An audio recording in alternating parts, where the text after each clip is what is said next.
Batman Ice Jokers has claimed first. For this stream.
Kicking off your workday with a fresh-baked feline frenzy. You're watching and listening to Nyongo Bongo Dongo. Now let's get this bread. Good morning, Yan pals. Happy Saturday morning, everybody. Hope this was a wonderful day so far. I know it's starting a little bit later than a long time than I was supposed to. Since there's 30 euros on discount, the previous price was 40 euros. Would you buy it? Since you're actually saving 200 euros. Issue has been on discount for years, but that's fine because woman lot of tickets says you buy two, the same thing. You say 40 euros, so you can buy something else for 400 euros. Sorry, I didn't mean cut in the intro, but actually, I'm trying. That depends. I don't know if y'all caught the story that I mentioned before. When the hell was I last streaming? Shit, my memory's all over the place. My apologies. Was it on? Oh no, sorry. I think this was during the interview with Ferret. Maybe. I actually can't remember when I told the story. Fuck, my apologies. So for those, and maybe it was with Ferret. Yeah. Okay. So for those of you in Canada, doesn't matter where in Canada you are, West Coast, East Coast, in the middle, where the hell. As long as you have a Canadian Tire in your area, you know exactly what I'm talking about. For those of you who have, for those of you who are hands-on tool oriented, you'll probably have seen these Stanley socket sets, a Canadian Tire, that go on sale usually either, they pretty much go on sale quarterly, and regular price like a 100 and like it was like a 92 piece socket set or like 192 piece whatever, a decent sized socket set is like $500 Canadian on the regular basis. But during those periodic sales, whether it's Black Friday, Christmas, summer, I don't fucking know, they go on sale like almost like every second month almost, to like a $500 socket set goes on sale for like $100. That's already like 80% off. And then and so it's like those things rarely ever get bought when they're full price. Fun fact, somebody actually bought one full price at one point and tried to list it on like Facebook Marketplace. And they just got chewed the fuck out because those things are like I said, they go on sale so often that it's just like, why would you ever buy one? They tried to, I think they bought it for like 500, they tried to sell it for like 450 because it was like quote unquote brand new. And it was like, bruh, those things go on sales like you gotta go on for like a fifth the price. Like if you just waited an extra month. And so as for that, discount, previous price 400 euros. Here's the thing. Okay, if you buy two of it, I mean technically you could buy one for yourself. Let's see, it starts at 400 euros and you buy one and it's 200 euros and you buy two. So you got one for yourself at half price. You buy the second one, also at half price. You wait for the sale to end. And you flip it for like 50 euros less than the non-sale price. So it's like that also assumes though that everyone who wants it is someone who is spur of the moment and hasn't bought it like already during the sale or hasn't known about it during the sale. Because then not only do you buy your second bag, but you've also theoretically, if you're able to sell it, you gain 150 euros back, which means that your initial bag was you only spent 50 euros. That's assuming you can actually manage to sell the other one in the first place, though. That's the tricky part.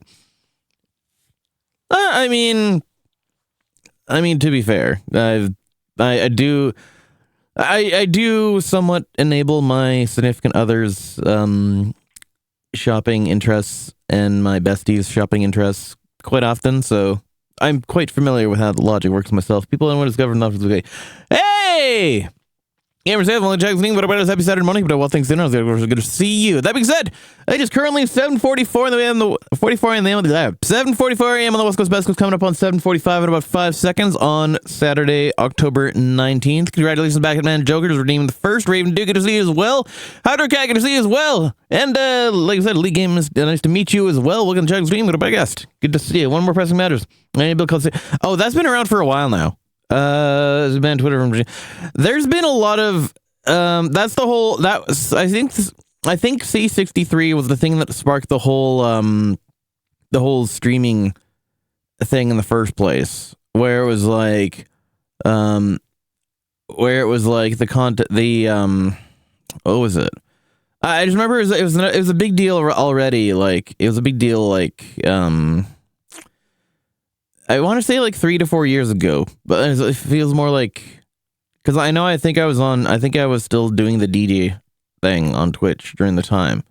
But I think it was that they wanted to try and force. Oh yeah, I think what it was they wanted to try and enforce the same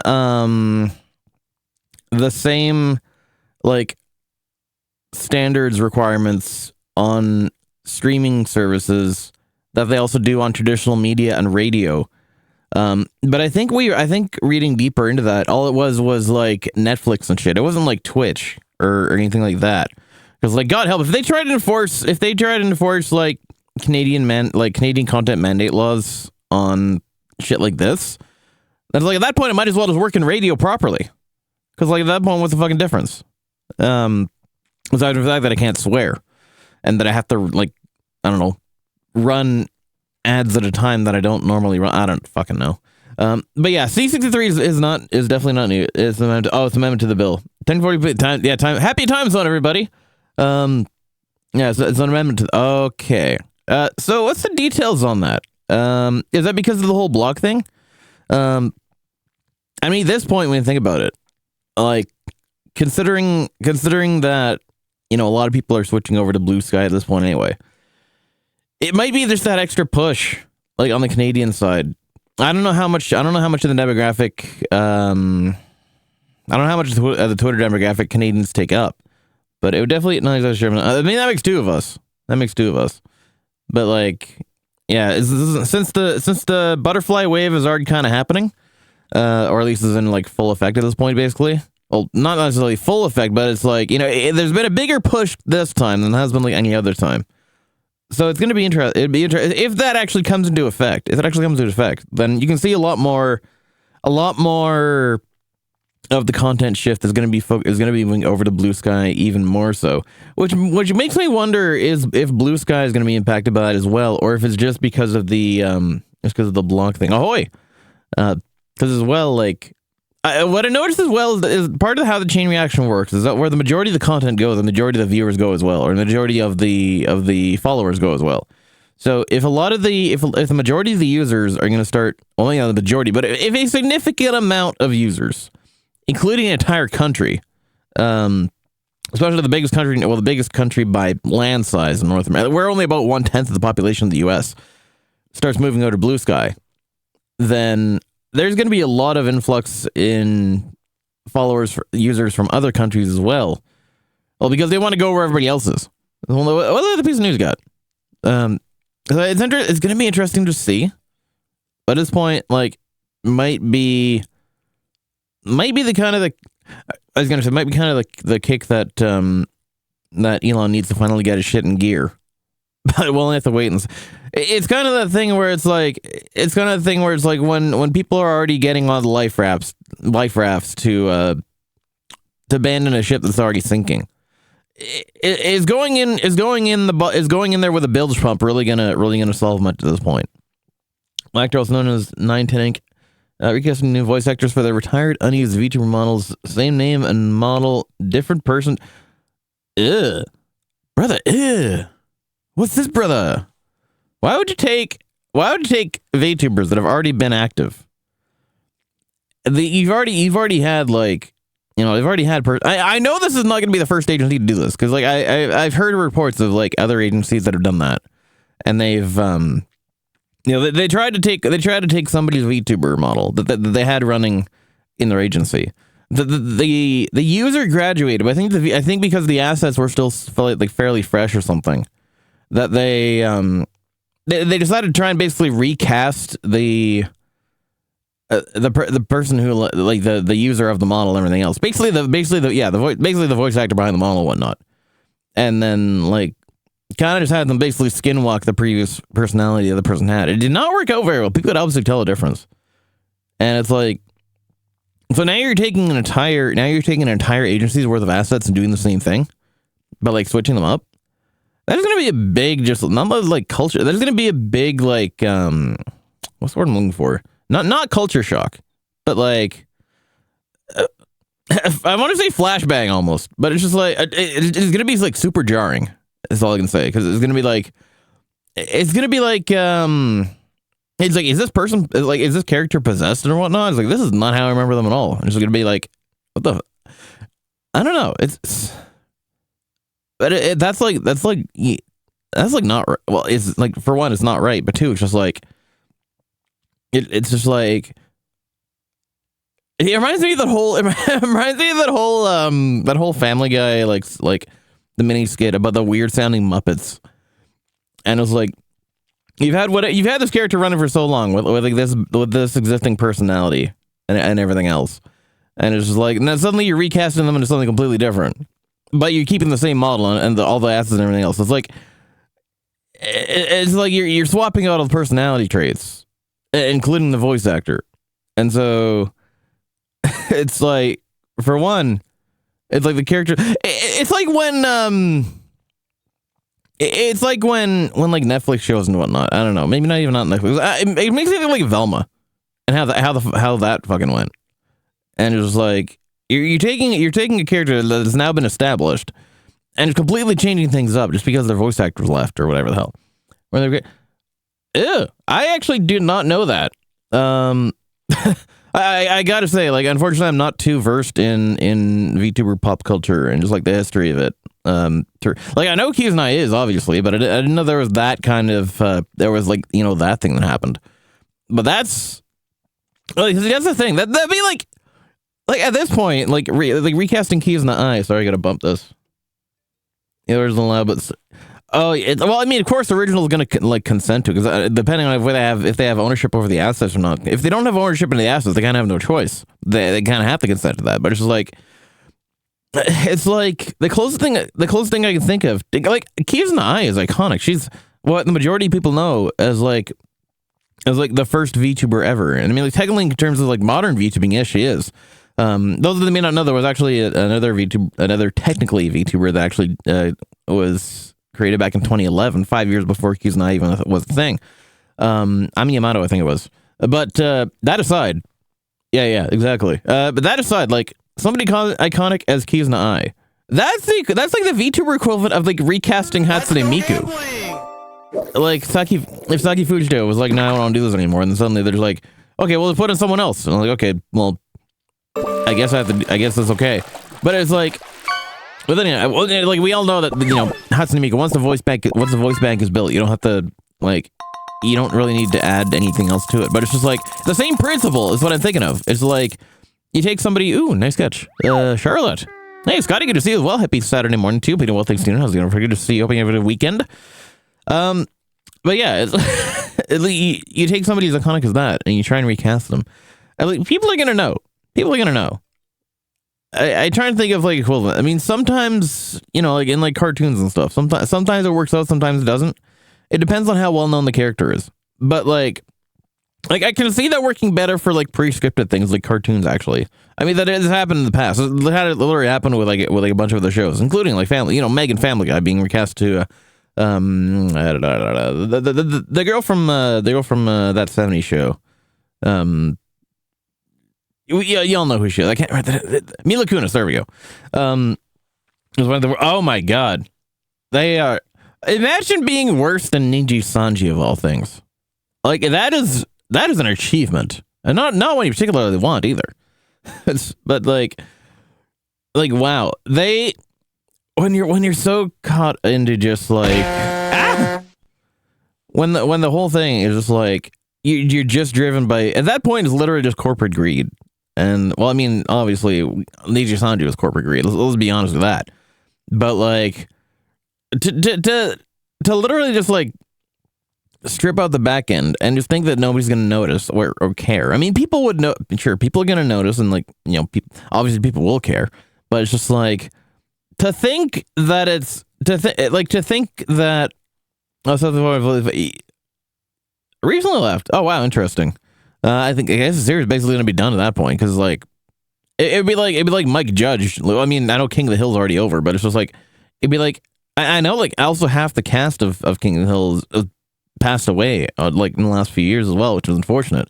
But it's like the same thing happened to Mike Judge. It's like, well, how the hell do you continue the series at that point? Was that in Barlin? I mean, technically, in the musical numbers is worth like Brian and Stewie. I guess we'd say if we've heard him sing, because for Brian, he just uses his natural voice, right? So that makes sense. The guy's voice is like super smooth. And funny enough, I actually have a friend locally who almost sounds exactly like him, who also really works in the convention scene, is one of our MCs as well. And it's like, yeah, how do you replace somebody so iconic as that? That late in the series, and especially on like the corporate side too, it's just like, like on the VTuber side, it's just like people are, especially the fact. I mean, like this is what I was thinking before. It's like because it's not VTubing for the most part is not pre-scripted, so. When you have that like way of interacting with fans, interacting with people, interacting with just like, everybody who engages with you, and everything is in real time, like, improv, spur of the moment. And like you establish that personality, the way of interacting with fans. Oh, wow. That is impressive. But I mean, Frank Sinatra, I would assume it was in his younger years because, Frank Sinatra passed away a long time ago. And I assume the people that taught him then would have also. Hoy. Also, speaking of people in that era that lived a long ass time, Tony Bennett was a living legend for the longest time. Poor guy passed away. Poor guy had like Alzheimer's, like really deep in that. But I think it was last year. Yeah, okay, last year passed away. Jesus Christ. It's like some of the era of like some of the people that have been around like forever is like we're getting to that weird point in time where we just know it's going to happen with some people, but like we can't bring ourselves to admit it. But I don't know where I'm going with that one, but yes, I was gonna say with like pre-recorded shows, if you can craft it well enough, then it's like you can kind of create a seamless transition almost. Depending because at that point everything's written out and the personalities of the characters are already predetermined, and so like you just got to get somebody that can read the script properly enough and just do the right inflections, and you basically have the same thing. But in the VTubing space, considering everything is made up on the fly for the most part, at least in terms of fan interaction, because you got to improv that shit. You can't. There's no pre-scripted flowchart way of interacting with fans when you're a VTuber, and so it's like that. That is going to be something that people can, especially if those characters have been around for, like, how long have some of those characters been out for? At least some of those talents, like their models and whatnot. How long have, like, their characters had a presence in their communities is the big thing. Because it's like, if you've known a character for, like, 4 or 5 years, it'd be like, oh my God, the best analog I can think of, New Coke. Remember what, I don't know if y'all were around at this point. I wasn't even around at this point, but when Coca-Cola decided to create their like new and improved flavor of the same Coke, and like it was absolute dog shit, and people wanted the old. That's why Coca-Cola Classic is called Coca-Cola Classic, for that one brief period of like 1 to 2 years where they had new Coke and nobody liked it, and so they went back to that, and that's how it became classic, because before it was just Coca-Cola, and so. It's like you take this thing that's I mean, well, it's literally a different New Coke Tricher rebrand called Coca Cola back of the sales one. Oh yeah, that's a good point. That's a good point actually. It's one of those things where it's like, yeah, it makes sense. It's like people don't know how good they have something until it gets taken away from them, and then they want it back, and then once they have it back, then it's like the demand goes up. It makes me kind of wish that like. They brought back vanilla Coke in Canada on a regular basis. Well, like limited time makes sense, because I know that like if it was around regularly, people wouldn't be buying it as much because it's like, oh well, it's now just everywhere. But yeah, for that point, that actually does make sense as like a back end sleight of hand, I guess is the way I want to say it. But it's like in this case. In this case, though, at least with that whole VTuber company, it's like you can't pull off the same thing because like those talents are gone. And so when you're switching it out to somebody new, then you're not going to be able to recover the same experience. I think something like the small. Oh, I see. I haven't watched the movie, unfortunately. There's a lot I haven't. I live under a rock, basically, and so yeah, that I just can't see recasting an entire VTuber generation, or however many VTubers they're recasting for that. I can't see that going well at all. I mean, it wouldn't be surprised if it's not going well already, if it's already happened even. Unless, sorry, just rereading that. So they're still in the process of doing so, is what it sounds like. Or the voice of Red Fangs. Okay, that's a good one. Born with a voice to rival Frank Sinatra. Forced to, hey, Lois. Yeah. I can't do it. I'm terrible. I would never be able to do proper Peter Griffin. I mean, I can do, anything in the Mike Judge or even the fucking Yu-Gi-Oh things, Yu-Gi-Oh Bridge things, or whatever the hell else. But the family, Peter Griffin is like one of my weak points, definitely. But yeah, for a company to think, so I will do that at some point. I mean, all right, throw in the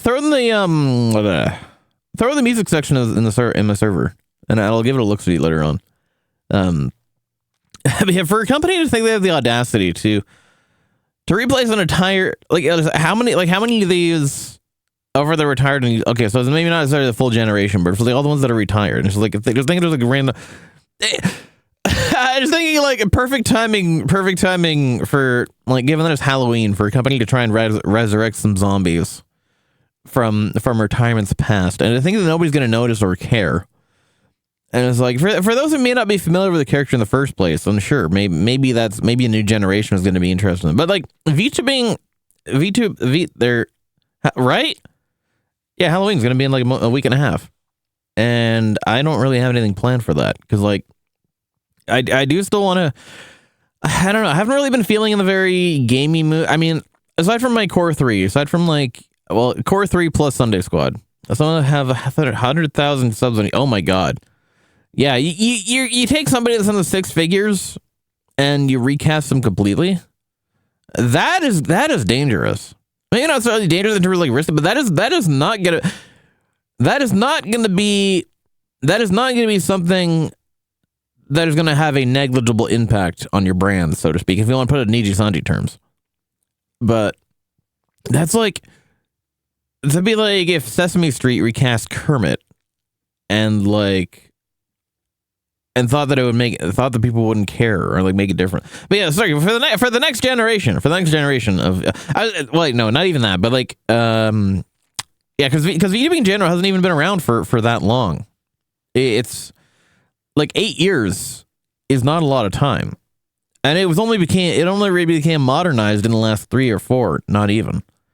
I mean, I know the whole like post-COVID boom of whatnot was a thing, but it's just like before that.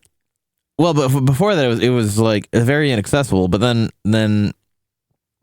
during the COVID boom, of course, a lot more people came to it. Then I mean, I only came into it last year myself, back in March of like, well, was it March or May? It was like May of last year when I got into view. I started a completely different route because I started with I didn't really know anything about it, so I started out with like a 3D model from VRChat that I hired somebody to convert to VC Face for 3D use, and you run that for like 9 months or whatever.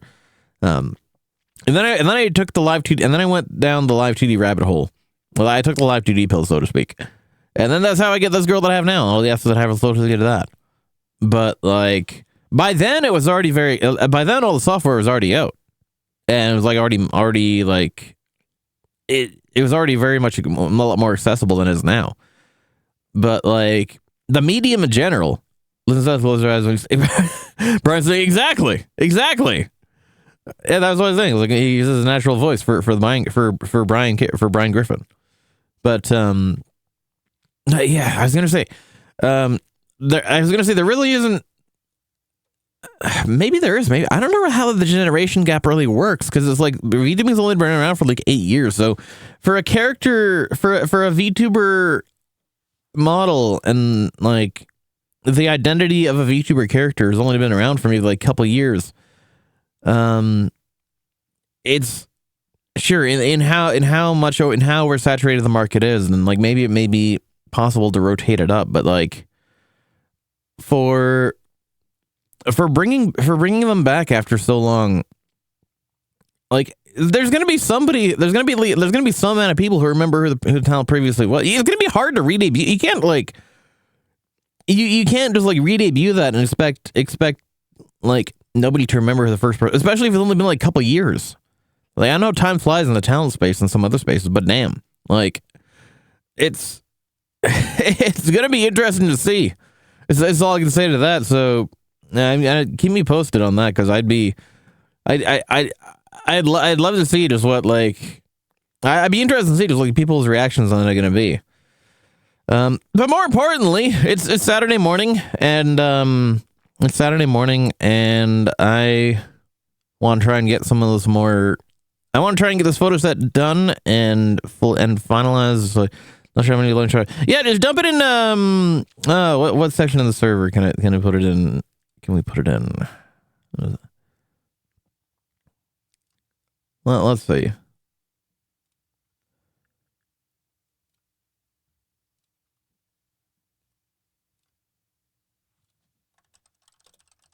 Sorry, so I just respond to a couple of Discord DMs quickly. Where can it go? Where can it go? You know, I'll add a section in the hobby shop. Another section in the hobby shop. Let's see what should I call it though? What should I call it? Hey there, guys and gals, don't forget our 9-member pals. Knox back in the chat for so long. Good to be back. Not to mention feeling hype as crack. How's your regular cat doing today? And how was as well? Where they can be get about? Hope it is going to flex. Knox, good to see you as well. Welcome back to one chat scheme, but I'm happy Saturday. No one but what things going on. Looking hard, looking for the weekend or the weekend is happening. So how's it going so far? Good to see you. Welcome back. It's been a while. Hoping everything's been well with you, and it's a pleasure getting to see you. I was kind of mid thought, mid conversation, kind of. I need to add I want to add a. We could call it we call it the tabloids, maybe. You know what? Let's just. What do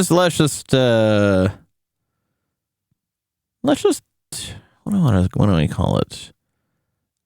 Just because I like to put like a little bit of a spin on like. Oh, you know what? Maybe I'll call it extra. There we go. Yeah, there we go. I'll call it extra because it is news related, right? So it could be kind of anything. I'm going to find the Star stream. Nice! Fuck yes! Congratulations on me on being able to smacking the goal button. Then what is it? Probably Rushia. The Rushia. Name sounds familiar, but like I said, I live under rocks. I don't know a lot of these people.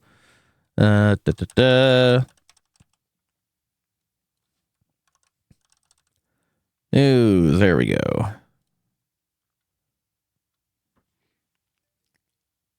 I was looking at finish comes. Fuck yes, that's awesome. Throw your if you're in my server. I don't know if you're in my Discord server, but throw your stuff in the self promo. I'd love to see that. Put that at the top. There we go. Now we got us a news channel in the hobby shop there.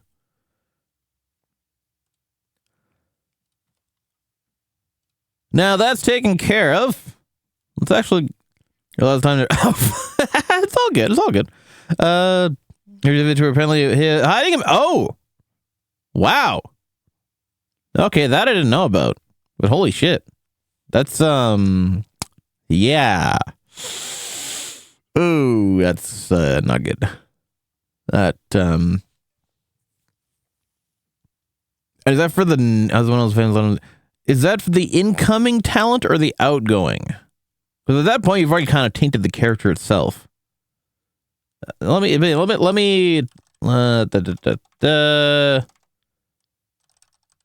drop this down there. Now, if you've heard of that. Oh, now that being said, all joins are vetted. Man, this is old. Okay. Yeah, because I don't really. Oh, like a year. Yeah, because I don't really pay attention to much that happens in the VTubing space, to be honest. Like, I see it happening. I just don't, like, I I don't really pay much mind to it. Back into the hall, people cover the graduate, seeing what's happening. Yeah. It's like kind of those things where the best to get out before shit goes south, right? Because otherwise you're kind of just dragging, you're going to be dragging down the entire company with it. Nobody wants, well, no investor wants that, I should say. For that, yeah, I was going to say, well, the company wouldn't want that either. But, oh boy, that is quite the, yeah, I don't really know what to say to that. Other than it's not exactly good. Well, let's get some tunes going. And let's get productive. And I think Scotch is going to be joining us a little bit later on as well. Funky little, my first follow Fox friend. But other than that, yeah, happy Saturday to you all. Let's get some shit done, and we'll go from there. But yeah, we're going to, keep yapping and whatnot as per usual. Yapping over all of here. I've added maybe like 7 or 8 new tracks as well. Of course, the playlist, how it works is go from least played to like last played. So whatever added recently is going to be what's coming up first. But yeah, you know me, I'm around, of course, and well, yeah, as long as I'm here. So that being said, well, let's get some tunes going. Let's get productive.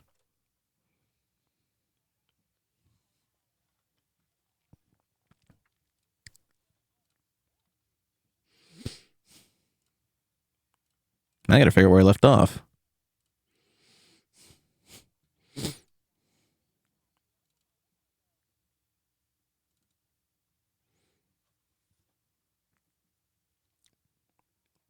Speaking of coming back, here's one you probably haven't heard in a while.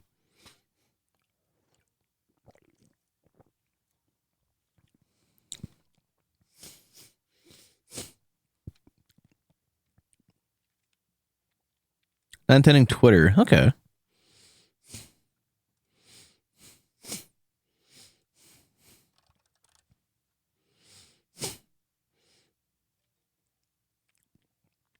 I didn't even know this agency even existed. They're posting the accounts with fine. Wow.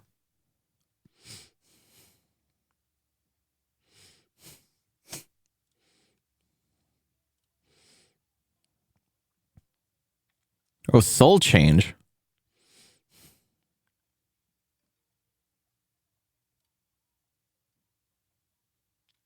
Yeah, it just seems gross. I'll be honest.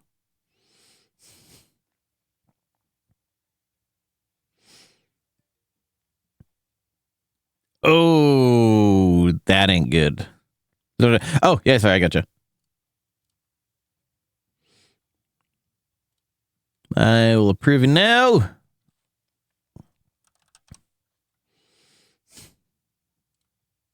There you go. You're good. You're in.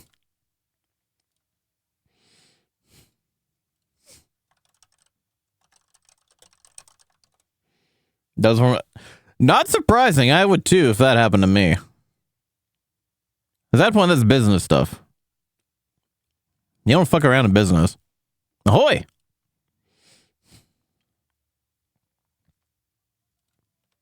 We got a tradition going now where we ahoy the equipment bought in return. You were talking about a whole whack tree. Jesus Christ! I'm surprised not more people are talking about that. But how well known are they even? 18.9K. Okay.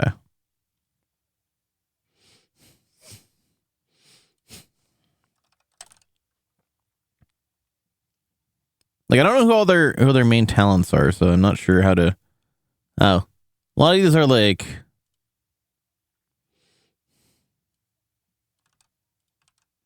Well, I mean, I'm going by Twitter metrics, so that's probably not a good.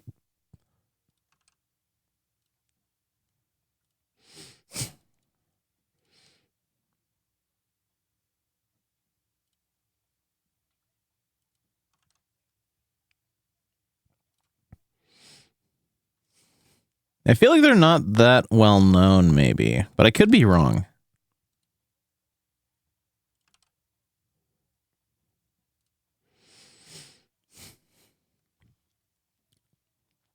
Oh, okay, South America. Oh, so they're more of the Latin American demographic, I see.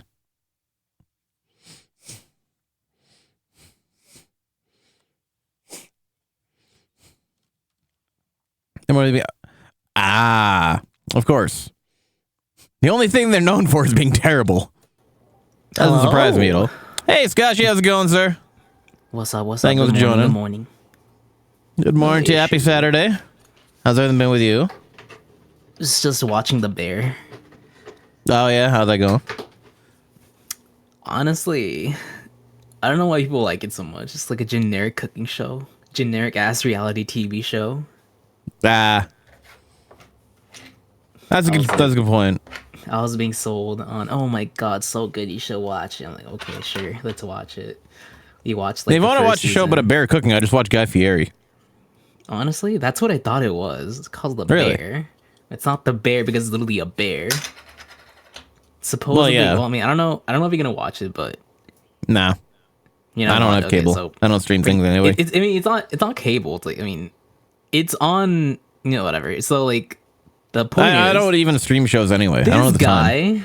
This guy who has kind of like a multi-personality disorder because he has like some trauma from going to like a cooking culinary school for like I don't know how many years. Yeah. So far from what I understand is that this guy has like past trauma about cooking and he's trying to turn this place of his dead brothers of his into like a really gourmet type restaurant or whatever. And he goes through like all of this. He goes through like he goes through like all of this like trial of just getting the people that worked there to try to like be better human beings. Like, kind of like Kitchen Nightmares kind of thing. Yeah. It's like, but without Gordon Ramsay shouting at you. I mean, it's the same essence though, because like this guy eventually just starts like yelling at them, starts telling them to do like better, yada yada. Yeah, of course. Yeah, it's literally just that. It's that for 2 seasons. 2 seasons, Jesus. I mean, there's probably another one, but I'm not interested. I'm not interested. TBH. Understandable. Oh, this is in the wrong folder. But how have you been? How's Zinyanko? I'm doing all right. I was gonna do crab earlier at midnight, but I woke up. I slept okay. I saw that. Yeah. I would have joined, but I was also fucking winded. All I did was I was doing illustration studies, and I posted Yums earlier. I was trying to learn Blue Sky as well. Yes, sir. It's basically just Twitter too. Fox squats. Well, yes and no, because well, as you notice, there's no algorithm to like help you boost your reach. The only way you can actually try to get your reach is through retweeting. Like retweeting is heavily encouraged. Gotcha. Like it's like you really can't get anywhere, sadly, unfortunately, without retweeting. Or connections, I guess. Connection helps a lot. Yeah. Something somebody told me was, I mean, they're like 10K followers, whatever, on Blue Sky. They told me that if you aren't already big, then it's a little hard to grow. Only because like the site is same still with any in platform, really. Well, on Twitter, I say it's a lot easier because they have an algorithm, right? Yeah, but then everyone games the algorithm and nobody wins.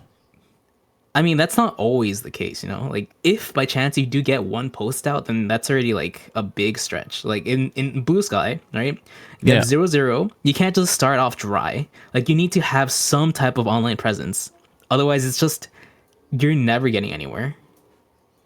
You can't just dry post. You can't just, like, post artwork and then just, like, not feature any tags, yada, yada, and become big. Isn't that what, like, the hashtags and shit are for? Yeah, but in this case, let's say person A who is using Blue Sky has been using tags and has 0 connections. Like, right? So the best as well. Person B who has connections but never uses tags. The one who would be using tags unironically wouldn't be getting as much attention compared to the guy who has that connection but has not been using tags. Like, not much people search by tags. Oh, well, depending on what it is. Like, if it was Whole Alive, then I guess, yes, you can get an online presence. Yeah. But at the end of the day, it's more of like creator creates, but who's going to watch the creator kind of thing. Like, nobody wants to help famous people, I guess. Oh, I see what you mean. They want to be the creator. Of course. How can everybody... Like, I want to be the guy. Streamers, yeah, everybody wants to be the guy. Everyone wants to be the guy, no one else to help the guy kind of thing. Exactly. That. Literally that. It's growing pains. It's going to be another just strategy people get used to. Eventually, people are just, and then eventually, it's going to be another thing people are just going to game out, right? Dude, I'm actually I'm so glad I don't have to like look at the fucking content bots. Like I waste like 40% of my time trying to scroll through the content bots to see like what I actually want and what I'm like looking for. Oh, right. It's funny. I did one of those little like art bot bait posts, and lo and behold, a lot of them are already starting to make their way over as well. That is inevitable. The bots go where the people are. And the thing is, like, people make pre-starter like block lists. Oh I yeah, don't I've know seen if that you've seen actually. them. Yeah. Yeah. You just follow it and you block all those accounts. Nice. It helped a lot. I will definitely. It is on my to-do list. I just haven't taken the action to do so yet. Have you been investing into more Twitter or B-Sky? Scotch, need to up your volume. Hello? Okay, there you go. I mean, I'm just kind of right now. I'm kind of just Oh my god. double posting to both. Double post. I should have done that. So like, I'll post to one and post to the other. Yeah, that's a smarter idea. I probably should have done that. Instead, I just pulled the plug entirely. I mean, you just preemptively didn't want your content misused, right?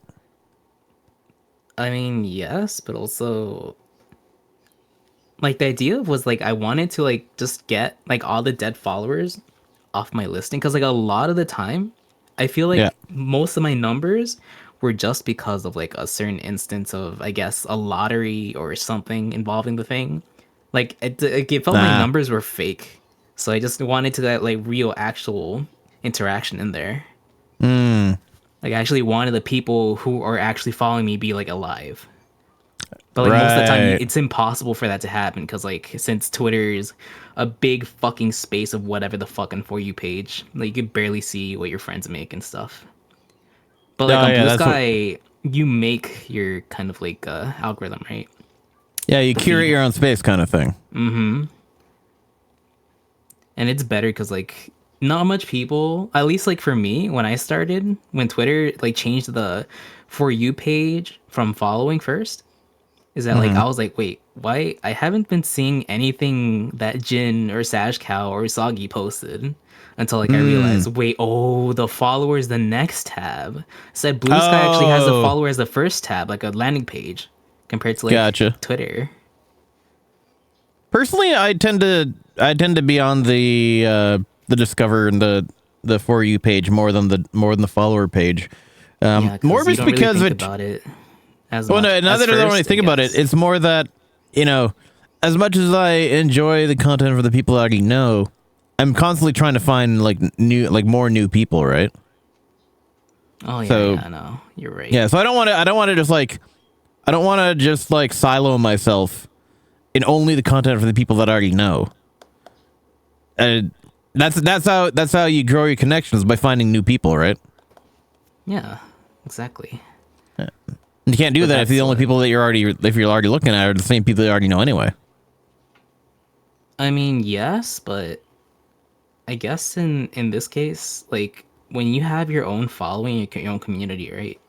Yeah. It's better to like just have that as like an option. It's like, okay, you know what? I want to look for no people. It's not like you don't always want to go to the landing page and always look for people. Well, you switch back and forth, sure. Yeah, you look at your friends when you want to look at your friends. If you want to find more people, you look at more people. In the most cases, like some people don't get that idea. They just go on the For You page and they just hope that their friends are on there. Or like they don't even think about it. They just go like mindlessly scroll like fucking zombies. Right. Nah, I see what you mean. But like personally, I spend majority of my time on the For You, for example, because like I said, I'm constantly looking for new people. Yeah, it works for you. Yeah, exactly. To each of their own, right? It's one of those things.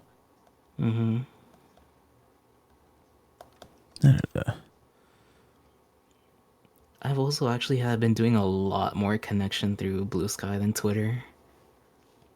I've never done the DM thing through Twitter, but like with Blue Sky, I've done a lot of DMs so far. Like, I got like 6 people. I have not even messaged like one person on Twitter. Oh, Unless it's you've been through sliding in Discord. people's DMs. Oh, you make it sound that way, yeah. I mean, it's honestly rare for me to DM anybody on Twitter unless I have a specific reason to, kind of thing. I mean, Like- the reason is to say hi, you know? There shouldn't be reasons, just you want to say hi. I hate small talk in my DMs. I just don't have the time for it. So like, if I'm gonna message somebody, it's always gonna be with purpose. Or like, I mean, when you message somebody, isn't it with purpose to begin with? Because you want to connect with them? yeah, but the goal is usually for planning purposes. Like, Oh, or right. like, here's something that I'm showing you that's like that is of important, that I feel is importance to you, or like, here's something that we should get together for. You want to, that okay, yeah. I require You want to communication propose, with. you want to propose something outside of just talking. Just You want Exactly. to actually plan something with somebody. Okay, I see that. Yeah, I see. I mean, you. like I'll accept small talk from like, I mean, I'll accept like non-specific direct messages, like direct conversation with people that actually people that I have like, you know, deeper connections with, like, you know, my bestie and like you and like a handful of other people. But like, if somebody just like saying a message, would be like, you know, hey, hi, how's it going? What are you up to? Things like that. It's like, how the fuck do I have the time for this? And just make them tune into your stream. You could talk with them. exactly. Easy. But like, this is why for like casual conversation, I much prefer the group chat format than direct message, because like I can kind of dip in and out of the conversation at my convenience, and like it's still going without having to commit to being in there, or like, because when somebody messages you and it's like you want to like you feel obligated to respond, and it's like you can't really leave them hanging, and it's like at that point as well, like I have like a tier system of important, like, prioritizes messages. Like if it's a casual group conversation, then it's like whatever. If somebody DMs me, okay, it's a little bit more important, so I figure out what I like. That is something that I get a notification for. That you know, this is something for me to action and for me to respond to. If it's on like social media platforms that are well, Twitter I actually have less importance than Discord. But then if it goes to like text message, okay, well now it's higher priority because this is coming to me directly through a direct channel. And then if it's a phone call, then it's like, okay, this is like something that needs to be done right away. But it's like if somebody's going to be phone calling me for a casual conversation, then it's like, okay, well this is just bullshit. Because now my time is tied up on this phone call that you're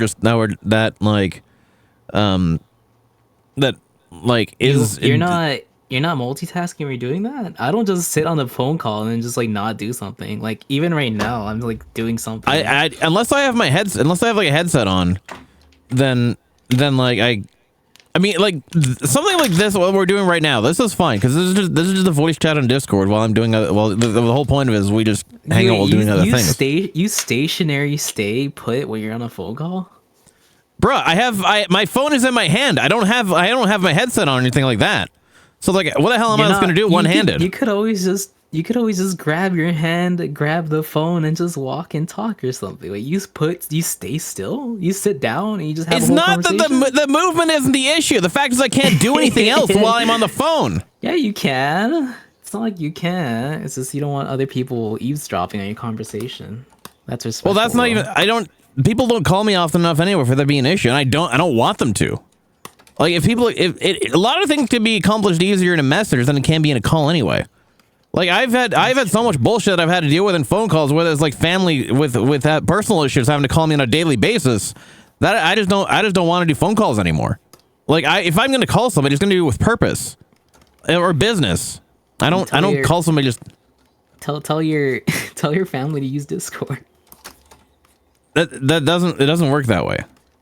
It doesn't. Like no, like as extroverted as I am not somebody who calls somebody unless I have to.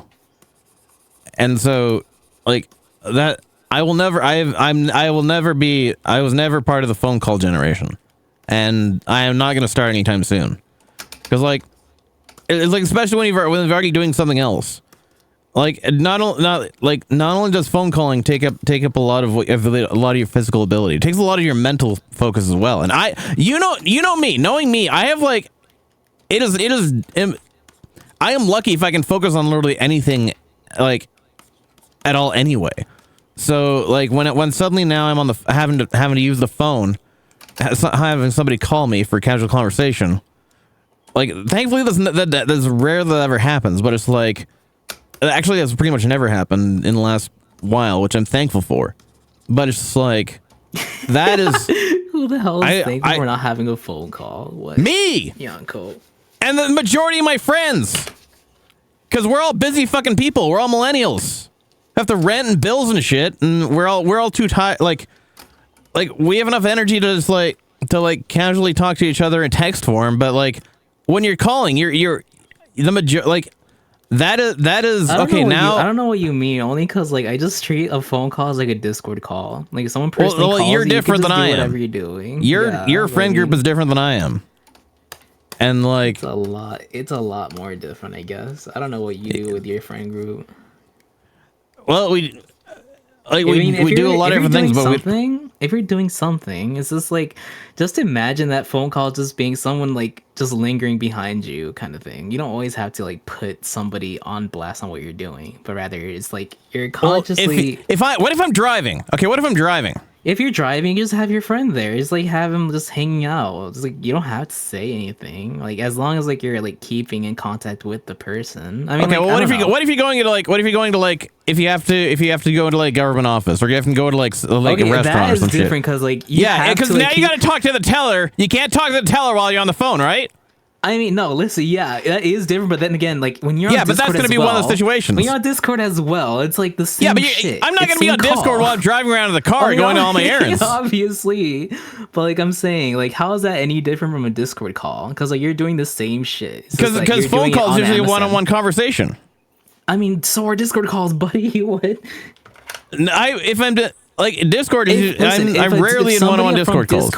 If someone from Discord calls you personally, and how's that different from a phone call? Then it's just that you're online compared to but now I'm like, okay, well, why are you calling me? What the fuck do you want? Like, you don't have to have a reason. Somebody could just chill with you. That's the thing. Yeah, but I'm only gonna let them do that if we're both in a situation where we actually have the time to do so. And okay, I mean, yeah. Okay, busy. Then. Yeah, I'm not just gonna pick up. I'm just not gonna pick up the call randomly, regardless of what I haven't do. Like if I'm out at a restaurant with friends, I'm not gonna suddenly take a Discord call and have the phone on while I'm sitting at a table with people IRL. That'd be fucking rude. Maybe that's literally like taking a phone call while you're like, hey, you want to be in it? You want to be a phone call? Just like with the table of like my family, you just hang out. Don't like be rude or something. Yada yada. But it would be rude if it's like your family's up for like Thanksgiving dinner or whatever. Hell, suddenly you got this one person sitting on a Discord phone call while you're out with. Like, what if you're at a movie? Okay, would you take a phone call at a movie? Okay, then maybe I guess I'm rude because I used to do that. I used to have my friends. There you go. Yeah. There. I mean, but like, nobody wants to pay attention 100% on the friend though. I was like, because like let's say I just wanted him to vibe with us because like he didn't have anybody else to vibe with, right? So I don't mind having the person there as long as they're not like, pay attention. Yeah, but how are you gonna talk to them while you're watching the movie? I mean, you don't need to. But then why are they on there? It's how this is right now, right? It's parallel play. It's like you have that person there, but you're not putting attention to the 100% what they're doing. Like as long but how as are you gonna talk to them when you're in the movie? How are you gonna talk to them when they're in the movie, Skosh? I mean, you don't need to. Yanko, you don't need to. Then why are they calling? It's just there. They're just there, okay? It's like you're hanging around like just a person. That's it. You don't have to talk to them. But okay, maybe it's just something that I just experienced myself. I don't know. It is very much a you thing. That is definitely more of a you thing. Because my like all my friend groups, they would not do that. Like for me, at least when I try to talk to a friend, you don't need to have a purpose. It's just like you just want to hang out with them. Like it's but like if I'm gonna talk to them with a purpose, I'm gonna do so usually via text message or something like that. I mean, yeah, sure. Like texting is okay, but there's a next level of connection when you just like have that conversation with somebody. Like call them, right? Well, in that case, they're usually coming over anyway to hang out. Well, yeah, okay. If you have an IRL friend, then I guess that is Discord. Like, oh my god, it's like a long distance, like right. It's not like some of the corpos do that basically, just like Space Connect. Just call them, like tell them that you're okay, like yada yada. You're there for them, and you have like them on the same like side of like how you have them on a call. Like it's not you have to like put attention to them 100% of the time. It's like you just have them there, like online. It's like that kind of it's like recognizing that they're there, but like, you don't have to put them 100% on attention. You could do whatever fuck you're doing. It's just like, as long as they're just there. It's that sense of like just acknowledging the other person. Like, sure, some people might find that weird because it's like an invasion of privacy. But thing is, like, what's so private that you have to hide? Like, bro, like everybody's doing the exact same shit. You're on the computer, you're just doing whatever the fuck you're doing, and that's it. You're texting, but like how like what? What are you? I mean, it's not even the privacy thing. It's just like if somebody's gonna connect me with, like, I don't do like the Discord sleep thing. If somebody's gonna connect to me via voice, like, or if I'm gonna go to somebody, if I'm gonna connect with somebody else via voice, if I'm gonna connect with somebody else via voice, like, I'm gonna be calling them with a purpose. They're usually calling me with a purpose because at that point, like, my attention is divided, or my attention is focused on the one person. So it's like, but then again, like, this is the majority of people I know. So like. Right. I mean, like, the way you operate is probably a lot different. Yeah, I guess it is a different thing. It's a difference. Yeah. Like that. It is. Yeah. It's a lot more unconventional than what I'm typically used to. I'll just put it that way. Don't worry, Nyako. At some point, you'll get there. Maybe. I don't know. If you ever get there. I hope I don't. I'm happy with the way that I interact with the people that I do already. If what did you Peacock bass? Nice. No force. Can you play the bass as well? Can you play the bass? So what are you working on, Skosh? I am working on how to color because color recently has been changed. I've been doing more grayscale stuff. So pretty much you do like a form of gray first, and then you figure out lighting, and then you do shadows, and you do more intense shadows, and then you color on top of that. But I just don't understand the grasp of how to fucking color on top of that. Isn't that basically how they recolor historical photos? Yeah. Wait, yeah. What? Yeah, then pretty much, yeah. It's like color balancing. I don't know how to do color balance. Like, I've been struggling a lot. At least not yet.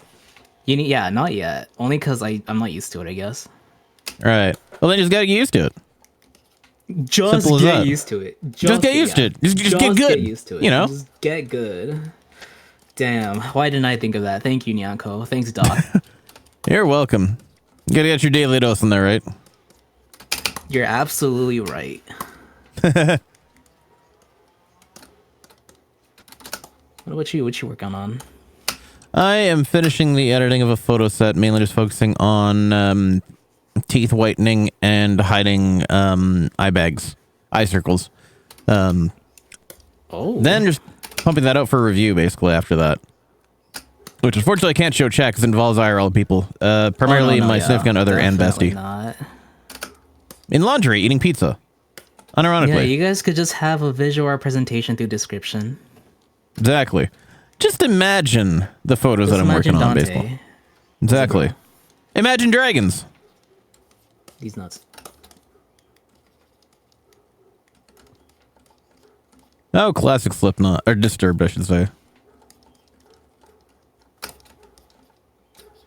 Are you down with the sickness, Gosh?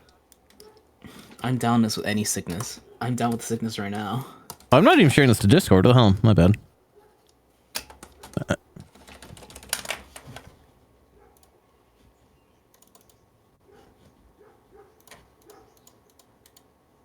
You know, the one thing I'm gonna miss from Twitter, I guess, is the streaming thing. Like, if I ever were to stream again, like, I can't really rebroadcast down Blue Sky. Oh, yeah. That was what I was thinking of. There's missing. We're so used to the whole, like, premium thing. And, like, the expanded posts. It's hard going back to, like... It's hard going back to just, like... Yeah. It's hard going back to kind of, like, the basics. Again. If that makes sense. I mean... Yeah? It's kind of nice that everybody's, like, on the same playing field. Yeah, that I can definitely agree with. But yeah, there is something. The streaming thing would be the streaming back to the Twitter platform. The streaming back to the Blue Sky platform would be nice again. A lot of things would be nice, especially a Yeah. fucking bookmarking feature. But I mean, hey, at least As- we have something. We have that pinning thing. True. I saw that Ali posted the like workaround where you could like create a pin category kind of thing. That wasn't her. That was me. That was you? Okay, my bad. I misread it. What the hell?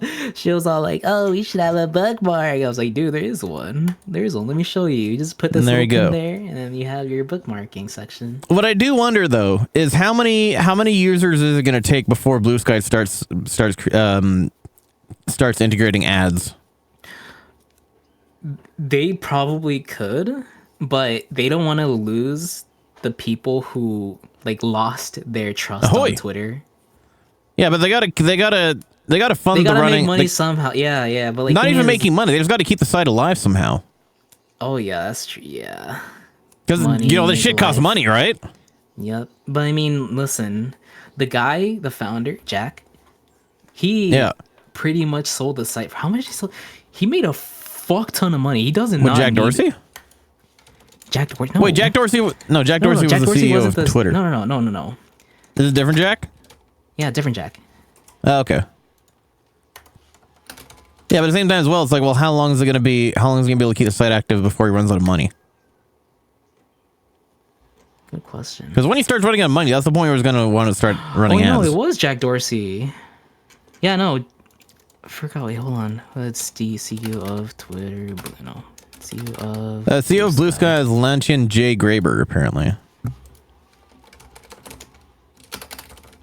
Fuck, I forgot how much this guy like made money. Yeah, Jay Graver. Jay.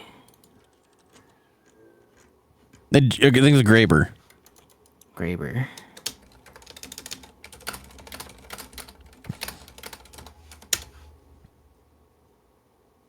Oh, wait, no. Oh, wait, there's like. What? Summer Blue Sky raised 8 million seed fund LED. 8 million? Bro, what am I reading? Blue Sky Good question. CEO says she will be happy with making no money or less money when there is amount of money just sitting there taking. Okay, I guess she doesn't even care about the money. For now. For now, I guess. Yeah. Yeah. Because like I said, it's not about the site making money. It's about the site just This was being- like a year ago. not costing too. enough. She Yeah. gave like an interview for the Wired site. She said she didn't care about the money because she already had a fuck ton of money to begin with. Right. Because like, yeah, the main thing is going to be is the site profit. Because obviously it's not like publicly owned, I don't think. So it's not going to be like worrying about shareholders returns and stuff. But it's going to be like eventually the server load is gonna use enough resources that they're gonna need to actually. It's going to be costly to maintain, and so they're going to at least want to have enough coming in to be able to keep the server going, regardless of if they're not making enough to like to take anything out of it. Huh. Look, I don't oh, know. exactly.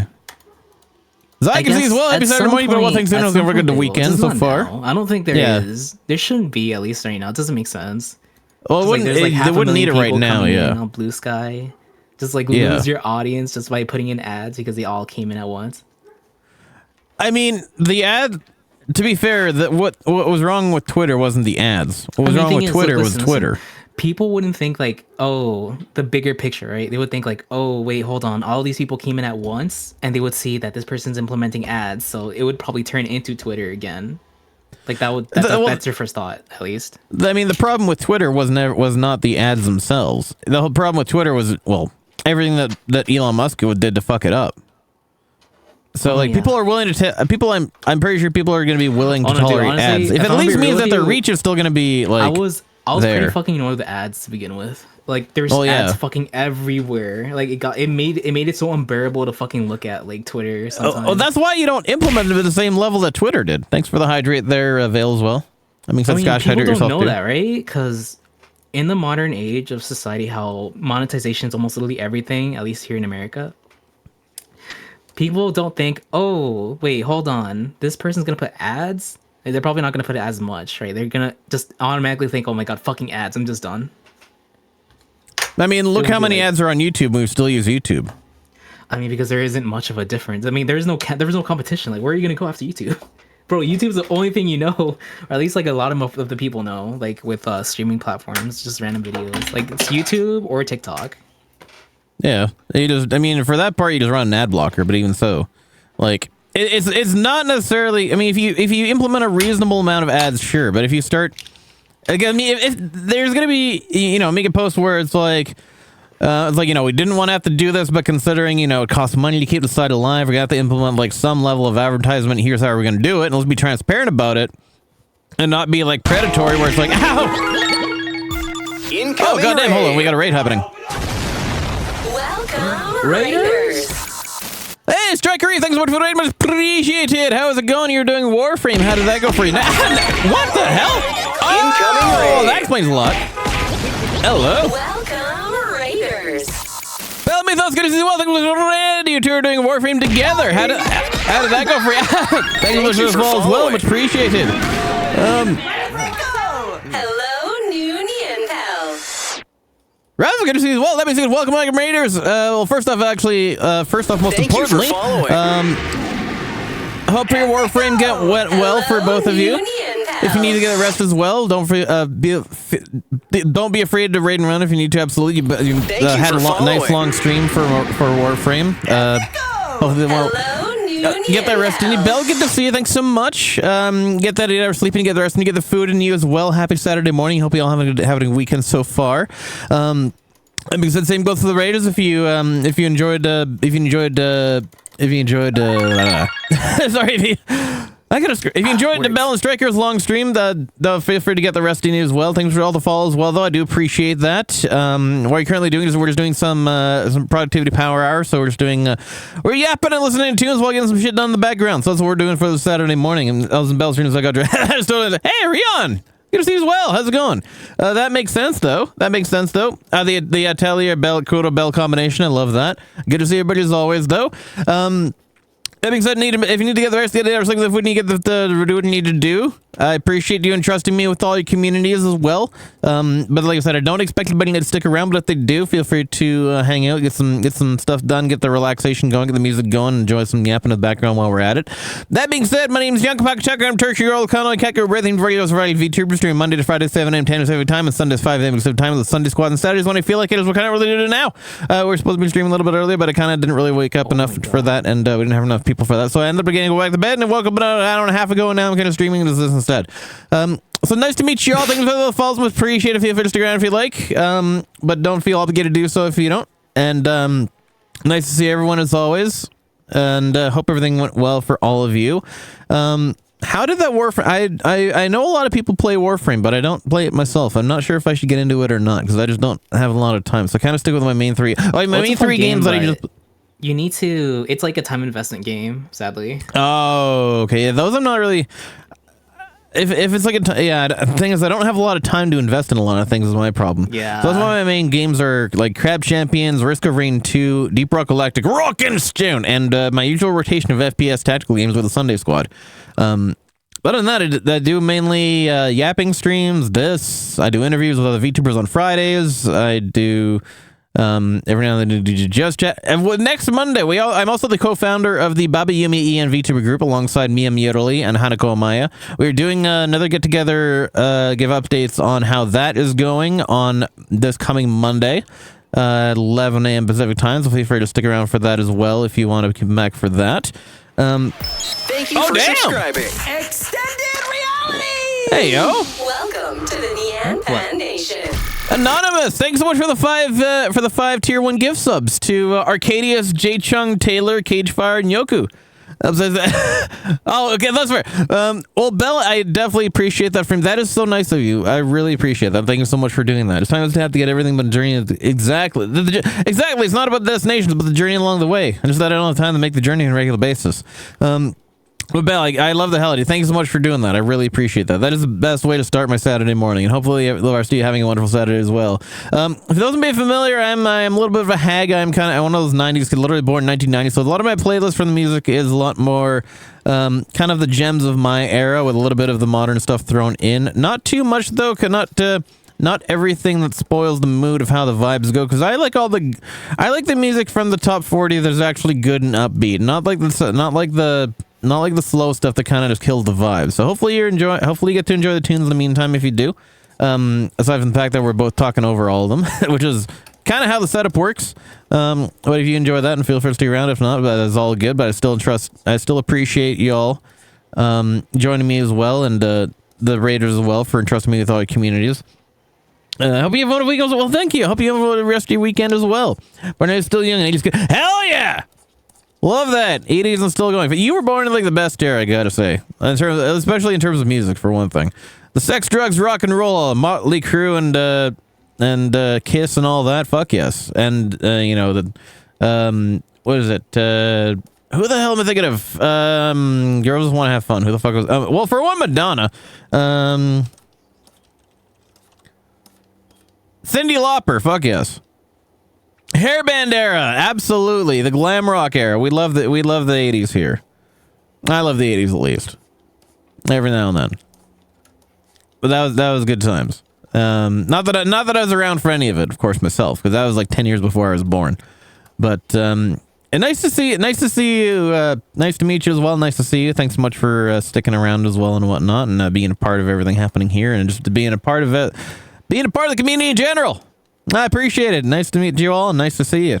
Hope you enjoy the tunes and the productivity and yeah. That's all I can really say to that. Thanks again for the raids and then the subs, and I appreciate everything. Appreciate all of you.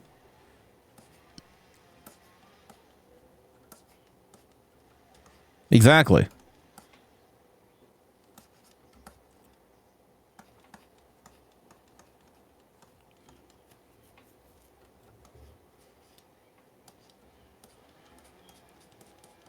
I forgot what we're talking about again.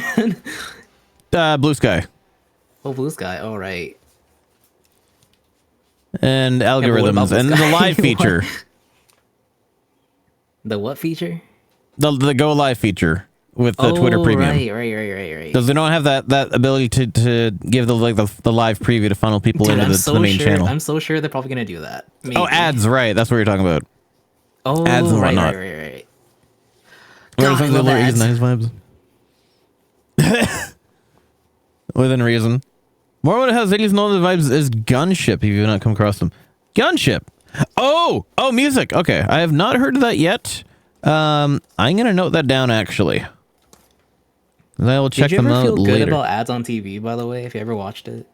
God, no. I noticed, because when sometimes I go to my dad's for dinner every now and then, and we watch, honestly, get that down first, Gunship Band.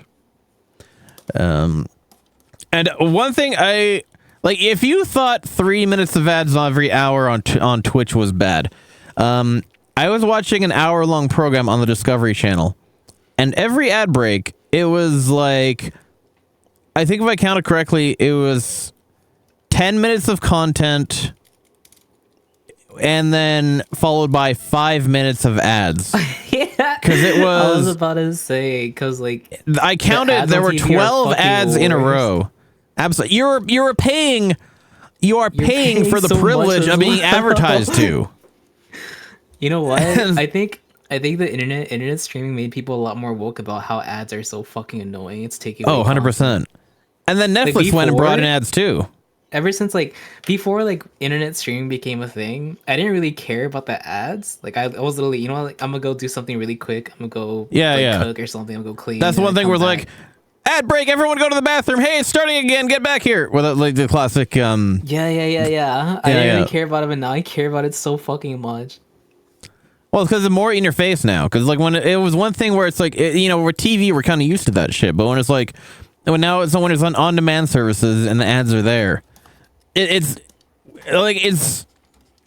part of the task that we're actively engaged in as opposed to just passively watching. Because TV, we're just used to the ad cycling throughout throughout part of the program. But when we have the ability to change the content that we're viewing, when we're intruded by ads, then it's well, now we kind of want to go do something else, right? Or we can't continually watch or focus. Ads in on-demand content are terrible for those of us with ADHD. So we just instantly get the vibe that we want to move on to something else, right? True. Because now our focus is lost on now our focus is just lost on the thing that we're doing because we're no longer thinking about it. Let's see. Hold on. Oh my god, I that block of hype text. chest. No, it's all good. I don't mind people. Good luck. Oh, hey, I got this. Let's see. As Blue Sky sounds one of them built on the blockchain and looked into it, so you'll see they're not. If you know anyone that's talking about it, look explain to them, look at something called AT protocol of blockchain. Use it and love to break down if you is interested. Quite interested, but it's not blockchain. I'm familiar with how blockchain works because I've dabbled into that side of the internet. Blockchain, considering how many, like the main purpose of blockchain is being able to is for like transparent and permanent archiving, and like auditability. That means that if you were to delete something on blockchain, it would never be gone. Ahoy! But and on top of that, blockchain is a lot more intensive and demanding to run any sort of protocol on than just a simple like database platform. Because the blockchain, like I said, is permanent and it builds onto itself as more blocks are introduced. Once a blockchain has been run for a certain amount of time, it becomes a massive computer undertaking to maintain that blockchain. That's why if anyone's familiar at all with Bitcoin mining, how the demands for what it takes to actually mine a Bitcoin nowadays are gargantuan. Like it would not be feasible to run a program to run a social media platform on a blockchain for any amount of length of time and not have it, like, if you're not growing, you'd have to be constantly it'd be basically a double-edged sword, because the only way to do that would be to grow the only way it'd be worth it would be to grow your user base enough that, you have enough people on there to whatever the hell way you're funding it is going to be funding. But at the same time, because if you have a bunch of posts that are going on there without any sort of, sort of like crypto, so again, yeah, that's fair. No, that's understandable. That's why blockchain was a big buzzword, was when Bitcoin was actually getting back to notable value. Because everyone's like, oh yeah, Bitcoin, blockchain, everything's got to be on blockchain was the new quantum for a while on the internet. Until they consider more exactly. I just think of all the corporate buzzwords that have been there was blockchain, there was quantum, there was cloud computing, there was all that fun crap, and now it's just like blockchain is much more of an undertaking. Because the big thing, like I said, the big thing about blockchain, you will not want to run social media on a blockchain, because blockchain implies permanence, and that means you'll never be able to delete posts if they're on a social media with people want to be able to do that. Like, that is dangerous. To never anything you post is going to be permanent and undeletable. Nobody's going to want to be on a platform when that becomes a possibility, let alone a reality. I mean, technically, somebody can archive it. Someone could just go on the Wayback Machine, and it kind of is permanently there. I mean, yeah, but that just requires third-party. That requires like third-party initiative to go and archive an entire social media platform on their own accord. Lovely name behind blockchain is so abused. Imagine housing purchase. Oh God, yeah, right.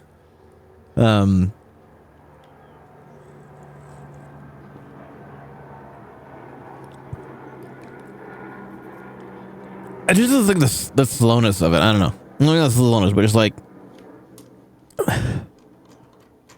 yeah, everything especially with like transaction times and whatnot, and the fact that it maintains, like, the problem as well is that if everything is just blockchain, you gotta have some sort of, like, blockchain relies on the maintenance of computer systems to keep that chain going and to keep that chain constructive. You have no offline audibility. You have no offline way to maintain that. So you can't do like paper archives. And I mean, sure, you can write down everything, but it's just like up to that point. But like the way that the blockchain operates is just like, once the core auditable system, you got to keep those computers going, otherwise the blockchain dies with not being able to run. I know the same with like all electronic records, like all us anyway, but it's like, at least with other things, you can just back them up periodically. Blockchain is a little more difficult to do that, especially when it starts getting larger. And like, just because data is being removed from blockchain, like, at least with archives and stuff, if you need to archive something, you don't have space to do so. You just make that archive smaller. You just reduce you get rid of the outdated crap you don't need. But because blockchain is a constant ledger of ins and outs and everything, like every action that happens, whether something gets added in or taken out, is all included in the blockchain anyway. So it's a series of actions that are constantly being added to the file size, regardless of whether or not they're still valid. Like you can't just like strip the old part of the chain out, otherwise the chain becomes the whole chain becomes invalid at that point. It requires being connected, requiring to grow in terms of connecting computers and blockchain goes. At some point, you reach the point where you just don't have to use. Exactly. So like the total, the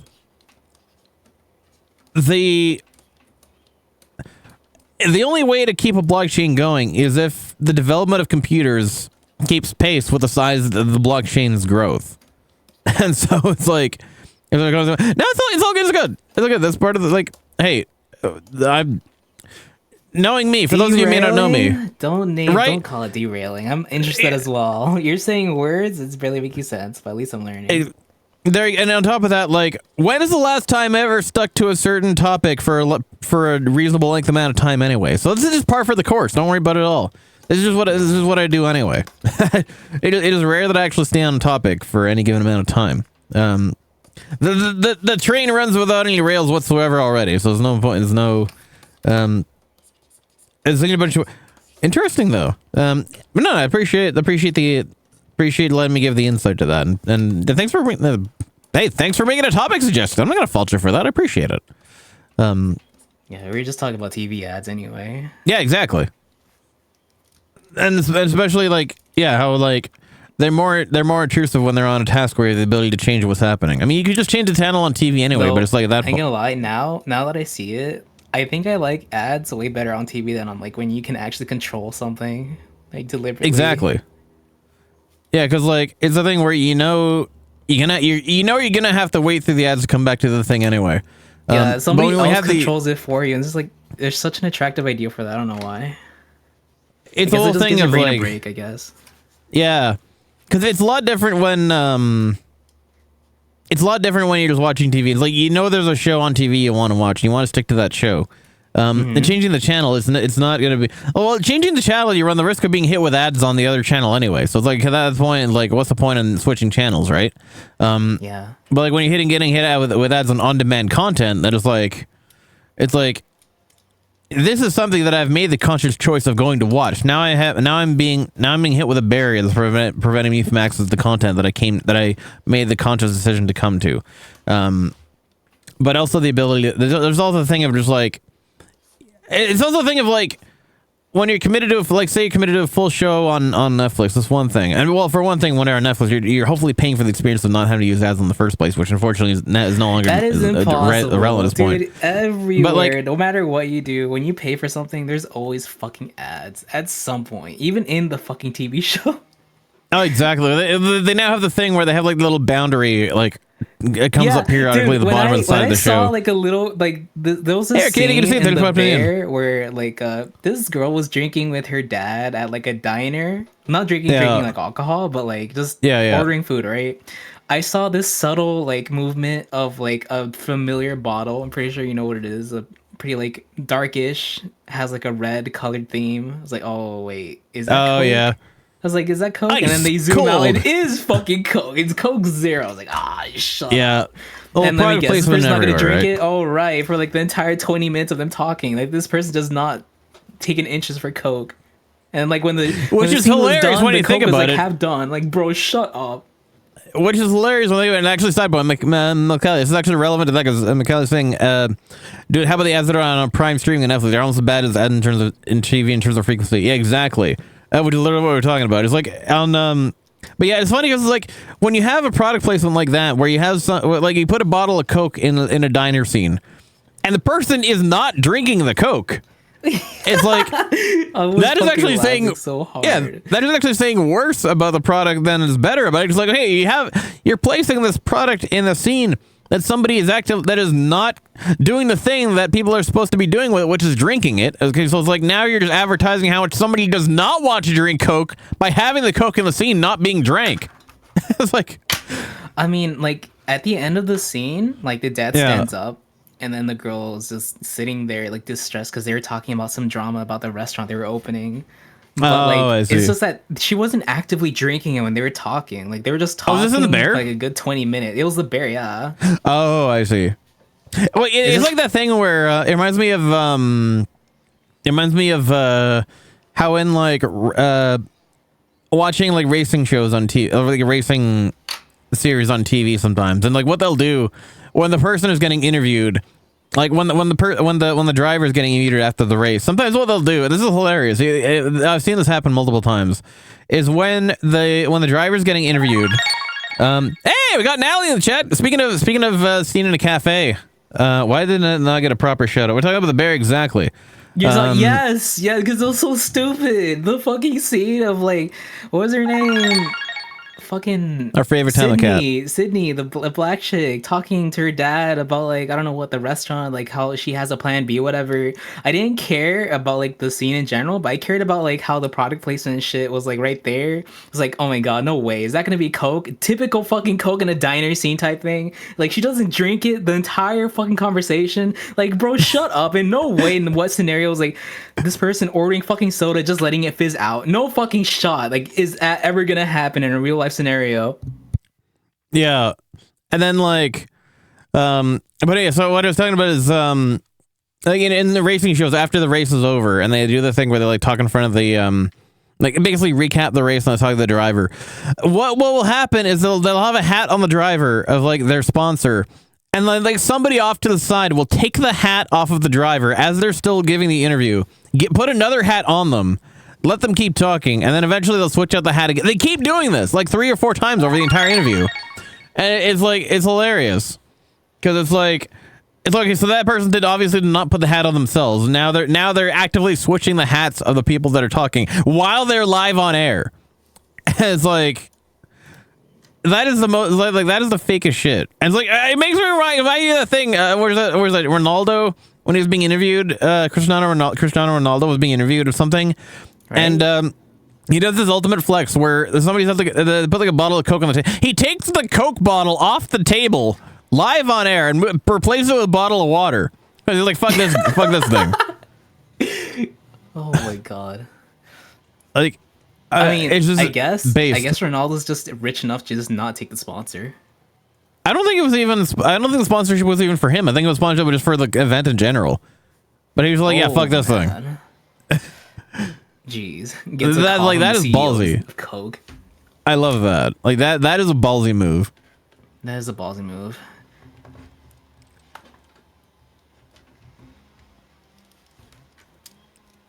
Wait, oh my god, it's Arcadia Zero. Yeah. Hey, he was in the chat. Oh my god. I missed my chance to say Arcadia hi. pops in every now and then. I love your art style, by the way, big fan. Yeah, their art is amazing. I saw your art style on Twitter like one day. I was like, damn, oh my god. Crazy. I'm a big fan of the flat colors. Their art's super adorable. Holy shit. Mm-hmm. Arcadia, how did you find me, by the way? I'm curious now who you found me through. Because I know we have a lot of mutual contacts. Oh, was it Mia or Hanako?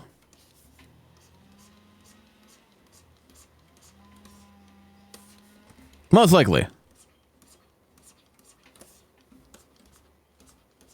Okay, that makes sense. That makes sense. Well, I appreciate having you here, homie.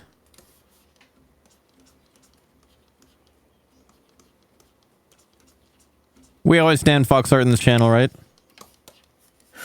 Big W. Fox Art is big exactly. W. Exactly.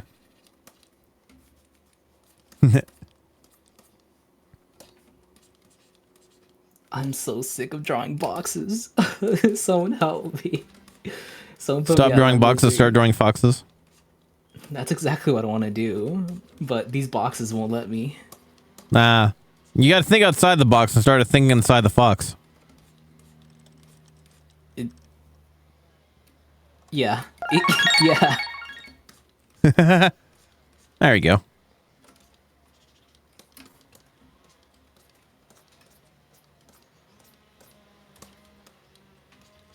They gave. That was what I want to do. Okay. It's not like I hate the bear. It's just for me personally, I think it's generic as fuck. I don't know why people put so much hype in like a show that's already like played out. It's a bit too bare bones for you. Yeah. It's like this same exact shit over and over. It just gets remade. Like the same idea. Like, damn, dude, I'm sick of it. They're beating so much dead horses here. I mean, that's literally how trends on like any sort of media work, right? There's one thing successful, everyone's gonna want to try and emulate it. Dude, I've seen so much fucking remakes of like superhero movies that's just the idea of it just came out so wrong for me anymore. Like I didn't watch any of like the Marvel movies that are like coming out of like the Avengers. I have not watched a single one because like it was like, dude, crossovers, multiverses, like dude, it's so annoying. I don't want to fucking hear it. Multiverse is just like the laziest thing ever nowadays. It is. It's such like, a oh, bad something concept. is slightly different. Yeah, just like, oh, it's just another multiverse. Don't worry about it. And it's like, yes, another fanfic. Yes. Easiest way to yeah, exactly. It's the easiest way to it's just like another AU. Easiest way to just explain away like whatever the hell changes you want to make. It's like, oh, it's just another multiverse where in this multiverse this happens. Like, bruh. You just admit that you're lazy. You just want to do a spin-off of something that's already popular. You know, actually, the only time I liked the multiverse was when they did it with Spider-Man. That shit was so cool. But thing is, like, it's a Spider-Man with another Spider-Man. Like, that was like the ultimate the Spider-Man. Yeah, exactly. The Spider-Man. Not like other superheroes meeting other superheroes. Like, dude, that's so fucking lame. What do you mean? Keep them in their universes. It's just like an alternative version of you, but like a million is like way better than finding somebody else who's like the same concept but different like attributes. Actually, like rather different power. Exactly. I don't know. I never been into like superhero movies or like comic things in general. So things like me neither. Marvel movies are just like not my thing. That was my younger self trying to connect with like the newer generations of superheroes. You from a previous time. Mm-hmm. Understandable. I was a more Harry Potter person myself.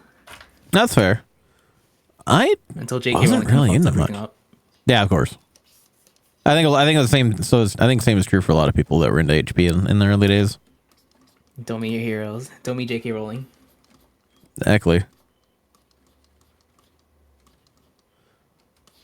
Don't meet your heroes because by then the property ought to become villains anyway. You're not wrong.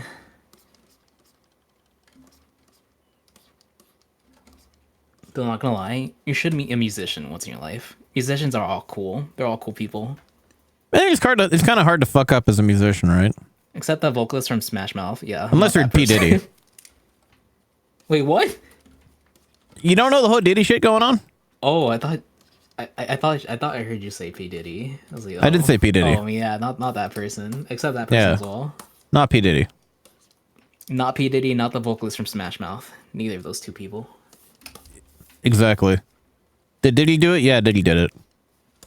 He don't diddly do the diddly. Exactly. Don't Diddy do what Diddy did.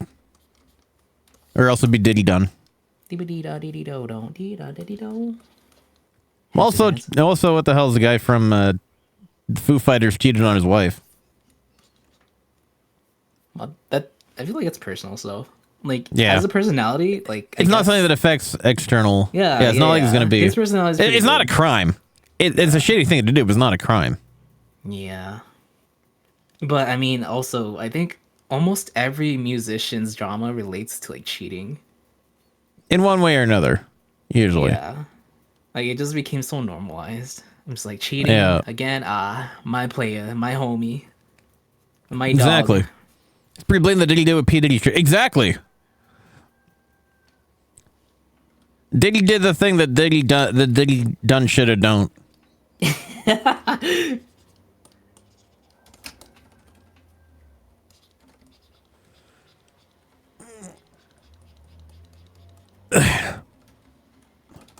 Unless you're Diddy Kong.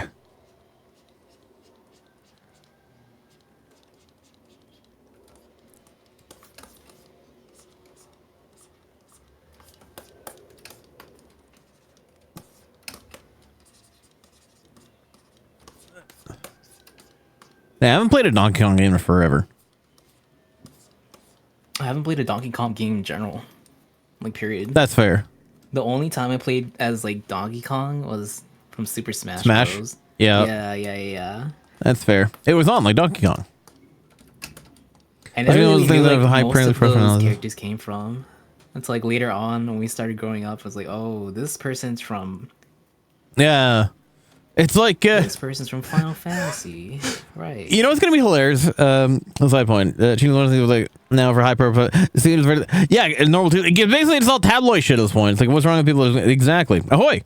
But it makes me think of like with the with all the with all the collabs that I know I've said this before like a while back, but like with all the collabs and stuff that happen in like Fortnite now, for example.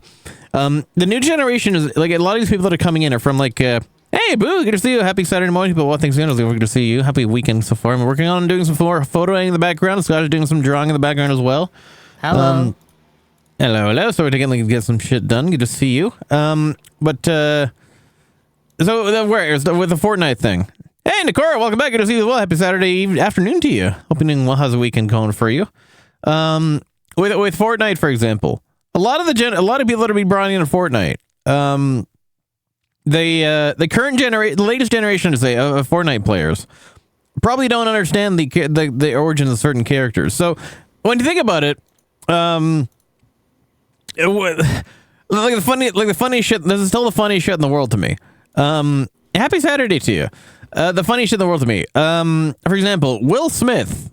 Like, you know, we aside from the shit he's done at the Oscars, like we all know him for, you know, his roles in like, you know, Men in Black and, you know, Wild Wild West and the French Prince of Bel-Air and like a bunch of other shit.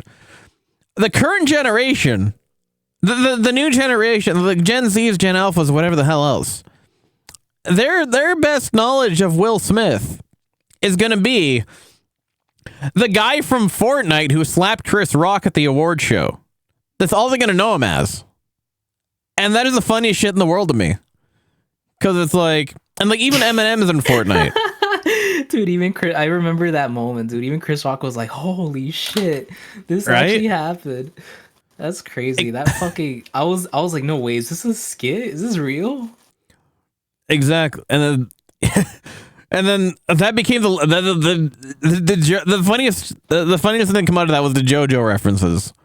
Like, the first thing I thought of when I saw him walking up on stage to him as well. Is this JoJo reference?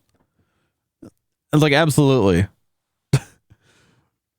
Oh man, what a wild time, I gotta say. That's all I can really say to that. Really funny. Really, really funny.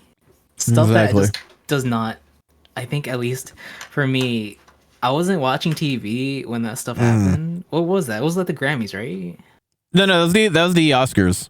Grammys is music. Oh, Oscars. Yeah, right. Oscars. I don't watch much about the Oscars, but I just remember like that like specific scene like popping out on YouTube so fucking much. I was like, what is this? What the fuck is this? And like just Will Smith just like casually walking up from the stage all pissed and shit, just slaps Chris Brown. It's like, what? That actually Chris Brown. If it was Chris Brown, I'd slap I'd slap the fuck out of Chris Brown considering what that guy did. Chris Brown. Chris Rock. What do you call this? I see what you did there.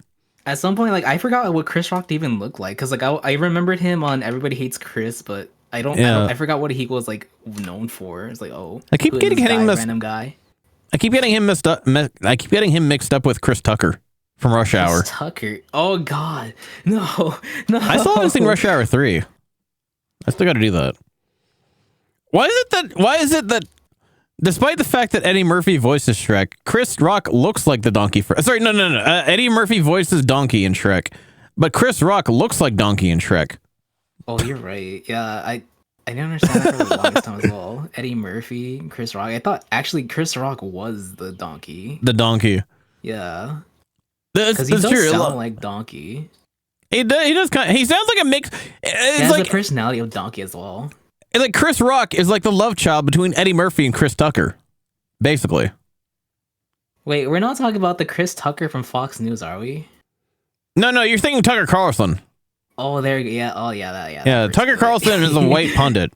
Chris Yeah, there Tucker you is a go. black movie actor.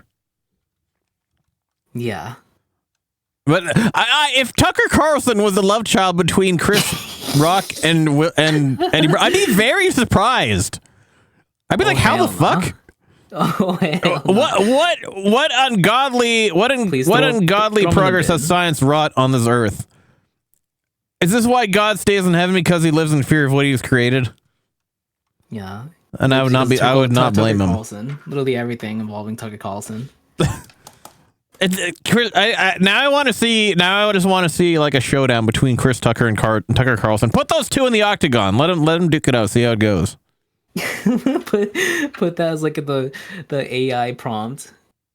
Like Exactly. video, Like if we Tucker want to use Carlson AI videos. movie, yeah. If we want to use AI video for anything useful, stage an octagon MMA fight between Chris Tucker and Tucker Carlson. Yeah. Stop putting in prompts of Trump kissing Joe Biden. It's not worth anymore. It's played Exactly. out. It's been done. It's been done, man. Yeah. It's not new anymore.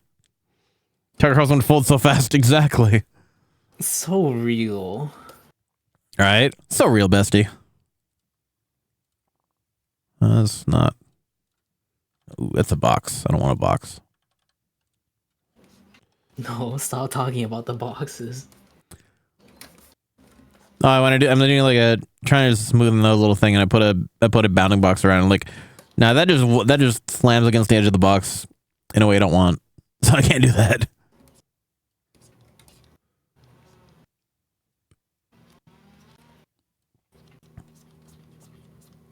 That smoothens out. There we go.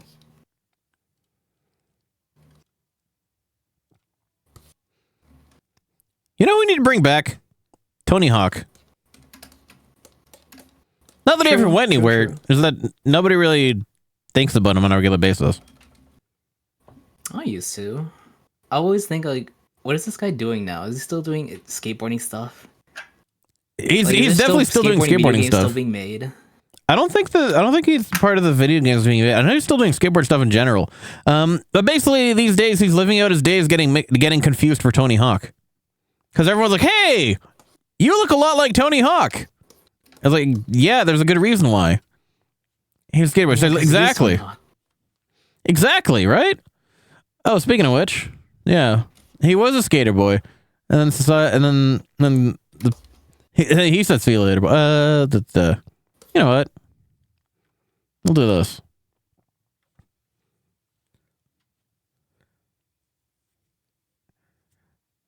I think this song was how I got, like, even found out ska exists in the first place.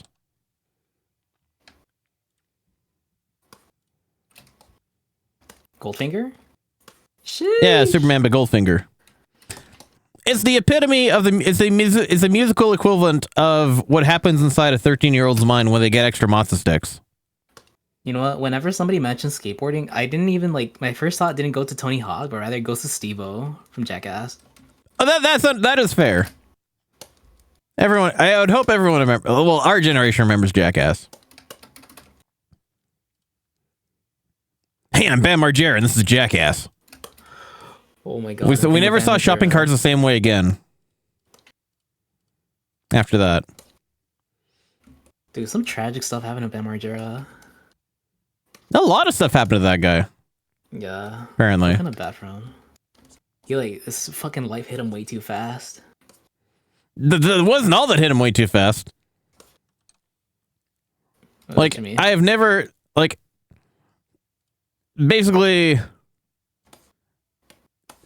Jackass was what turned shopping carts into convenient, it turned them from convenient items of commerce into conduits for pain.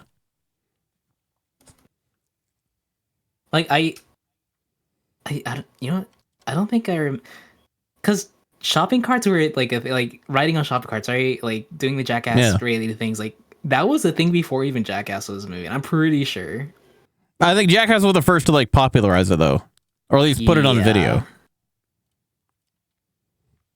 Ahoy!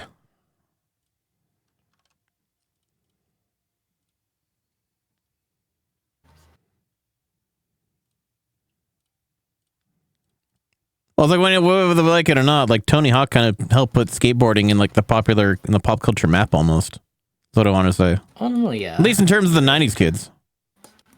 Like a lot of people who got into skateboarding probably wanted to do so from playing Tony Hawk. Ah! Beverage, hydrate. As funny as that sounds, I have not seen Tony Hawk in a Tony Hawk game. In a Tony Hawk video game? Yeah. He's like your I've first seen character more you of, can like, play as. Oh, the main character. No. I mean, like, in the. Hey, you're Tony Hawk. You're the main character from that skateboarding game. Yeah, I mean, like the Tony Hawk Pro Skater games. I guess, like, but thing is, like, you don't play. I forgot. Do you play as Tony Hawk? I remember. Yeah, you can play as Tony Hawk. Like, you play as like a default ass character until like you get to unlock Tony Hawk, and then like all these other skater dudes. But you can still unlock him. Is the point? Yeah. Like it's only the one that came a little. Oh, remember Tech-Dex? Remember Tech-Dex? Oh, dude, Tech-Dex are sick. Fucking love those things. I built like custom like box ramps out of those, like for those. Oh yeah, same. I used to bring them to school, and like I get them shits taken away. Oh yeah. That would always happen as well. Teachers gets fed up with them, like, okay, hand them over. No, Tech-Dex are great, right? Beyblades were a good way of losing a finger too. Oh yeah, So true. I remember the Tech-Deck commercials. They made a comeback recently, actually. Tech-Dex? But like Tech-Dex, yeah, surprisingly, or at least that's what it seems like. True. Not so long ago, I seen somebody mod their Beyblade with like razors as like the thing. Yeah. Like damn. The dangerous. That makes fun. Exactly. Beyblade tournaments, by the way. Oh my god, I love that. I saw a thing where somebody took a Beyblade and hooked it up to they hooked it up to an angle grinder to like fucking Oh shit. rev it at like 10,000 RPM. And, like these things were like fucking reinforced too, and they revved it up to like 10,000 RPM, and they ran for like 10 minutes, just like duking each other out. Sparks were literally flying from that. I think the core measure is no longer a token, but it's a weapon. Exactly. It is It was a massive one. Dude, it is. Like, imagine that thing clings like the wrong way, and like the gravity forces it out of the bounds and just smashes onto Right? somebody. Bro, you pretty much like have like a fucking propelling blade. You know what I just realized? The biggest thing I realized with Beyblades in our early days, we were like fucking 8 or 9, and those things were spinning like against each other in the bowls. They never gave us any eye protection. They never said like, wear these here's some glasses for you to wear while you do. So we were like you think that in the Christmas Story, the fucking Red Ryder BB gun would have taken like Ralphie's eye out. In our generation, Beyblades could have taken our eyes out any time. We didn't even think about that. We were just like, let it rip, and then just like fucking went at it. It was really interesting.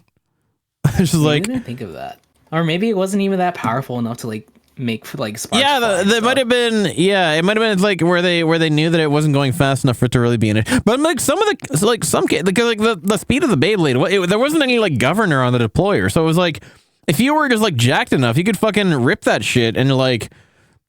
Like have a good yeah, like the kids doing the pull-ups, they're like doing the push-ups and whatnot, building all that core arm strength for the purpose of like fucking pounds of rep and just motherfucker pulls exactly. the Beyblade. Fucking breaks the ripcord, just like snaps the ripcord, trying to like rev up his Beyblade. There's still Beyblade. I mean, that is understandable. Medals got launched. Oh yeah. Yeah, there's still Beyblade tournaments to this day. I saw a Twitter video like not so long ago of like some dude recording at like an underground Beyblade tournament. I love that is a thing. It's like black market Beyblade tournaments are a thing. Like it's like the whole thing of like dice games, right? And the like crackdowns on that. It's like underground Pokemon card tournaments kind of thing. It's literally just like oh my god, it's like the aura of like notorious gang activity and just like Beyblade tournaments. That is the fucking wildest thing to me. They should make movies about those types of things. Actually, I would totally see. I would absolutely watch a movie about like underground tournaments involving formerly children's activities. No, they should remake these things, but like instead of like the anime aspects of Beyblade, show like the reality of it, which is absolutely like, underground Beyblade tournaments. Like, damn, that's sick, dude. I'll fucking watch that for sure. Right? Like fucking, what is it? Yo, word on the street is Big Sweezy got his top broken. Exactly. I was thinking just that. Imagine gang warfare, but it's Gang Beyblade Warfare tournaments with instead. Beyblades. Pokemon Knockout tournament. Right? If you thought it basically played out Yu-Gi-Oh style, whereas turf wars are decided by children's card games. That'd be That would amazing. be fucking real, dude. It's no game, no life, but with Beyblades. Exactly.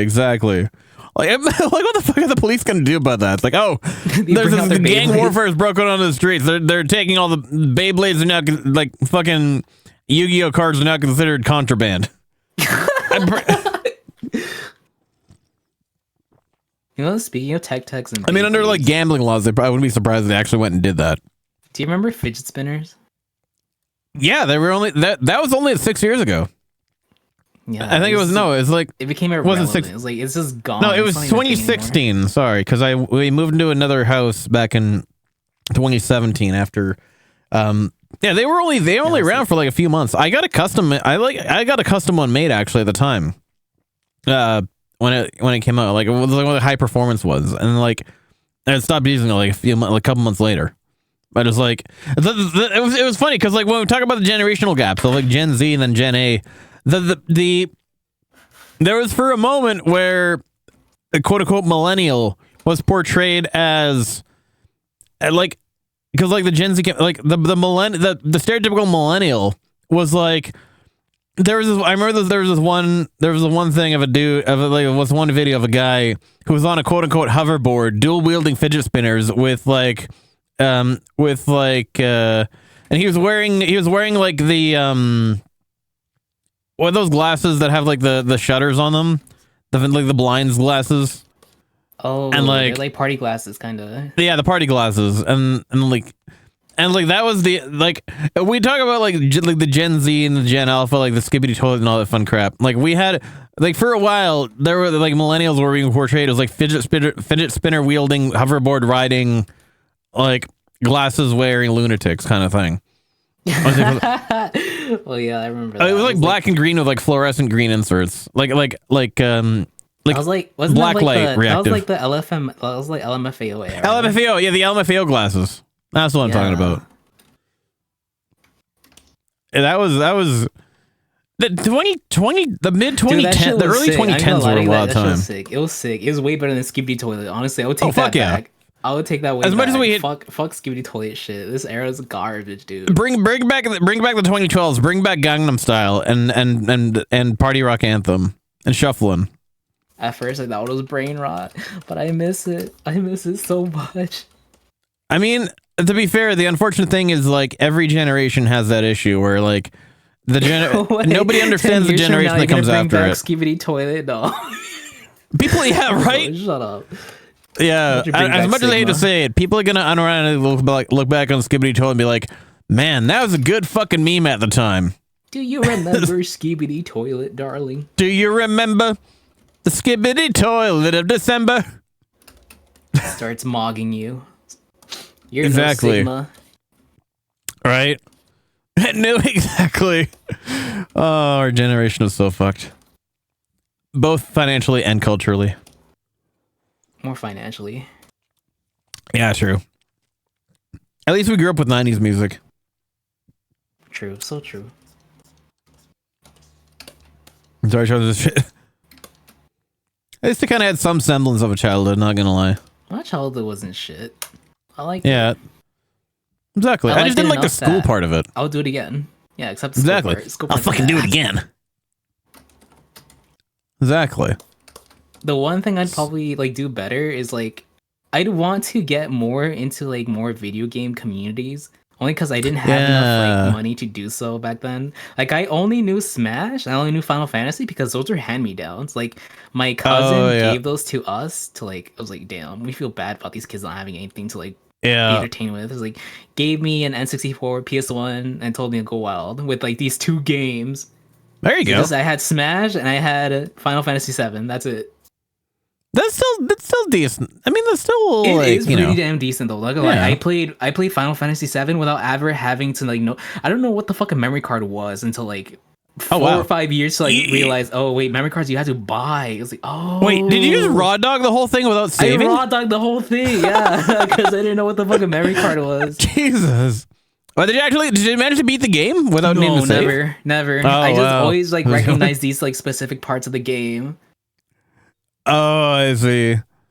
I think Still, it's like with that's Final hilarious. Fantasy VII, it's a really fucking grindy, like it's on an MMORPG, but it plays Right, like an yeah, MMO. yeah. It's like turn-based as well, so like it takes like what 5 minutes per battle. Right. Like I would always try to like sneak in like, I guess like I would turn off my TV instead of turning off my like my console. And my mom came in and was like, well, you're wasting all this fucking energy. Turn this shit off right now. I'm like, no, mom. My mom like, I'm like Arc 5, please. It took me 2 days. Like, no, turn that shit off now. I'm like, no. That's painful. It is, but then again, I don't really get, like, at least now like memory cards are built into the system. Oh, so, yeah, like, yeah. You don't have to buy worry them about a separately. separate That was item. so dog shit. It was such God, a yeah. scam. Yeah, and remember they only like 8 megabytes and shit. Yeah, It's like, I know it was the memory standard at the time, but it's like, started yeah. so low, and then like you remember how like there was this one picture of like this is what 1 gigabyte looks like. It's like a whole fucking like computer Stack room, of memory kinda like cards, it was in yeah. NASA. And then now it's like compared to like a little chip. I was like, this is like 100 terabyte, and they showed like a little tiny chip. Literally they have like multi-terabyte as like micro SD cards now. Yeah, that's fucking crazy. Right? Like I remember when I first got you remember the PlayStation, the PSP, the original PSP? Yeah. The default size memory card that it came with was like 32 megabytes. And it was like on a chip, memory right? stick. It was a memory stick. It was the Memory Stick Pro Duo. It was about the same size as an SD card now. And it was 32 megabytes. And like what was considered a massive like file size upgrade for it at the time was a 2 gigabyte Memory Stick Pro Duo like high capacity card. And that thing was like fuck, how much that went for? I can't remember how it went for almost. I can't remember if it went for like over $100. I think it was like, actually no, it wasn't $100. It was like $60 or some shit like that. It was a lot of money though. It wasn't like 100. It was like I remember 60 or like 50 USD. Yeah, It was yeah. in Circuit City. I wanted to get one so I had to get bad the shit on 'cause, like, I eBay didn't know because it how to, wasn't like, available in save my Canada. shit. Yeah. And like even then, like the videos that you had to put on it were like 480 by 320, like whatever. But it's like the shit seems so high quality at the time too, right? It was like, and there was, I think yeah. it was also like one of the first consoles that had an internet browser built in. Yeah, absolutely. And like, Dude, that shit on was top of surreal as that, fuck. right? It was like, and as well on top of that, like it was a handheld console. Like it like they were porting PS2 games to it. Like I remember like I was blown away by the thought of having Grand Theft Auto on a handheld. Like any Grand Theft Auto 3 on a handheld. Like that was what sold me on in the first place. Like cuz I started out with a DS and like I only kept the DS for the original DS. I only kept that for like a year before I was like, "Hey dad, can I have a PSP for this Christmas instead?" And like man, it was so surreal just being able to play Grand Theft Auto games in the 3D Grand Theft Auto games on a handheld console. Especially with the fact that like when the Vice City Stories came out, that shit was running on the San Andreas engine. And it's like you have PS2 San Andreas level Grand Theft Auto in the palm of your hand. And it's like now with like the Steam Deck and everything else, like you literally have like almost flagship console level quality in a handheld. It's nuts. T-Mobile Snoop, like, yeah, the N-Gage. The N-Gage and all that fun crap. I remember that. Right? Oh, wait, or was that the ad that you were going to hit with? They were the ads. I just think of T-Mobile and like Snoop Dogg, I just think of like the N-Gage. I think N-Gage was synonymous with T-Mobile at that point. Before AT&T bought them out. Oh, I remember all the commercials with surreal? What's up? How like all these rappers are streamers now. Like I have never pictured Snoop Dogg in front of a TV just playing fucking. What was it? He was playing this one game with like he was playing a sports game. He's like casually. Oh yeah, out plays the like entire football team. or whatever. Yeah. Wait, no, he was playing fucking 23K or something, and he started like casually basketball. cussing out. Yeah, basketball sports I still games, remember when 'cause that's his thing. I still remember the viral video of Ice-T playing playing something, and he gets pissed off and is like, and he demands a Snapple. What the hell? This was like forever ago. This wasn't on stream though. It's Snapple, yeah, like the juice drink. So random. Just gets so mad. Just wants a Snapple. Oh, one of the ads. It was one of the ads. Like, oh, I see. Yeah. But I was like, I have a feeling that a lot of it, like, there's a connect. I'm surprised how well like Kai Cenat is connected in terms of like that shit. Because I feel like a lot of them probably been brought in like through him. Because he's got like so many celebrities on his channels on a regular basis. He had John Cena recently. Yeah. I'm surprised anyone was actually able to see him on stream. But that's a terrible pun. That's a terrible joke. My apologies. But like the that's a good minute. I mean, it is relevant considering like what he's been doing. What obviously everyone's seen the John Cena like follow meta. Like everyone wanted to get followed by John. I mean, I got followed by John Cena as soon like a couple days after I got Blue Sky. That's a real question. That is actually. You know what? I'm gonna look right now. Actually. Dude, I can imagine if the Hololive girls decided to make a Blue Sky, then it's probably he is not on Blue Sky yet. He's not on Blue Sky yet. Oh no. Oh, he needs that. I would hope that somebody. I would hope that he. Wait, does that mean that? I'm assuming that it's not John Cena handling his Twitter network, but rather somebody else. Yeah, because someone else managing John Cena. This is dangerous, but the johncena.bluesky.social handle is still available. Oh my god! Somebody can take John Cena right now, and John Cena wouldn't be able to make a John Cena. Don't do it. Let John Cena take John Cena. It's reserved for him. Let John Cena be John Cena. He doesn't want to be because you search up John Cena. That sounds. All right. Yeah, it's like nobody would be able to see him anyway. Please let Hololive get Blue. You know what? The sad thing is, it's probably like it's on their contract that they should only have Twitter. I don't think they're going to be able to get Blue Sky on their own. Though they're probably having a Blue Sky like individually, like not on their corporate accounts. It's up to their corporate to tell them like whether or not they want to get Blue Sky or not. Right. It's so sad, man. Yeah, I mean, it depends on where the platform wants to put the reach, right? Mm-hmm. Oh, that would gosh, give so much leverage to Blue Sky, though. That would give so much fucking leverage. Legitimacy, yeah. That would just like they would have so many people just eating themselves over to the platform if the Holos or even the V show. I mean, a lot of the V Shoujos are getting Blue Skies. But yeah, you dump the Holos on there.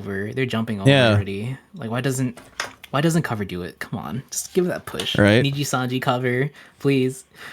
Shenra, just get. Well, not Niji Sanji. Yeah, nobody cares. I mean, Niji Sanji's the last company we want to see on Blue Sky.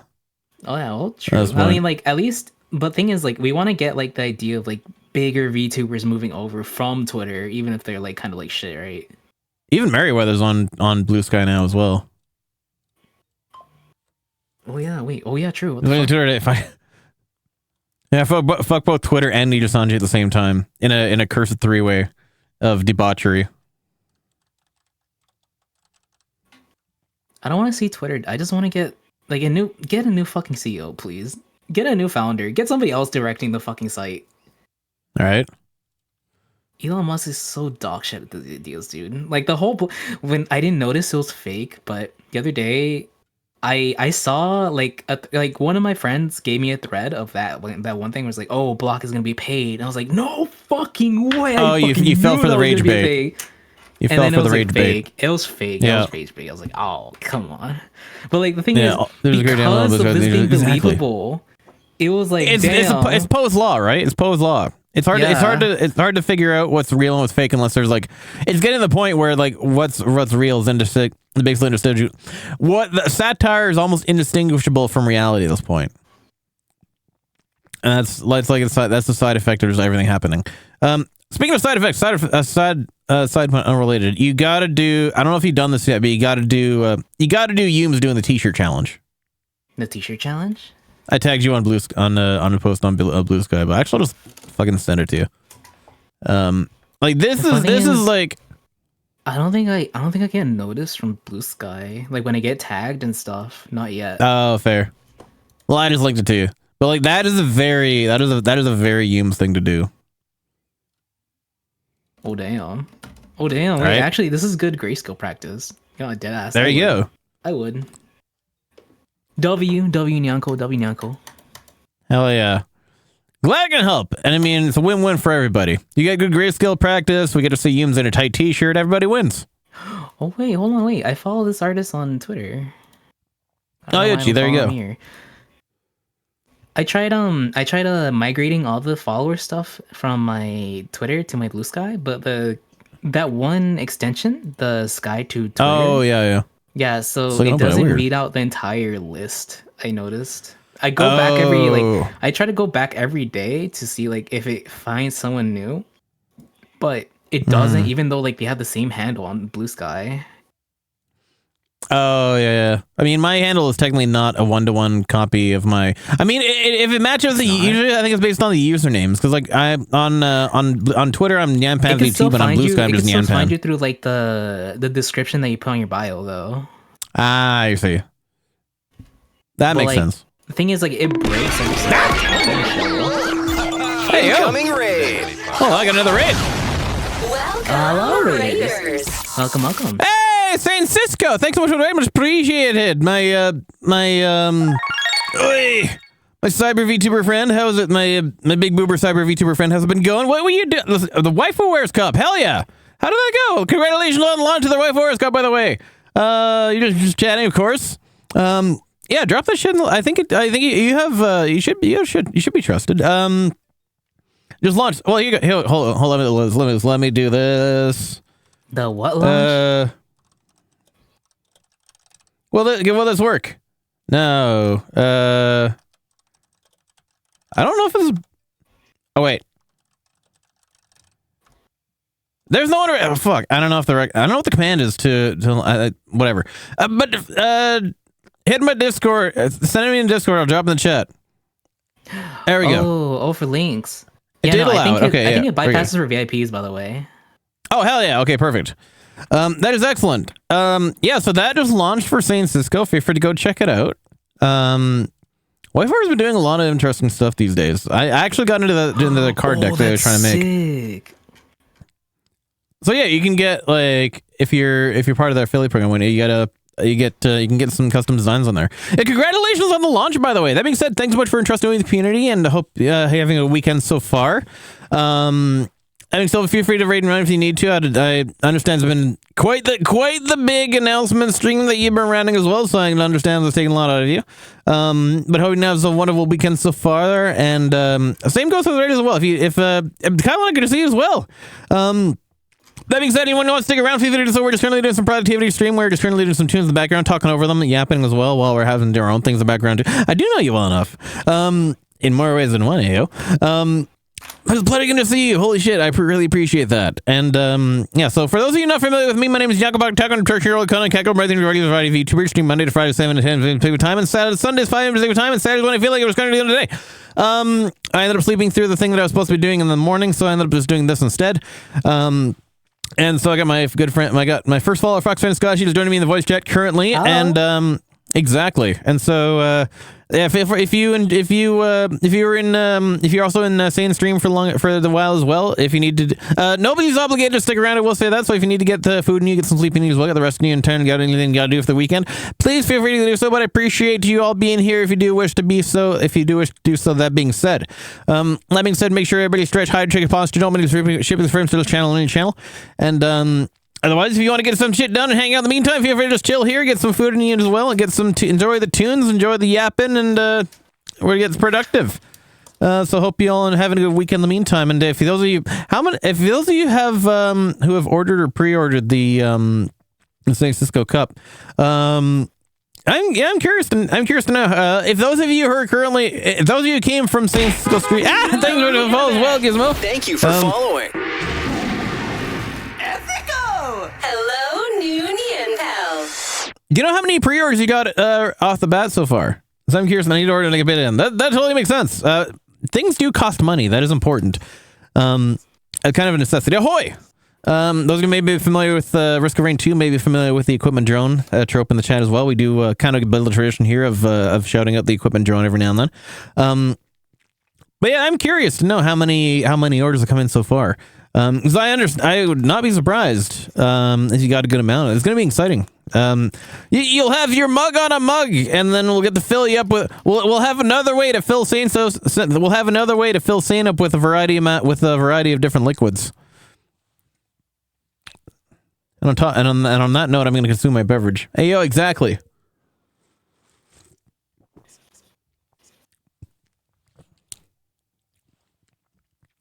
Yeah, congratulations. I'm excited for you. That is an achievement for sure. And looking forward to seeing where it goes from there. Also, damn, you ran early today. Like a dream, TVH. I would definitely, if anything, like my wish would probably be like getting a Fumo of my own character. That is. Oh, fuck yes. That is like that is a dream, dude. Like if it's a cup, sure, but a plushie, Jesus, it's like number one thing I want. A plushie, same. Oh, Skashi, you could if you did it, it wouldn't just be a Fumo, it'd be a Yumo. Wait, hold on. I'm stealing that. I'm yoinking that. You can have that one for free. A Yumo. Fumo. Damn, how does this guy do it? The marketing brain never sleeps with me. And neither do I. So I can enjoy. A plush is my dream. You know what? I would exactly. definitely have a Saint Cisco. Right? Plushie, definitely, 100%. Right? You're already so soft and squishy anyway. It would give it a whole other way to squeeze you, right? That'd be perfect.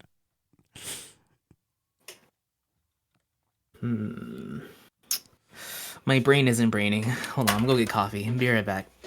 Yeah. My brain is braining way too much. But this is the result of like, I slept for like 7 hours yesterday. I was only awake for another 5, and then I went to bed again, and I slept for another 7. It was like a reverse haiku of insomnia. And it's like, this is terrible on the weekend. Because like usually I like to vibe in the overnight, but now it's morning. And it's like, well, now this other time I'm going to be here for something. But the bear, yeah, that too. Neither do I. Literally, we just got to bear with me. Just got to bear with us while we're going through this. What I'm currently wearing in the background is so this is a valid productivity stream. I'm not just sitting here yapping doing nothing. Whoa, holy shit. A whole season before the bear went into hibernation. Right, the same plush would be basis would be perfect. For a multitude of reasons. But I feel like, yeah, of all the things that like some, especially like, I feel like a lot of character, like for one, for like my character would be much better as a plush than on it, because like I'm not a very waifu-esque person myself, so I feel like a plush would be kind of more suitable for my character than something like a mug. But it's a matter of like finding somebody to make it as a thing. Like I should go on. Oh, the art bots that have come back that have made the move as well. That's the thing. I don't really have a lot of time to watch. Hey, GRD, welcome, chat. Welcome, chat. Going to be this happy Saturday morning. But well, thanks for the weekend. It's good to see you. Welcome back. It's good to see you as always. Hey, yo, did your thing appreciated? Ahoy! Ethico! Hello, new Nyan pal. This is where I put all the TV dramas I like to watch, if I have the time to watch them. Timmy Turner's dad animation there.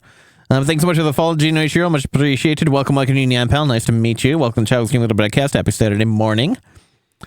But it's like, yeah. What I'm working on is this is an actual. How many episodes give it? Oh, that'd be perfect. I would gladly keep watching your bread shelf. You know, I do love to bake the. I do got some nice buns and love baking the biscuits too, right? So that would actually be very on brand. Now, for as for what I'm doing in the background myself, I'm currently working on touching up a photo set of a photo shoot that I did a couple months ago that I'm finally getting around to finishing. Of course, I can't show you what it is because it involves IRL people, to be my significant other and my best friend, in lingerie eating pizza, which is interesting enough to say. But as for my, I feel my character would be very much more suited to be if you get most. I guess I totally could, but what I want to do for the mouse pad is that I want to have instead of just being the straight booba, I want to have it me holding a plate of melon pans. The melon pans will be the raised booba portion. I feel that'd be adorable. So that'd be my plans for that. I don't know. Right. Hey, you just welcome check screen, but wait a happy Saturday morning. Well, things in. We're very good to see you. You must go right. Done. Now you're gonna give me ideas. I gotta hit up Rin for that or something. That involves money though. I need money for art. It's what infinite loop is. In order to sell more product to get more money, you need to have the money to do that's in the art in the first place, and it'll make that happen eventually. And Rin doesn't have time. I need to go through. Oh, I wonder if I should hit up Fox Play. Oh, Fox Place doesn't have commissions open right now. I'm like, ooh, what are you growing in the garden? My girlfriend does some gardening as well, actually. They're growing a lot of stuff, but it's currently the weather shifting, so it's I'm not sure how long the thing's gonna last for. So we'll have to see. But yeah, I gotta figure out a mouse pad design. That'd be cool. And I finally get rid of the old mouse pad that I have on here that I've been is that one of those wrist pads, but it's one of those basic Fellows ones. That is true, actually. Cutting. Oh, I see. That's fair. But I have a Now, fun fact. I actually did I got a basic level of merch done. Not necessarily a full line per se. I got a couple one-offs made just because they were I'll be honest. Regardless of how far I ever get in the VTubing space, I kind of just wanted the experience of having my own standee and shit. Because it's fun seeing the corpos. They always have their standees at the fucking conventions and stuff. And I was like, you know what? Even if I don't get far enough to the point where this is actually going to matter, I at least wanted to kind of just have the experience there of having one anyway. And let me see if I can dig that up, because I know it's somewhere. Maybe look at Christmas is coming. This is true. Oh god, there are some places in my area, there's some streets in my area, buildings have already started putting up Christmas decorations. And I feel like they're doing it because one of the scariest things you can experience during Halloween is pre-season Christmas decorating. So true, so real. Right? Mariah Carey is defrosting as this point. Oh, she is. She is going to be ready soon enough. And then as soon as November 1st hits, she will be baked into bread. Exactly. And because one thing that surprised me is putting some playlists together. One of the things that I did is I searched through the Billboard Top 100s from the last 30 years. And I noticed a trend where because it's based on the year end, on quite a few of them, you'd see the All I Want for Christmas Is You. You'd see Rocking Around the Christmas Tree from the fucking 50s, and what was it? You're talking about just the oldies of Christmas songs. Yeah. They'd always make a They'd make enough of a resurgence. Yeah, it's been the same shit for a while. They make enough of a resurgence to come back on the Billboard Top 100 list at the end of each year. I was wondering, is there gonna be a new Christmas song this year? Is there gonna be a new Christmas theme? It's something I don't know. They're probably not gonna do the same these shit oldies. over, right? We've all heard all these oldies before. How about some new oldies? Yeah, I mean, the newer bands, a fuck ton of bands now, right? They're probably gonna remake the older versions of Christmas songs, probably cover them or something. Yeah, I mean, a lot of people Michael Bublé is one of the big ones who does that, because he's basically the modern day Frank Sinatra. And he's also from where I live, literally my area.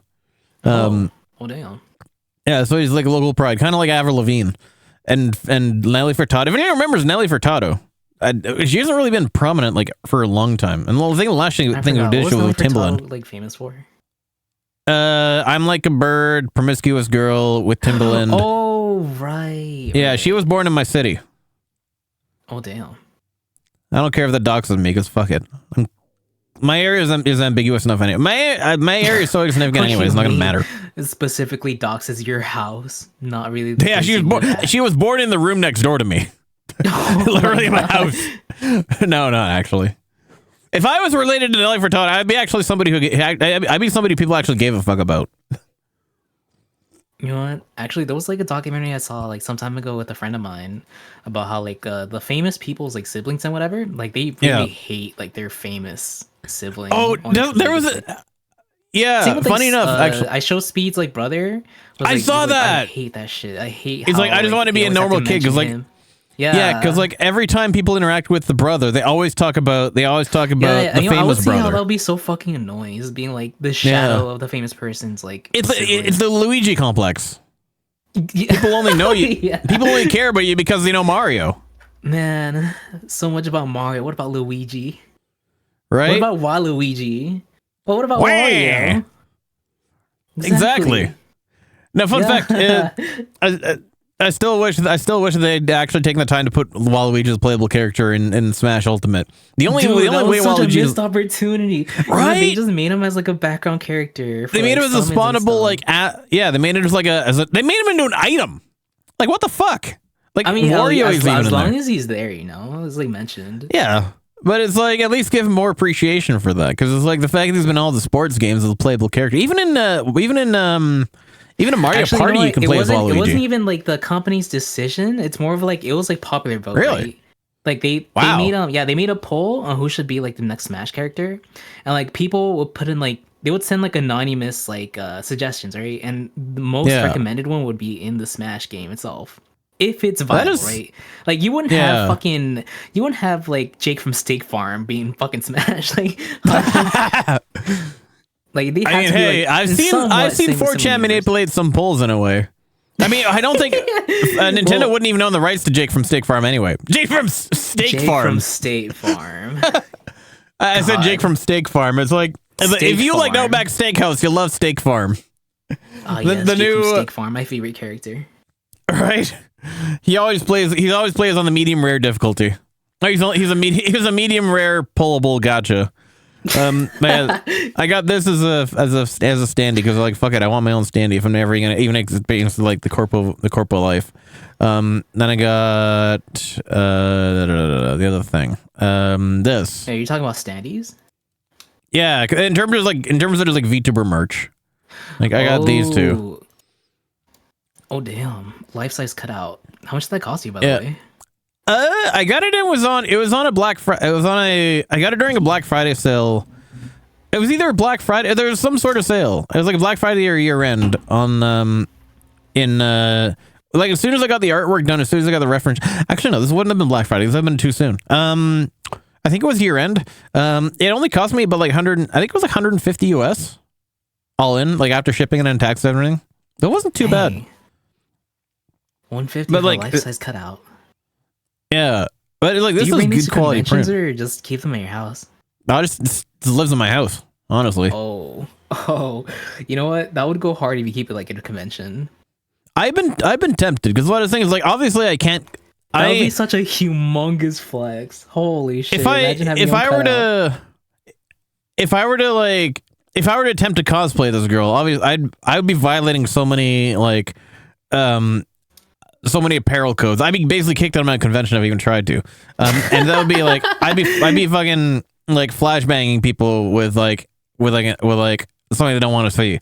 That if I had the standee, then it's like if I'm bringing a panel or whatever, I just put the standee off to the side. It's like, hey, this is a representation of my character, basically of what I do. And then there's just me on stage doing whatever the hell. I kind of want to do that actually. It's just a matter of making sure I can transport her in a way that's not going to damage her. And I kind of also want to keep a close eye on her, just in case. Exactly. I also kind of would like to get a standee of like the reference sheet pose, the one that I have the mini one of. The one that's like dynamic, the waving one. Oh yeah. But I'm not sure if that'd be too wide to put on a regular standee, so I'm not sure if that would work. I forgot how your lower half looks, but I have faith in you. You know, I forgot how it looks too. Like I only see the top half of your VTuber. Because I can't show enough of the character. The problem is like, Or you have to color stockings. yeah. How tall is my character? 5'10". So she's an inch shorter than me IRL. But I also last time I measured my height was wearing shoes. I think I'm actually the same height as my character IRL. 5'10". So like the standee is supposed to be a 6 foot max height. So the standee I think also comes out to 5'10". And I think the standee is like a tiny bit shorter than me. Just do the proportion of the cutout, like the base cutout. Because I ordered the largest size they had when I ordered it from Build-A-Head was 6 feet. Why do you get more shoes? No, well, I'm really glad you like your cat, Allie. I know you appreciate your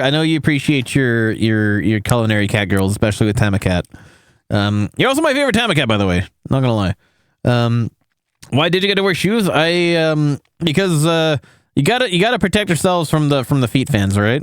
That's why you gotta keep those grippers covered. Ahoy! And so, yeah, guys, I just need to, if I bring you to con, I'm appreciative of all cat fox. True, especially the cat fox. Because Tammo no Mai herself is the fox, and Tammo cat, of course, is the cat version. Funny enough, so far people have caught Castro, the ones everything suggested. They've caught Tammo no Mai, they've caught Tammo cat, they've caught Castor Astoria. I think caught a couple others. I think everyone from Fate to Fate Go has been caught by now. Yeah, I mentioned in Scotch's actually. I think here it goes. Dory's gonna be a very happy individual. That was shit. Who caught that? I think it was I think it was during the last stream actually. Oh hell yeah! Even better. Can I confirm too? Oh, that's hilarious. I love that.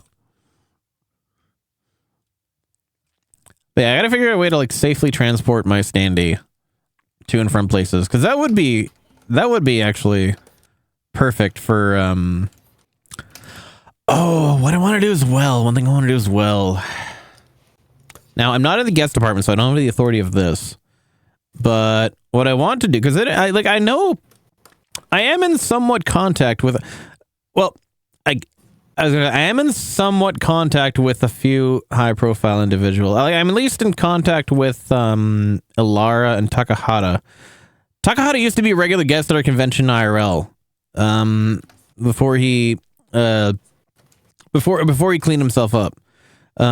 So convention environments aren't something that he is really able to do. So I would not be able to bring him back. But I kind of want to. What I want to do is I want to do more VTuber integrations in the programming department, in the programming side, in our convention. So what I want to try and do is I want to try and get more. Like I want to see if maybe Lara's gonna be doing a subathon, and that her shit from what she mentioned, her shit usually lasts like 3.5 months, and she didn't try and break her old record, so I don't think she'll be available at the time. But what I want to do is I want to try and get more.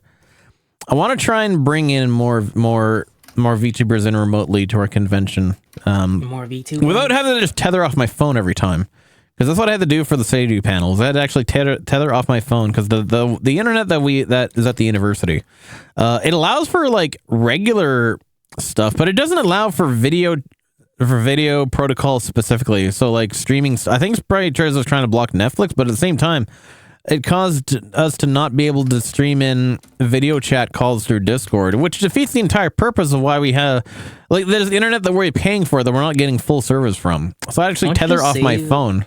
Why don't you just save like maybe some like funds for hotspot for your own? That's what I was thinking.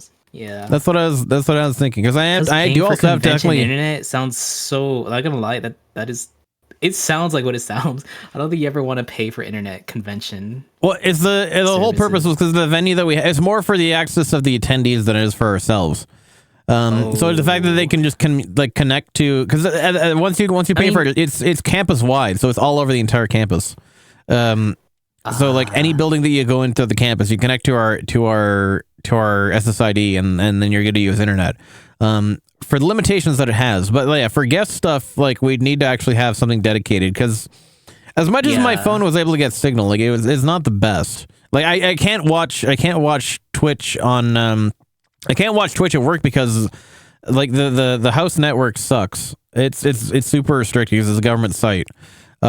And my phone doesn't have enough bandwidth. It doesn't have a strong enough signal to be able to carry the bandwidth of a full size Twitch stream. That's why That's why whenever I join you guys in Discord on when you stream at night, is what I have to do is I'd have to run the Twitch on my phone itself, and then just open the chat separately on the computer, and then just use an earpiece or whatever. That sucks. It's such a janky setup. I wouldn't want to fucking open up anyway. Yeah, you're right. So TLDR, Takahata had to go through some rehab, and that's why he's like sobered up now. So the which is interesting that he has himself, that his whole theme is like a bar. But it is maybe like a desensitization kind of thing. But yeah, so but like I want to have more, because like I as the head of the programming at least have the authority to bring his VTubers as panelists. There's not as guests, so it'd be weird as for how to be able to promote them that way. But like I want to do more things where it's like kind of like that.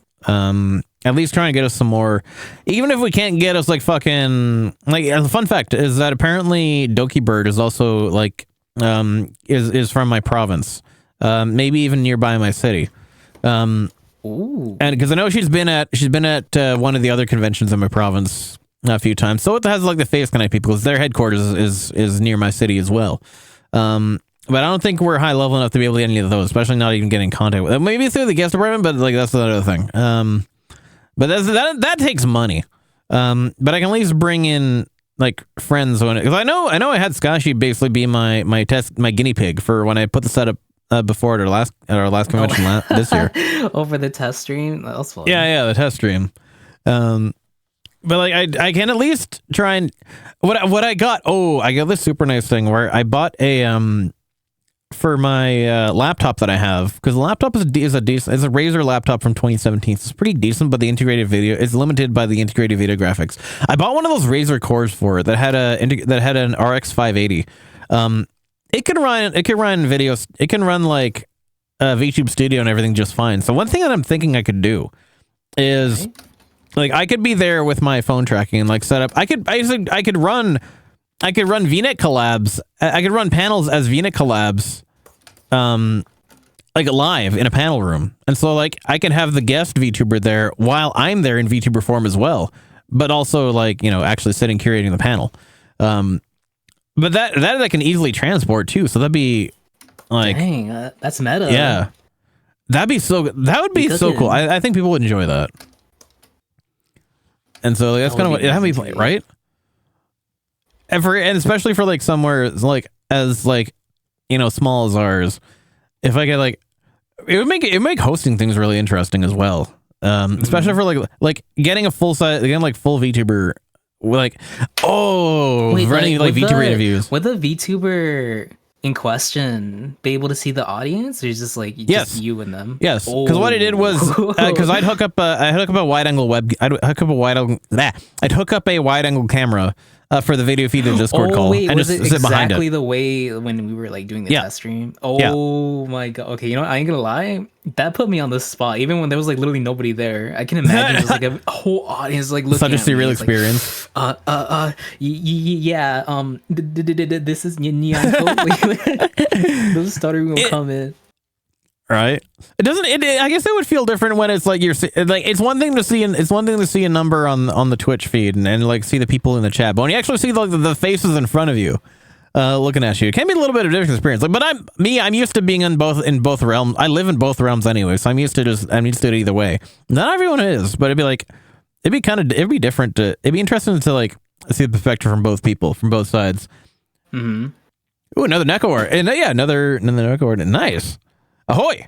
Yeah, so I want to try and get more, because like we had because that's what we did for the Sadie panel. We had them all in Discord call with all their models up and everything, and we had the camera feed from the audience looking at them basically, and we were taking questions kind of like that. So that would be something that it'd be interesting dynamic for I think for like the people in my VTuber panels to get to experience, like the VTubers in my VTuber panels to get to experience is actually seeing like You're not just seeing like numbers on us. You're not just seeing numbers in your Twitch dashboard. You're seeing like actual people in front of you, sitting in front of you, like asking you questions. Yeah, I would say I would be way more nervous actually seeing real people than if I were to see the number. The number is way better. Hell no, the real people stuff would make me hella fucking nervous. I have not been. I kind of want to give. The only time I've been exposed to like real life audiences was when I used to play in a band, like way back when. But even then, like I would be like the drummer, so I wouldn't be looking at the audience. I would feel so bad for the vocalist. Right. I'd be the vocal. I mean, I host so many events in front of these audiences. I'm used to like speaking. You're the star of the show. You get the spotlight. You go there. You go, girl. I'd probably operate the spotlight too, because like I'm used to just like doing these public present. I'm used to just running these events in front of like 350 people on a regular basis and each year. So I'm used to just like doing stuff in front of audiences. I can walk on a stage in front of an audience of however many people, no problem. Just like, hey, sup, motherfuckers, nerds. And it's like completely unfazed too. Yeah, you have the teacher aura. Exactly, without actually being able to teach them anything useful. So it's like I have the aura without the actual experience. That's all teachers do. Is yap. Basically, yeah. And then they grade you on how well you paid attention to their yapping. Just like right now. Would you grade everybody else in here? Good question. Yeah, stick around after the stream. Everybody, there'll be a pop quiz. Where you have to get at least a 75% to be able to be eligible to make it to the next stream. Oh shit. Starting question 1. Who made the Flat Fuck Friday video? Well, that wasn't even this stream. Never mind. DNA plus sensor. Oh, of course. I was gonna say, yeah, you can't do extracurricular things for extra credit. My apologies. But you already get a full A for effort. Don't worry about that. Exactly.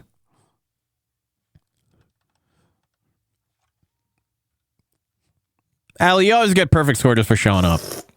You know me. We stand our favorite Tamacat in the server. This channel. Not a glass. I mean, do you want to stay in detention? Deliberately stays in detention. Jeez, I don't know, Cora. I don't know about your detentions, but usually my detentions are just like you stay in silence, and if you like try to like backtalk the person like in the detention room, they give you even more detentions. Like, bro, why? I'm just breathing. I'm fucking literally. Why give me more time? Just waste my time in here.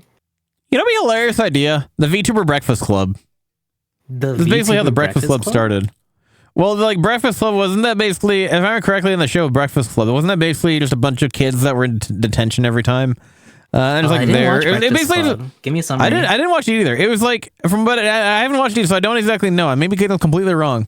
I just wanted to know. Wow, that is ballsy. Not showing up to detention. You know what? I did that too. I usually get like, so how my like middle school operates is that if you show up late, they keep you at the gate of the entrance, and they individually get each kid's like name, and they give them detention. Thing is, like, I would never go there, but like, thing is, if it racks up to like 10 detentions that you have, you need to like do them, otherwise you don't graduate. And I was like, you know what? I don't give a fuck. So like, thing is, what people would do was that like they would have so much detentions, and like the thing like to like excuse all the detentions is like if you had like a doctor's note, right? So like, at some point, you would want to get sick so you could like get rid of all these detentions at once. Oh, like, wow. It was like a loop in the system. One note would clear the whole thing? What the point of the detention? You just like one doctor's note can like cancel all of them. Jesus. And that is like the detention is that like you can't do anything. You can't fucking do your homework, yada yada. You literally just stay in there. Really? Yeah. You can't even be productive. It doesn't make sense at all. Yeah, you're literally just wasting your time in there. It's like, why? Yeah. I was like, what the fuck is even the point at that point? It's like it was supposed to be like your punishment, but thing is like it's just you're just sitting there like in silence, awkward with some random guy in the fucking room. Right? It's like what is even the outcome? What is supposed to be the intended outcome of this? How is it supposed to be? Oh yeah! Oh my god! Wait, Necora literally really where we just goes down and we're getting changed. Oh wow! Yeah, you were in my fucking school as well. So awful. Were you a sports kid then, Necora? Were you one of the jocks who were just like all about sports all the time? You know what? It's That not you even just about constantly wear the uniform? sports, but rather like the sports outfit, like the sports uniform is like a lot more like aesthetically pleasing than actually the fucking uniform in general. That is valid. That is totally valid. Because like my uniform in school was a lot better looking than the actual uniform itself. Oh, I see. Because we didn't have blazers. We had Like, like oh, a regular collar t-shirt, a white one. Yeah. Like, which made it even worse. You can't even wear ties, nothing. It's just like a white collar t-shirt and just like pants. Yeah. You look like the most dorkiest fucking kid ever. You look like right. you look like you go to like a Christian choir school. kid. Yeah. Right. You're basically a choir kid. Yeah. Oh, sports was mandatory and everyone. I mean that makes sense. I mean, there's the fact you're gonna have to do it anyway, so you might as well just you might as well be wearing it already, right? Is that from what Nicole is Also, saying? I don't know about you guys, but when I had physical education, we had to like the only thing we needed to wear was just like our uniform, and that's it. We passed. Like we didn't actually. Were you in a have to do private school? sports. No, I didn't go to private school. I went to public school. Oh, because ours didn't have we didn't have uniforms in public school. We just had not a dress code, but it's like don't wear offensive shit, and it's like at least we'll have the one with, have like, a gym graphics uniform. and stuff. Yeah, we had that same thing and like too. just have gym fucking clothes of some sort. Oh, I see. Private. That makes sense. Yours was private. Yeah, no, mine was public. It's just that ours had like a really strict dress code. See, that's interesting. Where it's like you'd have a public school that has a dress code. For real, or at least that was like probably yeah. the first one I've ever seen too. Yeah, like that is new to me. High school was really chill though. Like it's just if you wore like a t-shirt that said sex on it, like obviously you can't wear that shit. Yeah. Oh my god, that'd be a hilarious thing. Just like I literally just now just want to see somebody just wear a t-shirt that just says sex on it and see if that gets them anything. T-shirt that says sex. Oh yeah, That would sell like hotcakes. just sex. Just sex, literally. Black and white with there's white shirt with the black word sex on it, or like invert that. It just wait, no, it would change the direction if it had like it just had like the Homer Simpson dance thing. It just had sex on it. It was like, well, I mean, it's not bad. It has Homer Simpson on it. It just says the word sex. Right? I mean, if we're talking about sex ed, then like, what's the problem, right? Exactly. You'd say it's an educational term. It means something else in another country. Exactly. Let's see. Skashy sounds madly anal. What you mean? What you mean by that? I have no idea what you're talking about. Oh my god, the shirt exists. Smile. Hard sex. I need the hands-on experience. You know what? Thing is, I don't think I had sex ed in my class. We were talking about health, but we never had the sex talk. I never had the talk. Nope, never. Nah. But yeah, Scott, check this out. Internet. Ahoy! Ah, of course. Sex black short sleeve. Sex. Sex. 50 euros though. Oh hell no, that's too expensive for me. No, that's too expensive. 50 euros for just the word sex printed on a t-shirt? Right? I mean, that would be a fashion statement when you think of it. Considering the state of fashion these days already, it's like, would it really be surprising at that point? There's another one that's literally just like that cooks. Imagine just a t-shirt, sex, and then just having hot pants. Wait, that actually cooks. Hold up. Actually? Oh yeah, I gotta throw it on a Yums. That actually cooks. Hold up. You should throw that on a Yums.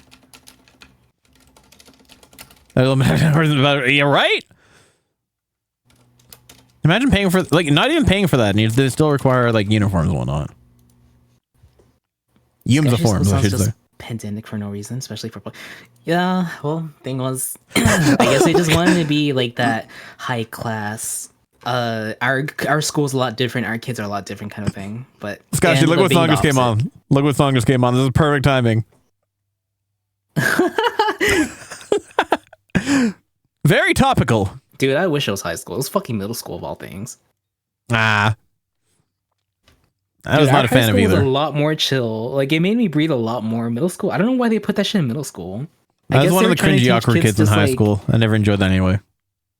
Oh, uniforms in high school. I actually wanted. Oh, we didn't have uniforms. I was thinking of like I saw all these kids in like other high schools around my district areas. Like these people have like really like cool looking uniforms. Like they had a blazer. That should look kind of like they came out of like an anime. But like compared to us, it's just like casual clothing. Yeah. I mean, yeah, it's like kind of chill, but at the same time, it's like there's no class, nothing. The Like, only people are class just, is like, the one forced you to go went to and earned school. grades in. Yeah, there you go. Exactly. No, Did you also not have preschool. When we were don't 4? I don't remember. I think we did. We'd have. We Thing is, we like, our definitely didn't. uniforms in preschool. I think it was either like very like light blue. It was like Japanese, like kind of like inspired preschool like uniforms from what I remember. Like a light Interesting. blue T-shirt, like a fucking not a yellow hat, but like it was inspired. Like it was light Just blue think of and like yellow yellow. construct, like a little yellow, like, or it's like the what's it called? The bower, bucket not the hat? bower, the bucket. Yeah, the one that like the pit helmet. There we go, pit helmet. Yeah, it was exactly almost like that actually. That's interesting. 6 to Honestly. 15. Elementary school. I mean, our elementary school didn't have a uniform though. Just preschool. Yeah, interesting. Yeah, ours didn't. Our preschool didn't even have that. Basically, our preschool was basically the daycare at that point. Oh yeah, pretty much. Yeah. They're reminiscent of Japanese style. That's dope. I mean, yeah. I mean, I'm assuming because like I do remember like having like really like light blue, like t-shirts when we were like in preschool. I always fucking hated having like go in there too. Because like a lot of the color schemes inside that like the preschool, like the room that we were in, it was like really bright. Yeah. Oh. It was like high visibility, basically. It was OSHA compliant. Super fucking vibrant colors and shit. I was like, oh my god! I was like, I walked into a fucking surgeon room.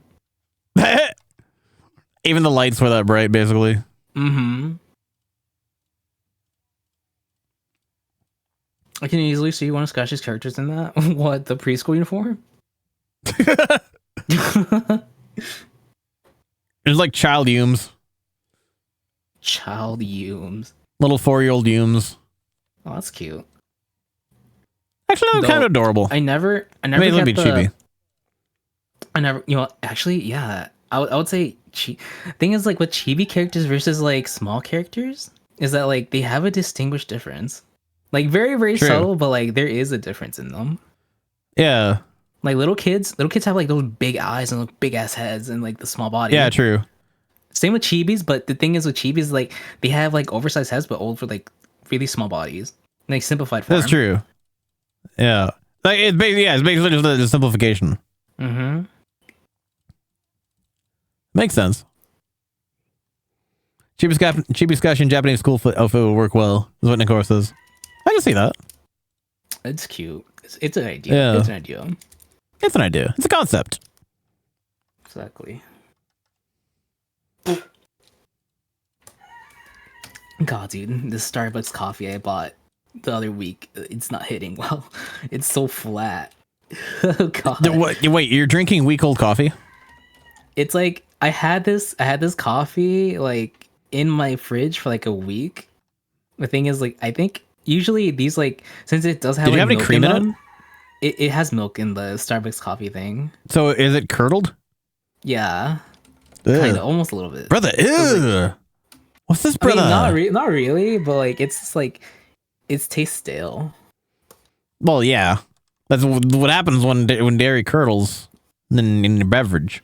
Oh, yeah, it's not going to taste like it did the can day it came out. This can, though, they sell them like that. Is it one of those, like, okay, I thought you just like bought a No, not coffee like from dead there. as like bought like coffee Oh, like in like okay. a phone cup. Yeah, like, yeah, it's yeah. Actual, like, You bought like the canned coffee. Starbucks like double shot coffee can or whatever the hell it is. Okay, yeah. that's not too bad. That's not too bad. I think you just have to like shake it a little bit. It's a caramel one. I did shake it. I shook it before I actually even got it out of the fridge. No, fair enough. Oh yeah, your point is valid. Yeah, I straight up thought you just like bought it, just dead ass bought a coffee to like, put in the fridge. I would have thrown that shit away. Yeah. So I wanted to wear uniform throughout. I did not. I was in one of those public schools that just did not require it at all. Oh, I gotta blur the super high detailed. Maybe I can just clone stamp this out. Yeah, I think I'll just clone stamp this out. Yeah, I got lucky. I didn't have to do that. Thankfully.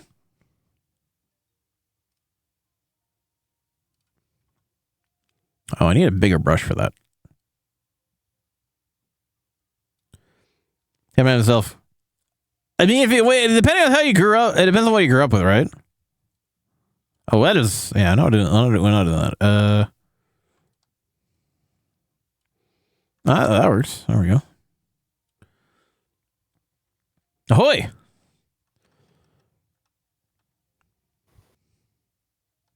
Oh, I might have to pack it up a bit soon. I need to go pack up for It's all the gym. good. It's already 10:30. Do what you gotta I need do. to look at the clock. Nah, it's all good. Get that post art workout on you. Gotta do what you gotta do. But appreciate you joining me for this morning, Scott. It's always good to talk to you. There's no problem. This entire week was I'll just be running productivity, for- wasn't for you. Sorry? This whole week was a productivity hour the like entire week, or were you just doing something Yeah. else? Except for Mondays except for the Monday and the Friday. Maybe I did do it on the Monday. Yeah, it was basically full productivity week except for the Friday with the interview with Oh, Ferritsu. damn. What about next week? Next week, I'm thinking I might do another session because I'm gonna be done. I'm gonna be done this photo set for. I only have 15 more just to do edits on. They're gonna take too long, but I have another photo set I've been sitting on since like mid-September that I want to finish actually. And I want to officially going through and start doing the Lightroom stuff on. I don't know. I haven't really this whole. I don't know the whole. I just. You like the yapping with a thing weird a lot vibe. more? That too. There's like the whole weird vibe Yeah, I'm just getting with the me VTubing too. space. I Yeah. was thinking to myself every time, I was like, whenever I start like a stream, I'm like, you know what? I didn't like having to just like focus on just the game and then talk to people. I like creating and also talk to people because they engage a lot more on it. Yeah. Well, on top of that, when you have something else happening, like when you're going into a gaming stream, but you're just hanging out with chat at the beginning, and like sometimes you get into like a good conversation with chat, like before you actually do the game or anything, and it's like, but you always feel that lingering pressure of like, oh god, I'm gonna have to start the game at some point. That's kind of why that's why everyone's here. But like when you're just dedicated to yapping, there's real no pressure on that as long as you have enough content to keep the conversation going. But it's like I just haven't felt motivated to actually play any like as much as I could throw on the as much as because I could get back into the regular Not even rotation of the spooky games? It's almost Halloween. I know for the last week I'm definitely gonna do spooky games like for like the Monday for the week of the 27th because we have been doing the spooky stuff on the Sunday Squad as well since last weekend. But I don't know. Like we should plan some spooky games for the last week of October. That we can all do because I know Exactly. I want to do. Yeah, that I want to do for sure. Wait, did you see? By the way, they're gonna make Bookshot Roulette a multiplayer game. I did not see that, but I do own it. I'd be down for that too. So do I. I didn't. I at some point I thought they were gonna do it, but I thought it was gonna be like kind of like a third party thing, where like like an add-on mod kind of thing, right? The actual developer is like developing a multiplayer mode for it. Nice. Yeah, we should line that up too, because I think we already mostly all have that. Huge. I don't know. I'm so fucking excited for it. Nice. I'd be down. We'll do. We could.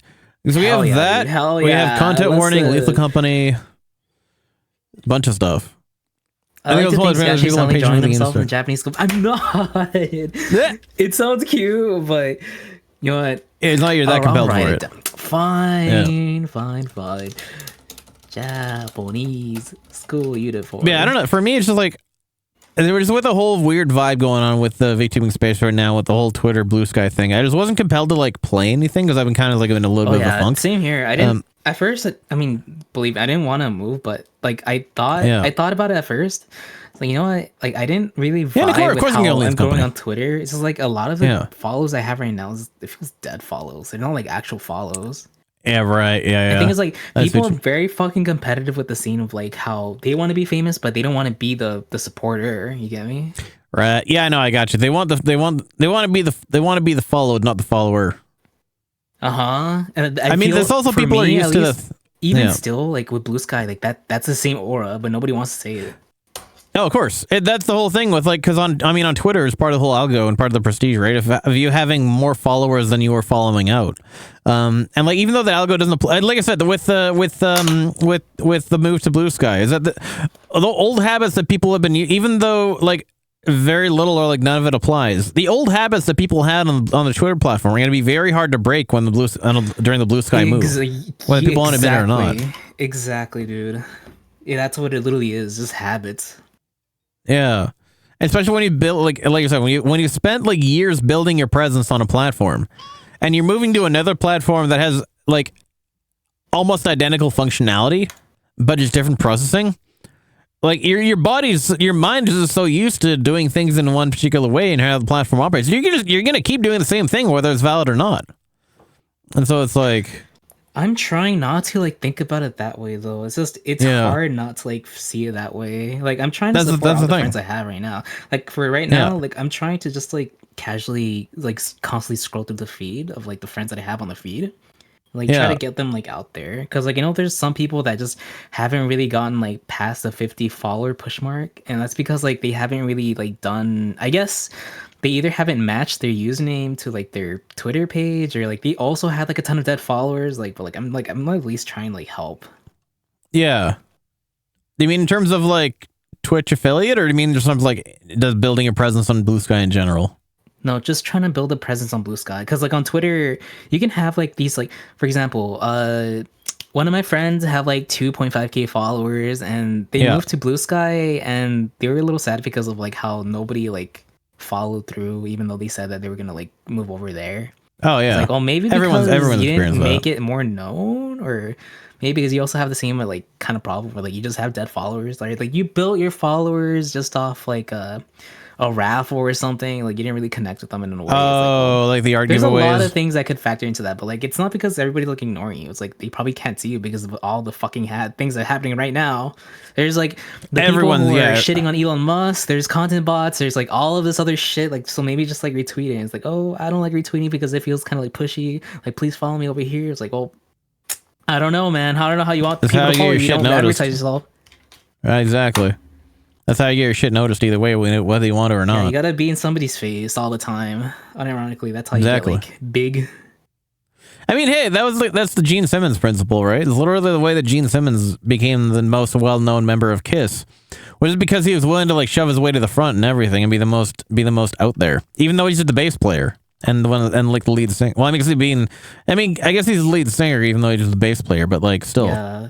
Literally, I remember that things is cucking you. Just stop overthinking. Just do it. Exactly. Just fucking do it. That's why the top like influencers right now are stupid people, because they just don't think, and they just do. Exactly. They just fucking send it without regard for anything else. Exactly. Sometimes you got to turn the brain off and just turn the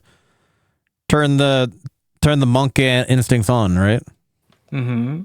Actually, no. Wait, hold on. Maybe I'll send this to you, because like maybe this actually helps you as well. Yeah. I'm sending it through you on Discord. I pinned something recently, and I noticed that like, damn, this actually goes hard for Blue Sky.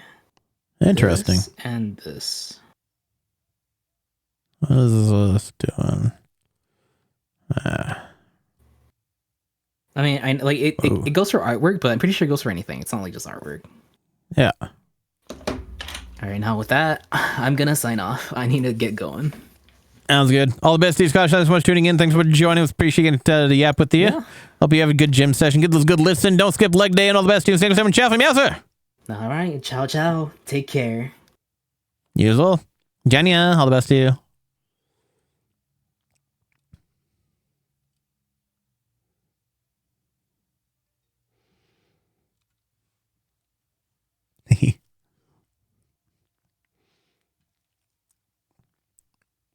We also stand our first follower, Fox Friend, in this channel. Thanks, if you want to enjoy more of Scotchy's yapping whenever he decides to stream again, you can check him out here.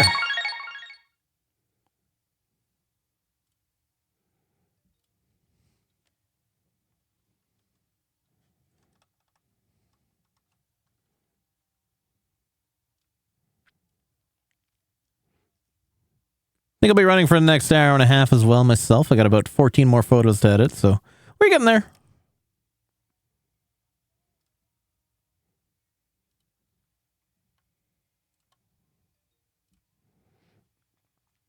Oh, yeah. You can't get rid of me that easily. Stuck with me for another hour and a half.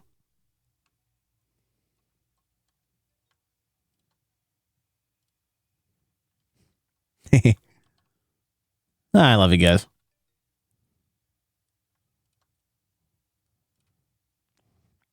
Ahoy!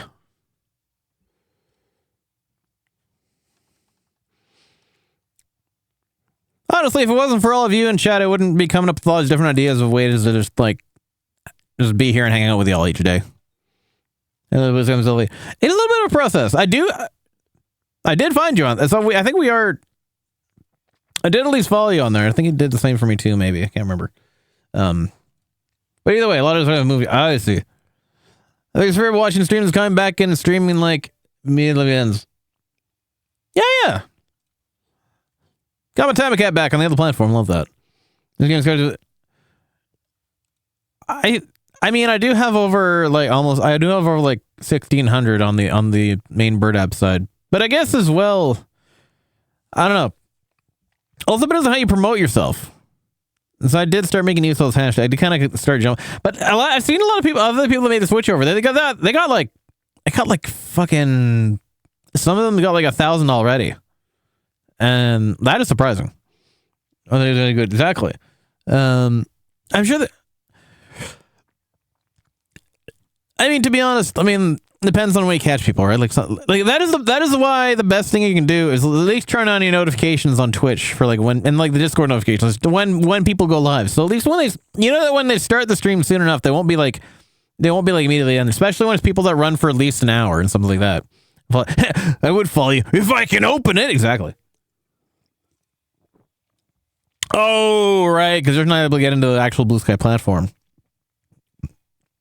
Which is weird, because like I'm with Alexa just fine. Is it just an Australia thing? Because no, I have friends in Australia to be able to get on the platform fine too, so I'm not sure what it is. That's so weird. But yeah, as for the growth, I mean, I guess it's kind of proportional in a way to the presence that you've had in the platform. Like I've seen, I know I use Merriweather as an example. Mary on Twitter side. I spelled his name wrong on my searching. Mary Dog. I was married. He was 415,000 on the Blue Sky side, on the Twitter side. But 22.5K on the. So it's like I feel like the crossover between Twitter and Blue Sky right now is about 1/20th of what you're getting on the other platform. In my case, it's more like a 10th. I got my account of Older and used both of his. Older how? Oh, is it? No, account age shouldn't determine your ability to access the website. If anything, she could be more priority. But I'm not sure what to think of that. What to make of that, actually. I'm not sure why you're having connectivity issues. I'm able to navigate the site just fine, and I'm in Western North America, so I'm not sure why. Not sure why it's applying to at least you in particular. Check your firewall settings. I don't know. Is your browser restricting the website at all? Try seeing if you can access that in a. Can you access the website in an incognito window? If you can't do it in an incognito window, there might be something to do with your browser, or your network. That was just blocks it with the look. Weird. It was loading. Oh, try from your phone. Like what? Like turn off the Wi-Fi and just do it from your on your phone's network. Is that? Yeah, try a different browser. Maybe. What browser are you using? Because as much as I hate to say it, I use Microsoft Edge. I've been a proud Edger for years. Ever since I stopped using Chrome itself.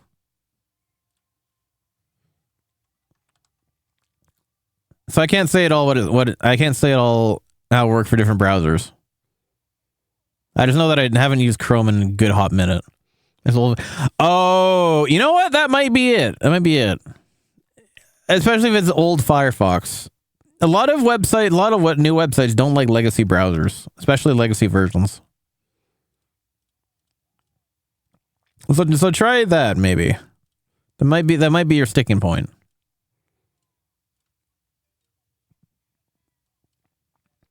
There you go.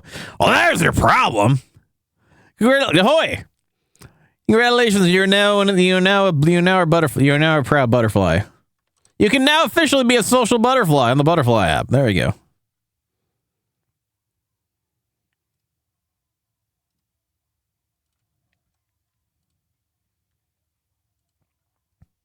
Oh, you got him next. Oh, we got some good classes up next as well. Now that I didn't accept making fire. Oh, I see. There you go. That sounds cool. I didn't really make custom. I guess you can make custom themes for browsers. I have not really cared enough to do that myself. It's usually as soon as I open a browser, I'm just going to a different website. But then again, I know you can do the other things with it. It's never really been in my interest. Not to say there's anything wrong with doing that, of course. You only have once, right? Being able to customize anything as much as make everything enjoyable to you in any way that you can. And I see. I think it's probably because I'm like trying to be a seamless integration between app and desktop. Maybe a lot of sites have been doing that.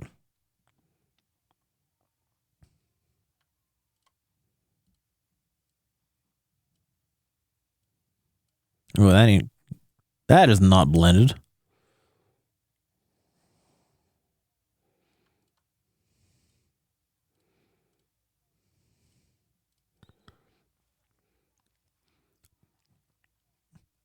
No, I hate change too. That's why I never pay with cash.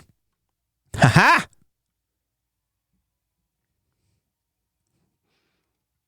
Sorry, that was terrible of me. Got him, exactly. Get sexy, right? Meow.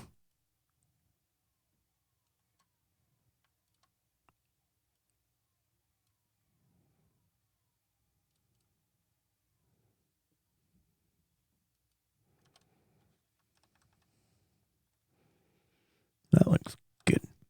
There's me. Absolutely. Spill the tea, sis. What you got for me?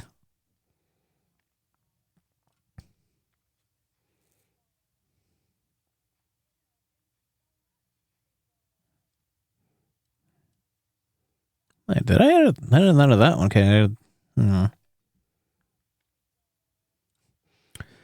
Where's for the wedding today? Oh, yeah.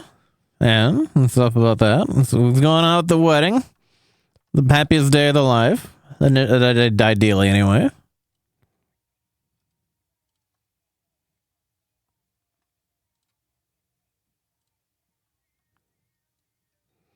So that's my brother to take care of the Chiefs food board. Did he take care of it by eating all of it? Because that's the first thing I would do. I love me a Gart charcuterie board.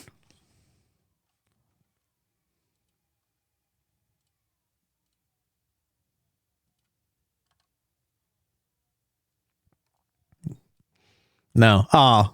Missed opportunity. Oh, my mouse is acting up now. Oh, it's going slow because of the program, I guess. There we go. He's not a foodie. Oh, I see. So what do you do? What do you do with the charcuterie board? Okay, it's all good. Yeah, none of you good. I'm a patient person. Don't worry. Me going to the hospital.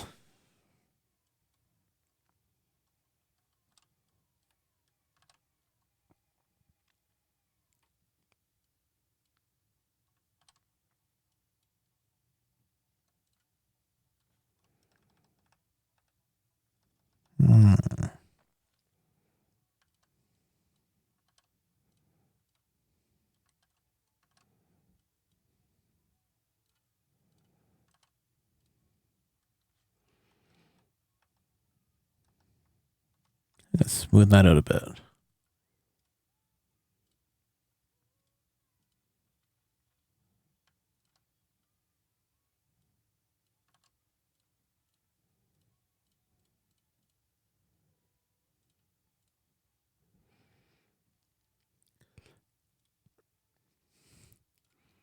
It's a funny lurker name, and I want to say, but I don't want to. I don't out my lurkers.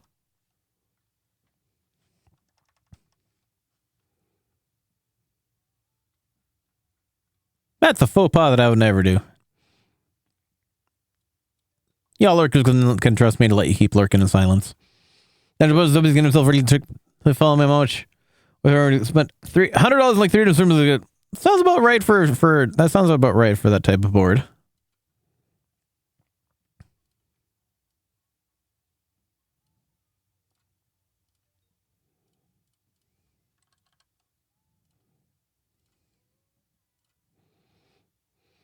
Yes, money was nowhere. Oh, I see.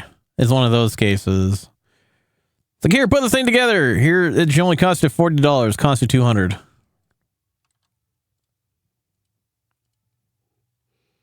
I love paying out of pocket to prepare like a feast for her. Oh, well, I consider it part of the wedding gifts, I guess.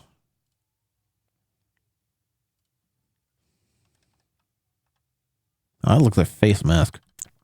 I want that.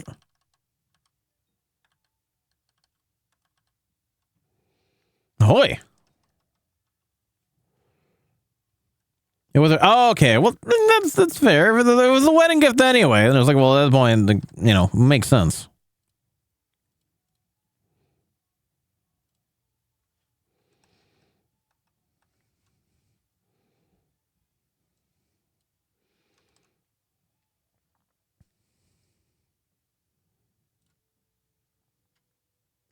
Oh wow! I did not catch some of these things on this.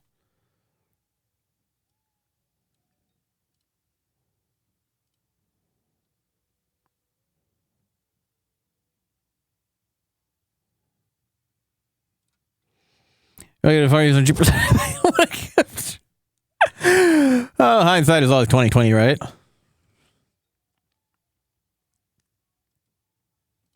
If you want to be years, oh, of course. It was all set up the whole time. It was a setup the whole time. Not surprised sometimes.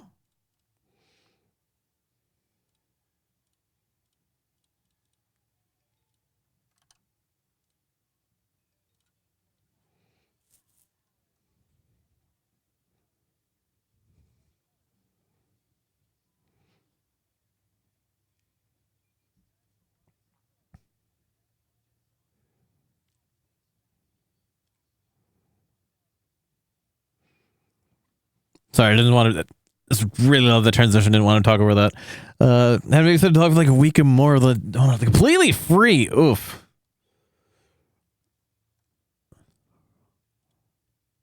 Of course, they're gonna guilt trip him into doing it, right? Love it, right? Same. I'm so glad I made it. Got it. I didn't make it. I got a commission. I'm so glad I had it made. I guess I should say. I want to give the true radio experience here, even though I'm not a true radio host. Well, yeah, because that thing like that would be like, come on, you know, we're family. I do anything for you. Why don't you do it for me? Kind of thing. It's like full that bullshit. It's like it's within reason, right? Doesn't mean you automatically get to ask every favor under the sun, especially when you're the sun.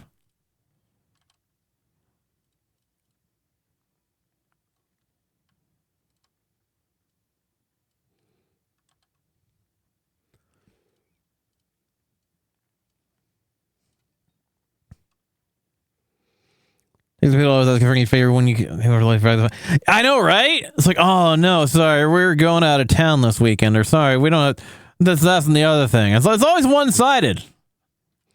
I totally get that.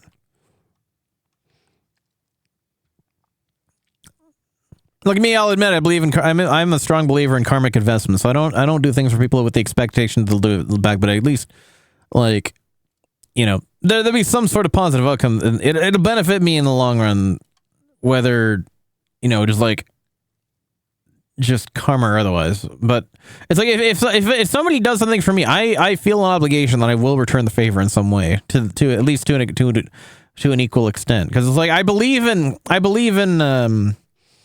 you know, for one, it's a good faith thing too. Like, you know, I don't feel it as like I don't feel per se like I'm ever obligated to. Yeah, it could be exactly, but I want to do that because I have respect for the person who did the thing for me.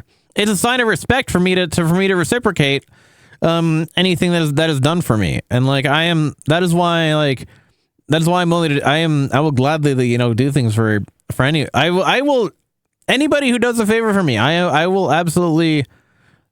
I believe that is the right thing to do, to return the favor in some way. But like, yeah, we always exactly. Exactly. Like if there's anything I expect, it's just that it'll, you know, karma of the universe. It'll be like it just creates more. It just creates some more. It's just a generation of positive energy. Is the best way to put it. It just generates a net positive energy that'll benefit me in some way, whether through the person or not. That's the only thing that I get out of that I intend to get out of it myself. Like, I'm not doing it expecting it's going to be a quid pro quo kind of thing in any situation. Like even with like the people that I help out, the VTubers that I help out with like their audio and stuff, I'm not doing it with the expectation that they're gonna, you know, do anything for me in return, other than just appreciate who I am and what I do. It's just like, because if you're doing things, yeah, I don't feel good. Yeah, exactly. It's like you can appreciate, like, for one, you can appreciate people without. You can appreciate people without specifically reciprocating the things that they do for you. But at least if they're gonna ask you for something, if you're gonna ask something of them, at least be willing. If you're gonna go out of your way to ask something for somebody who has not initially offered it, then at least as a way of respecting them, if you respect the people that you're asking things from, then at least be willing to provide them the same courtesy in turn. Or the same sacrifice in turn, is the best way I can put it. Some people expect exactly, and we see way too much of that in society in general. But I won't get into that because that's not why we're here.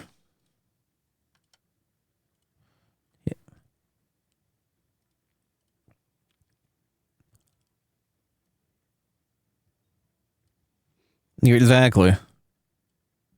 Oh, that's not looking. But no, when you're in a situation where somebody just take, and they you know, you ask them for at least some sort of courtesy in turn, and they always come up with some shit that's like that just doesn't. Why is this not taking? It's the I'm using the wrong tool. It's like if you're not going to be providing the same, you know, if you're not willing to step it up.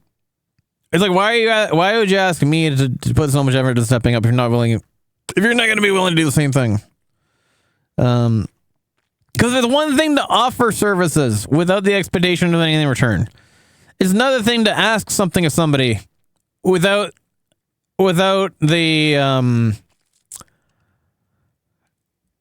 willingness to reciprocate anything. Not the Steven business talking about it. It's totally. I'd say that's valid. I mean, sure, may not be, in the grand scheme of things, in terms of what people consider tea, maybe in terms of what's happening and everything else going on. It's a personal thing. Hey, you're my friend. You can share that shit with me. I don't mind. I'm fine. I'm happy discussing it. I don't mind. I know it's not like, you know, like big VTuber news thing or something like that, but it's just like, honestly, like see, I appreciate that. You bring things to me, whether it's you or anybody else. They bring things to me, like even my God, I fucking love Fox Plays. They even said to me like he appreciates the hot the takes that I particularly have on things that, like, and that's the thing. If you're interested in like my take on things, by all means, put them forward to me. That's why I'm here. Well, that's one of the many reasons why I'm here, I should say. And so it's like, yeah, I am happy to give my input on the things that you like to get my opinion on. This is why I'm here, for the just chatting, for the streaming, right? I'm here both for you to listen to and also interact with. You're welcome to enjoy me any way you like. That's how the whole experience works. So I'm just glad to be a part of being able to be here for all of you.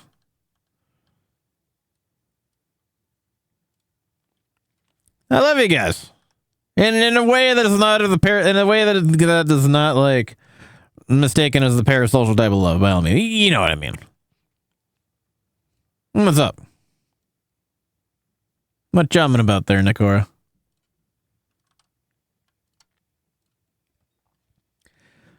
Oh. The one time I did not see what I did there.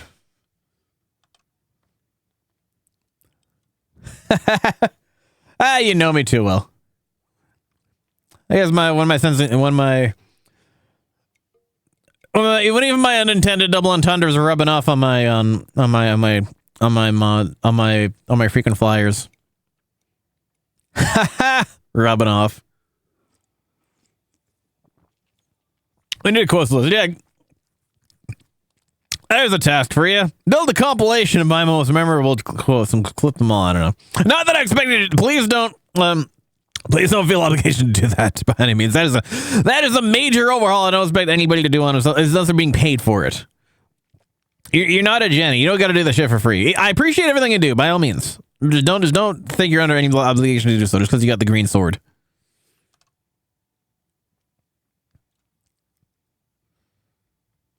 Oh, I didn't catch that one either. What the hell?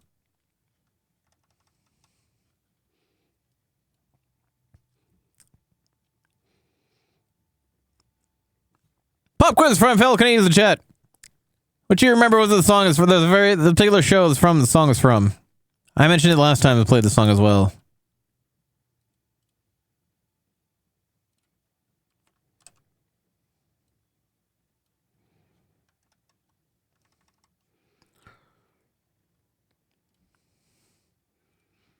Your chat, my chat, we can share apparently as lyrics.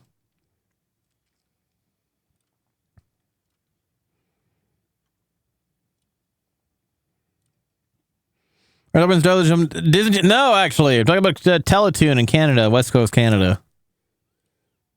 It's been Teletoon like late night, like after hours. Teletoon Unleashed, I think it was. Whoop.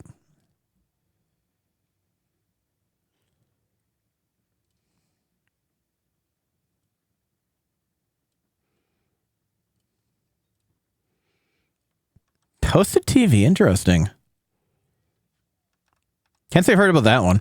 Oh, if you need some motivation for your productivity, here's one that'll be good for you to do that. Of course, I think the majority know where this one is from.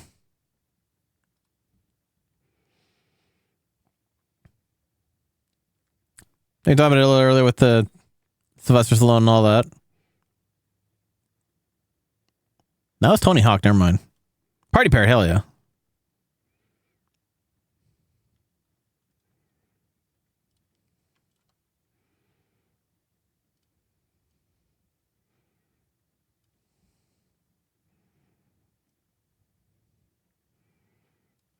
That being said, how's the actual sound volume compared to my talking? Fairly well balanced?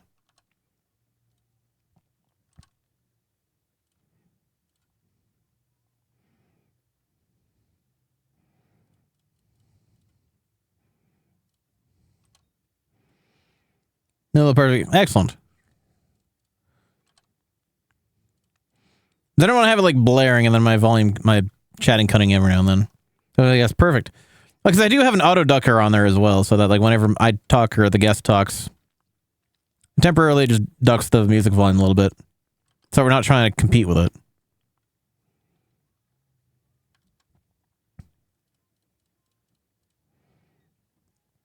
So well, I'm glad. Ahoy!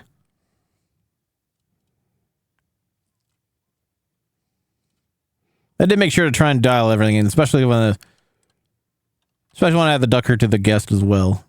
It's only the right thing to do, right? It's not just about me; it's about them too. No point having a guest on when the chat can only hear you, right? It's a little bit egocentric. Because you're the pretty loud if you wish. True.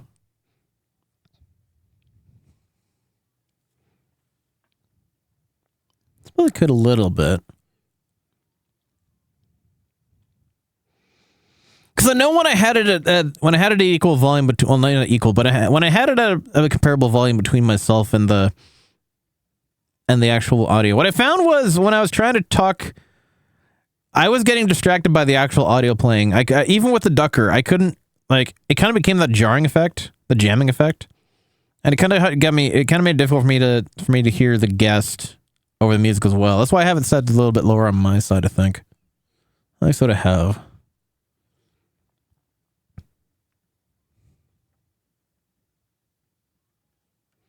Not exactly. No, I do have a separate audio mod or a different level.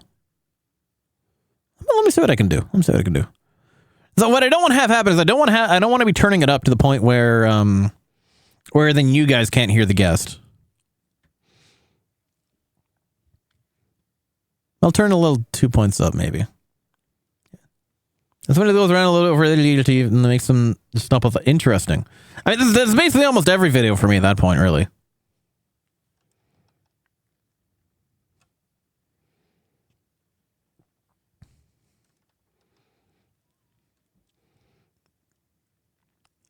But I mean, how is it fairly in terms of, you should absolutely send it to me. Yeah, please do. And post in the videos section of Discord. But like, am I coming in too loud compared to the music when the music ducking ends, basically is what I mean.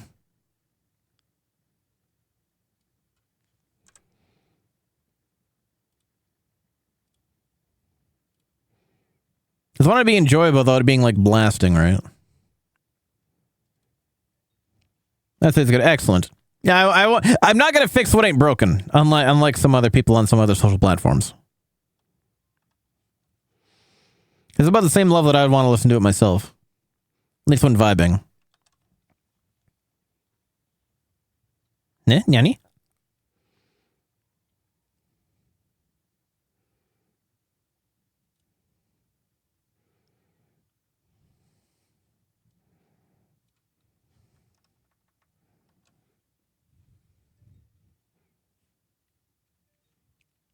Ah, yeah, exactly.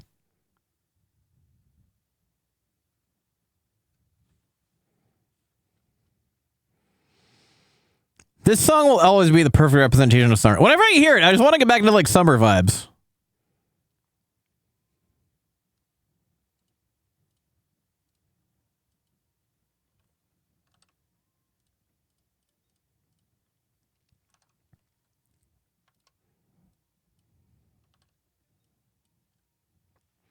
Right? Exactly. Very mindful.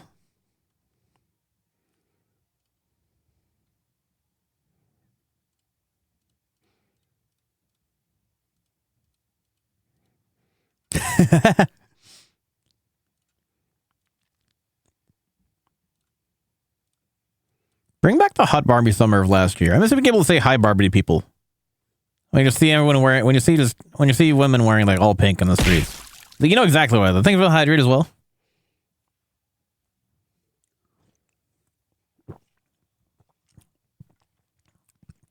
Barbie Ken parties everywhere. Gotta love them.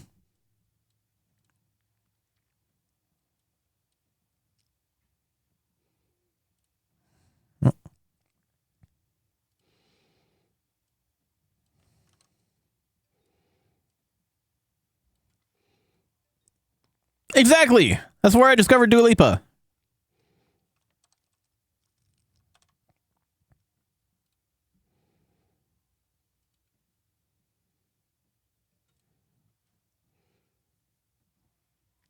Have you ever heard of something? You're not wrong. Ahoy!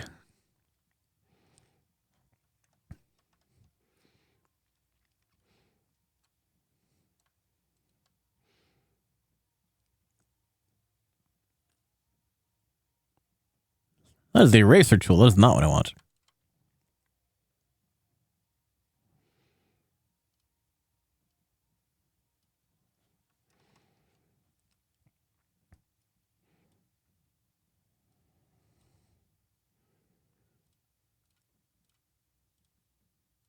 Actually, I wanted to do another Barbie shoot with my girlfriend because she would have dressed up as Barbie. Well, she did dress up as Barbie, I knew somebody who had an old school Corvette, the exact same the right year, but it was a different color. I wanted to like edit the color in Photoshop and do that, but I could never actually get around to booking the shoot with. I never got the person who actually owned the Corvette to actually like get back to like they initially offered, but they never follow up, and it's kind of defeat the purpose. So we did a few shoots back in last summer. We just never did the Barbie one specifically, which is kind of unfortunate. Oh. Never till they try again, right?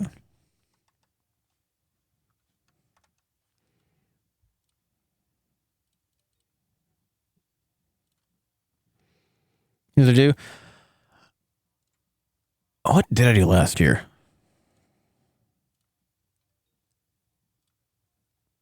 I think I did too many shoots last year. Let me see, actually. That's been on my to-do list.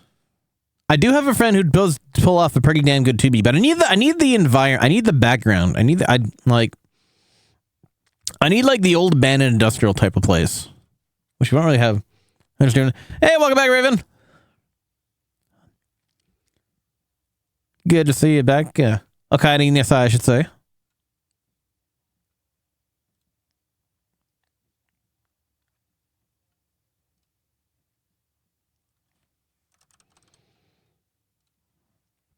He's like, right?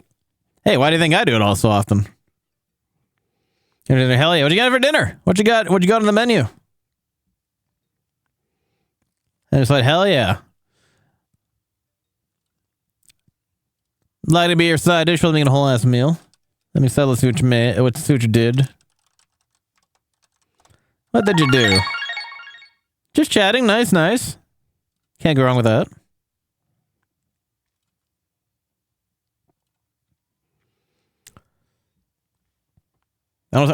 Oh, were you watching a stream? I see. Oh, okay, right. Yeah, hold on. How many shoots did I do last year?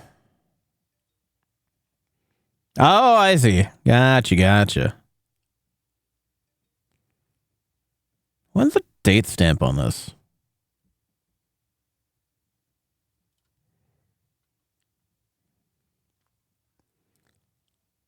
April 9th? Okay.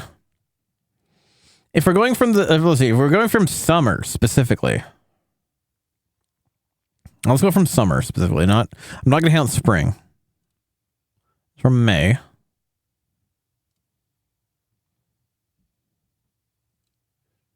It's also May. We're not counting May here. We want strictly summer.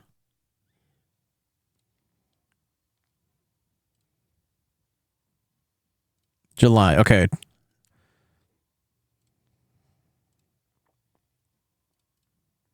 But it's not wrong to go. 1, 2, 3, 4, 5, 6. October.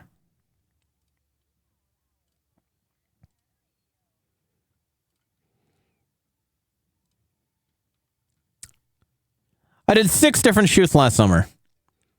One of them featuring a DeLorean and a friend who cosplayed as a femme version of Doc Brown. What party foul? No, he's good. It's not like he just came in and promoted it. It's actually, I asked him. It's all good.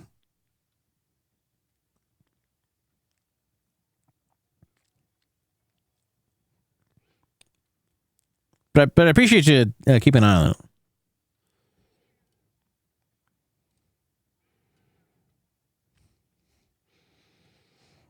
Yeah, it doesn't count as a party foul if I asked for the info in the first place.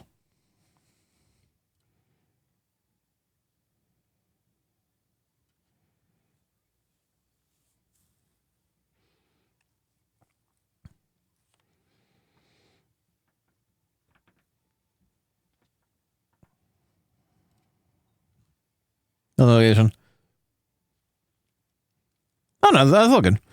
It's like if somebody says they're gonna go play with somebody else, that's one thing. If they're gonna say, okay, I'm gonna go watch another streamer now, that's a little different. It's the intention.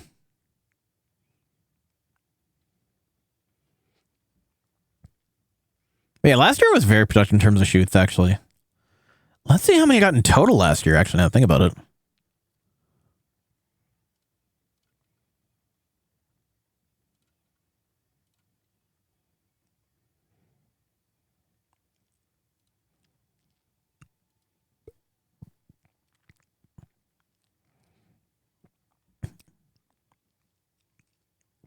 Last year, Christmas was also when I first started doing like Playboy Bunny shoots.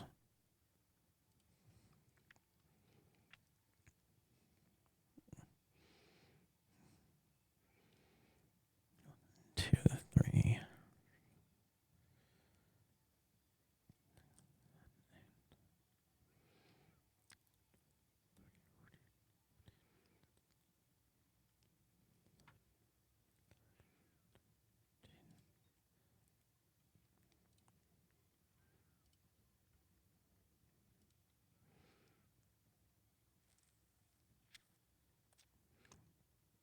Nineteen shoots I did over the course of the last year.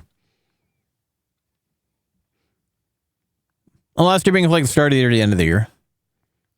Going by the shoot date, not the... well, one shoot was technically published at the beginning of this year for Christmas, but it was shot before the end of last year. This year has been a lot less productive, though. Because I've only published 2 so far. I shot a bunch of it with another friend who is a content creator, and I basically just gave the photos to them. So I've technically shot a bunch of... I've shot maybe... between like something between 10 to 15 shoots, but I've only published... like, I've only published the 2. It depends on the means. Because those suits are not cheap. And the venue that I had was it was an old pub that actually had like a former cabaret in the basement. So they had like the nice red velvet leather couches. And it was just like, because I didn't really have the means to like proper that they do like an actual bunny shoot setup before. Exactly. So this is like super like this was super like fucking like period proper.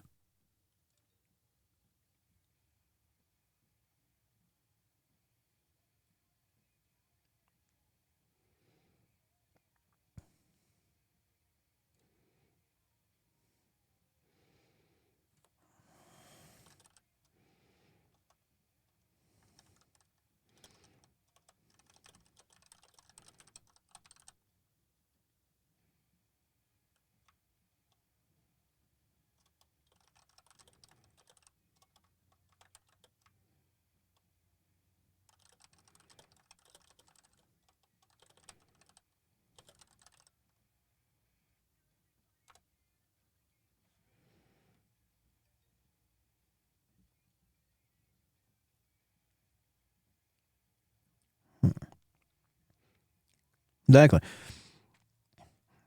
One of my favorite slogans is that bunny girls are life, and that's an absolute fact. Because, like, I know a lot of people think of the whole bunny suit thing as being like, you know, like an erotic, like, oh, this is like sexy kind of thing. I mean, which to be fair, considering that it's made by Playboy, I can totally understand that, especially with how it's been the theme in this, like in Japan. It's the whole it's basically the quintessential like Edo outfit in like Japan, Japanese media. But like, honestly, I just think bunny suits are fucking adorable. It started as a waitress stuff. I don't think of them as like a lewd thing, even though I totally understand why it is. They're just cute. I just think bunny girls are adorable. Thanks, man. Exactly. Ruined everything for everyone.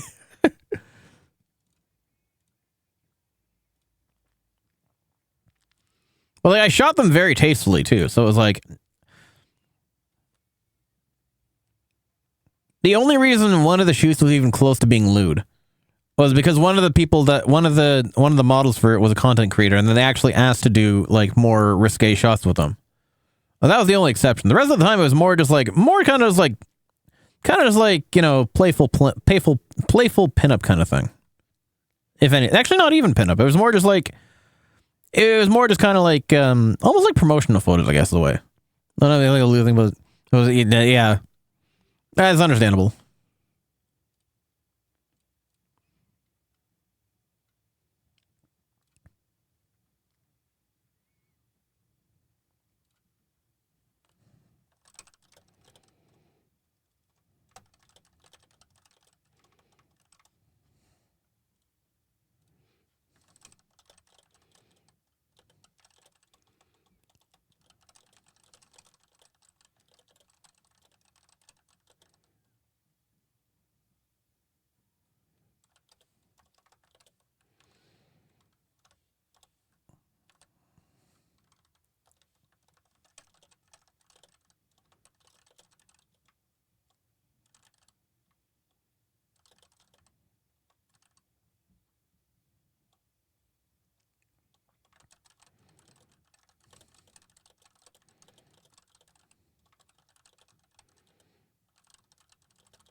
I don't know where the other conversation with Gosh, but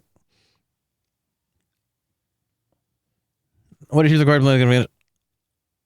What I mean, like what computer stuff? In terms of like internet or like AV or what are you thinking? It depends on what you want to do.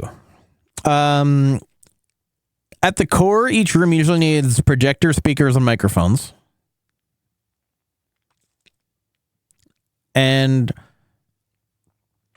But internet is more for the convenience of the attendees. Because I run the program department for a local convention, and God help me, the way I interpret is what you said is the program was required. Well, I mean the programming in terms of like by programming I mean in terms of the content. Well, it's not like your program schedule. The programs are mainly the things that are running. Programming, but in like the terms of like the computer stuff, I mean that's all on whatever the hell the panelists want to run, what they want to like put forward in the rooms. It's all. There's a saying that I go by in life: nothing is obvious to the uninformed. Don't ever feel guilty of not being familiar with terminology in a certain space. I mean, hey. Think about how much terminology I didn't know about. I didn't understand when I first got into VTubing, and look at me now. So it's all good. Don't worry about it. It's a process that if you're not familiar with like how the inside of things work, kind of thing, you're not gonna have an opportunity to know about it anyway. So it's all good. Don't worry about it. I'm happy to explain it.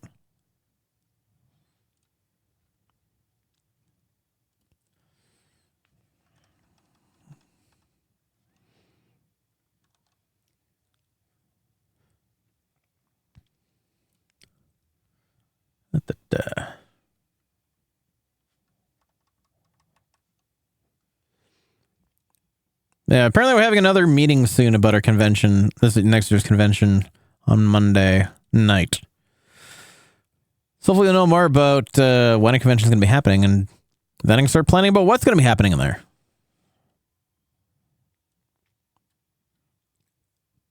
I would love to do some sort of like VTuber hijack. Or VTuber takeover, I should say. Exciting. Definitely.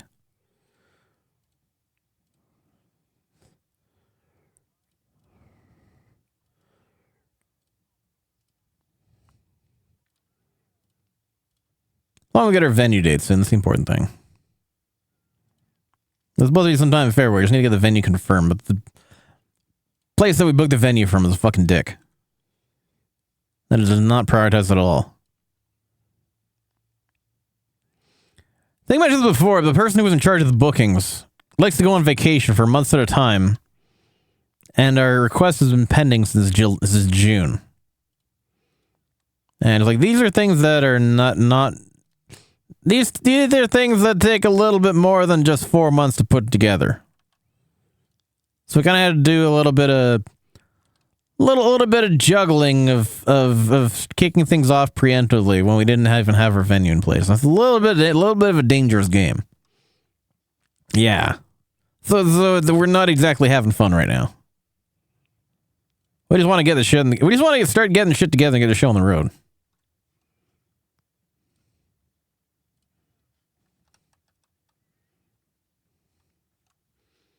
Well, that'll come soon enough. Let's not get like that exactly. That's not something we just exactly say, "Oh, dang it," to. On the other hand, though, one of the things I started doing last year was I would stream my drafting of the convention's programming schedule. And I'm definitely doing that again this year because a lot of people enjoyed that. It's actually something I wanted to kind of teach more people like what I do. So you can look forward to that. It's going to be happening in probably late December, early January as well. Actually, it's going to have to be happening in actually, when do we usually cut them off? Usually I cut them off in December. And so it'll be happening in January. For sure.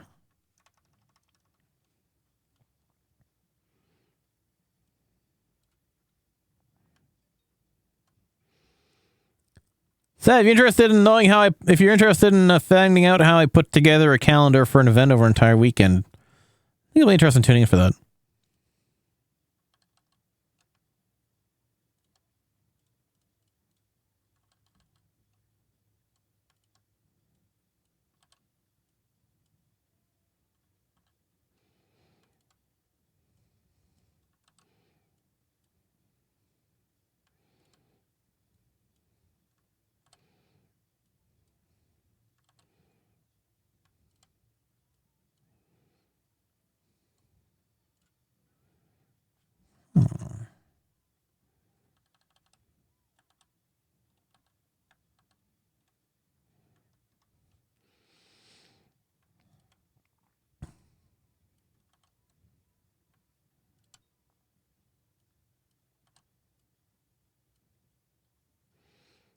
Exactly.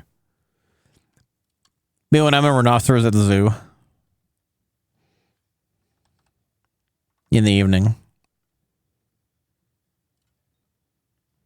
Ha ha!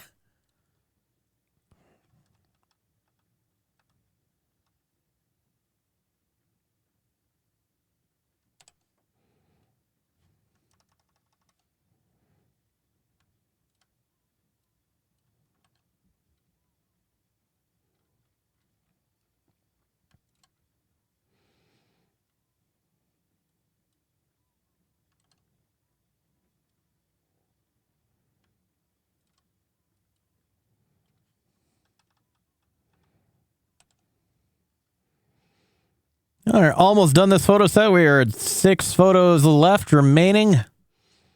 Count up 11:27 currently on the West Coast, Best Coast.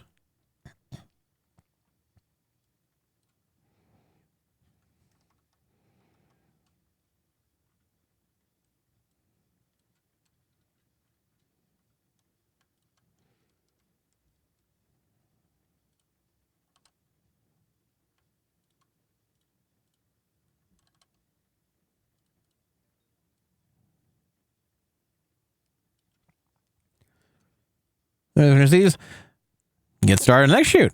That's what I have lined up for the next productivity streams on the weekdays. I have that other shoot that I've been sitting on since early September that I still have to finish sorting through. But at least that one doesn't require really any major edits. It's more of just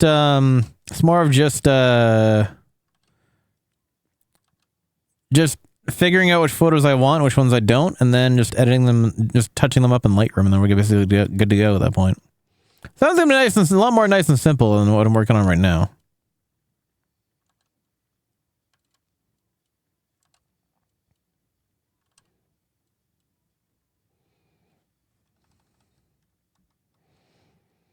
Well, exactly. Oh, the amount of photos that I have that for whatever one reason or another haven't actually been able to publish yet. It's not like a mountain of stuff. We'll get to the point eventually, though. Not too worried about it. Ahoy! Ahoy-ny!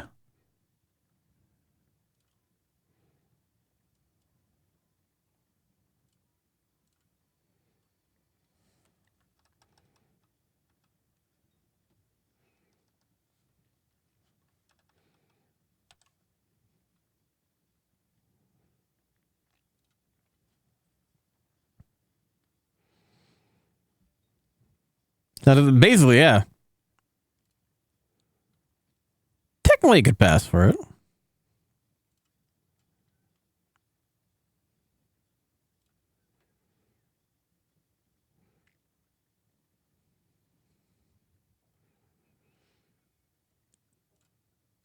I said you could really hit the bathroom, so I'll be back in about 10 minutes.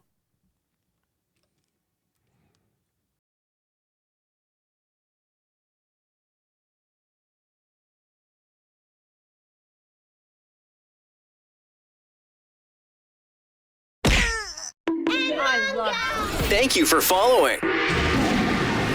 Ethico! Hello, new Neon pals.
Thank you for following. Ethico! Hello, new Neon pals.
Hey, Jess, sorry about that. Hey, non-pawn and like the win. Thanks so much for follows, much appreciated. Thanks so much for follows for both of you. Welcome, to New Pals. Hope you're having a day so far. Welcome to Shadows Team. Whatever. Happy Saturday morning. Hope you have a Saturday afternoon, I should say, depending on what coast you're in. Hope you have a weekend so far.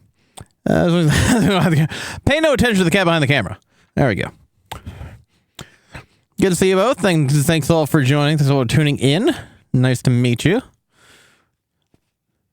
Hope you have a good, productive day so far. Enjoying the tunes as well in the meantime. I am almost done what I need to do.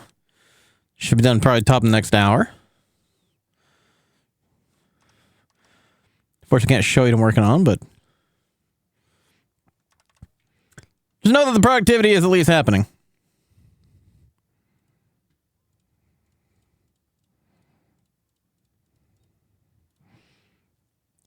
Hell yeah! Yeah, thanks so much both of you for the follows. Much appreciated. Welcome to Neon Pals. Nice to meet you.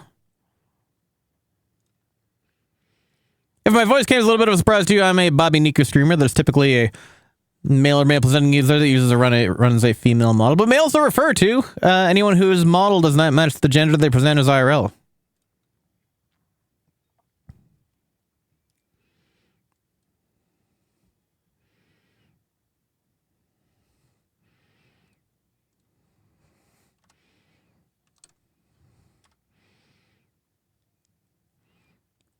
I'm also one of the co-founders of the Bobby Yume stream team, who feature Bobby Niku feature as primary content content creators. Ahoy!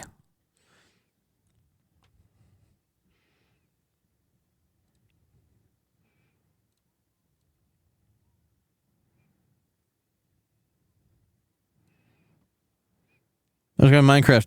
Oh, okay. Zin is reading where I am, but I'm insulated enough that it should not be showing up in the stream for one thing. Yeah, that's fair. Is it raining mines?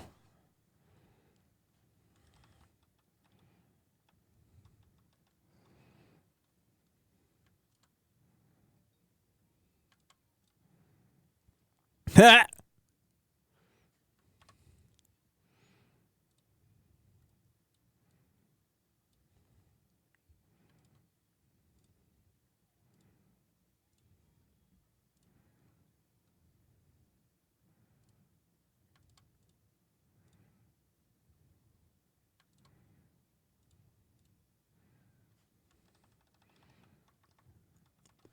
Doing a little bit of teeth whitening on model as well. By model, I mean the model in the photo set that I'm currently working on editing.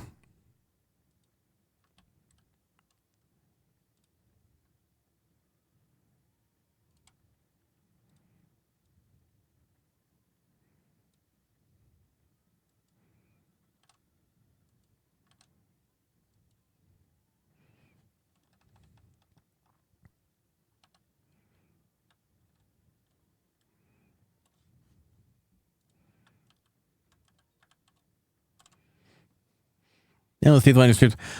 Oh, yeah. I gotta get that at some point, actually, for myself. My teeth are in fairly good condition. There's not the whitest.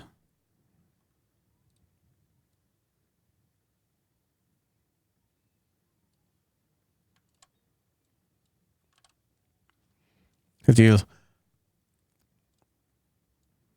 It depends on what sucks more. Using the strips or having non-white teeth, right?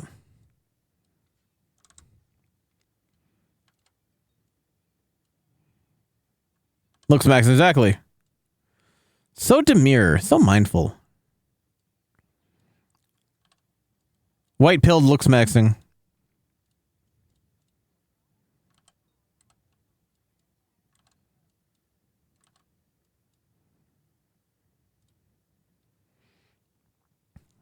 Exactly.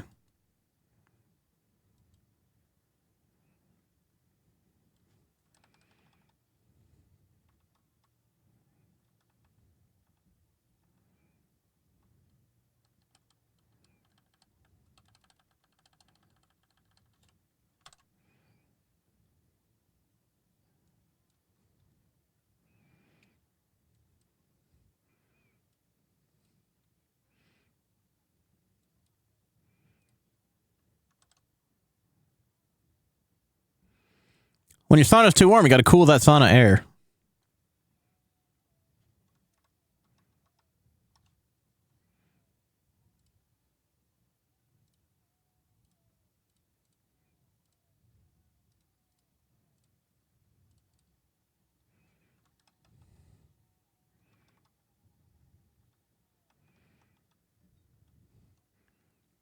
And the sauna's true.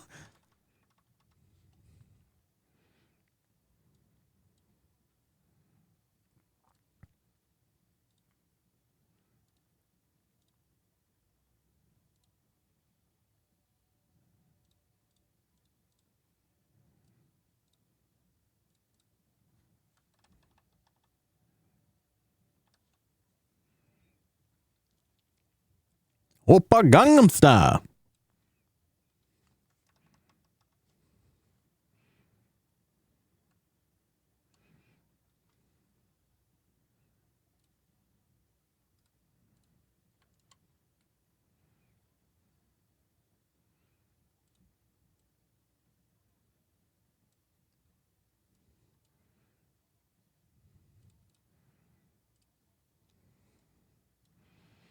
I remember the song first came out, like suddenly everyone was talking about it.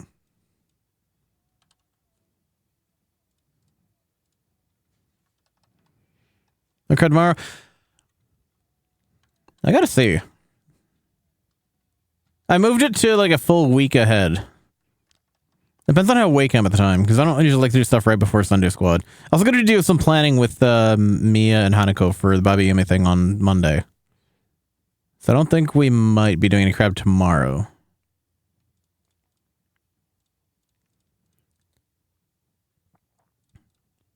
But we shall see. Never say never, right?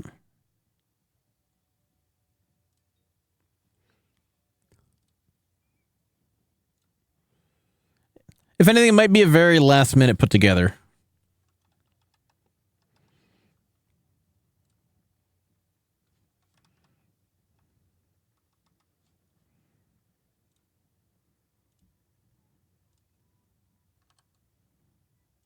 Korea, not the norm, apparently.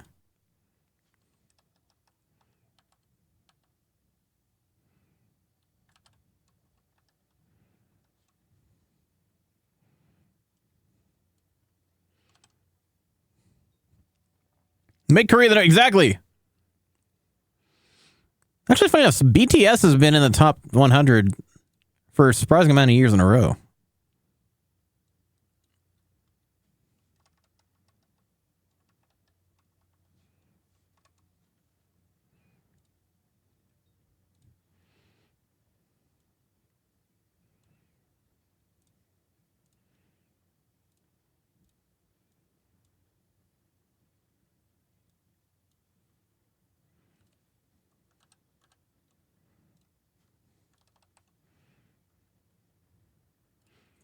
I like the version a lot better than the original, personally.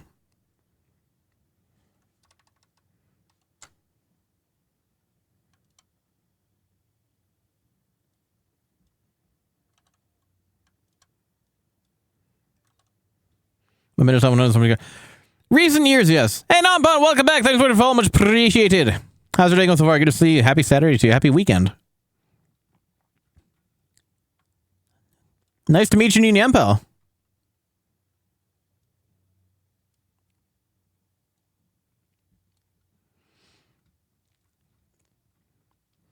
If my voice came as a little bit of a surprise to you, that's because I'm a Bobby Niku streamer. If you're familiar with the term.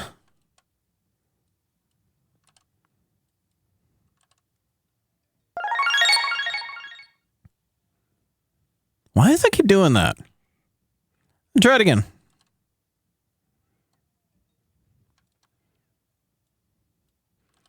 I cannot figure out in the code why it keeps alternating between the lurk and the actual shoutout.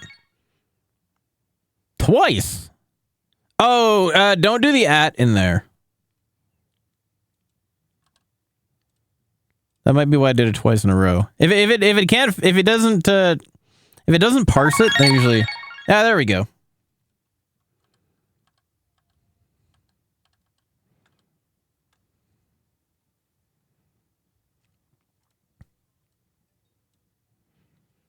Yeah. I think there's nothing in the code which makes. Oh, in Discord. Hold on.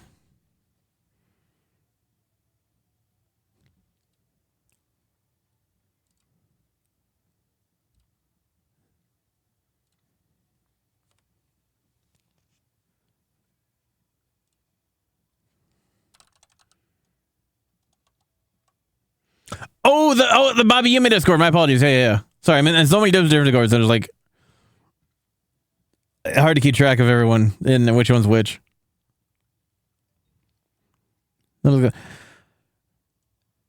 Again, it's stream elements, so I don't.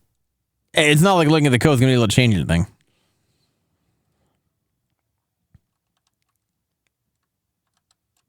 Not that there's anything I do anyway.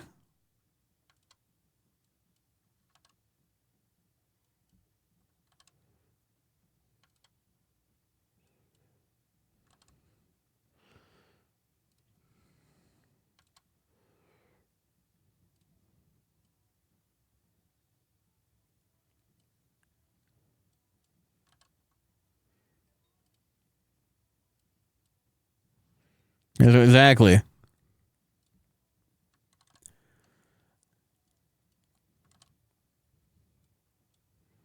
So like sometimes things will work, sometimes things don't quite work as expected.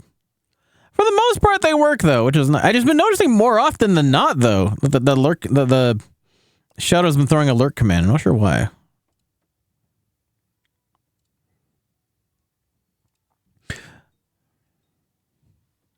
Ahoy!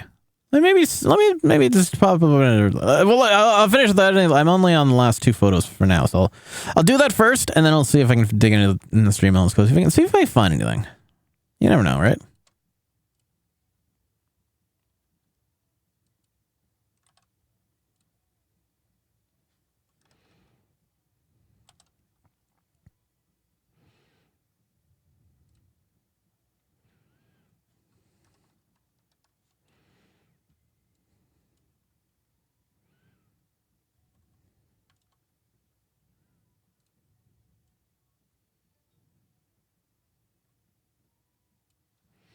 So it's basically going to. Okay.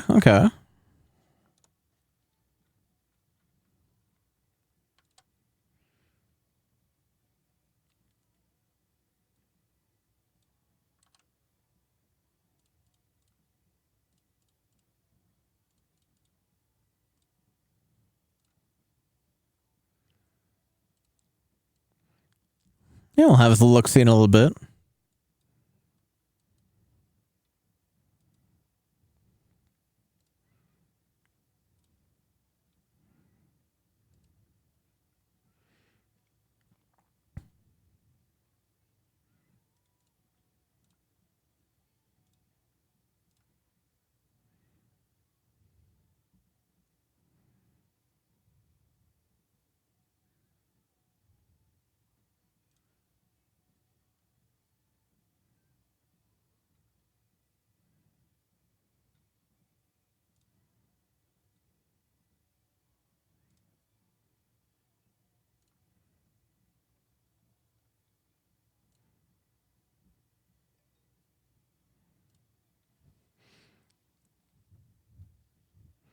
You know, that is fair.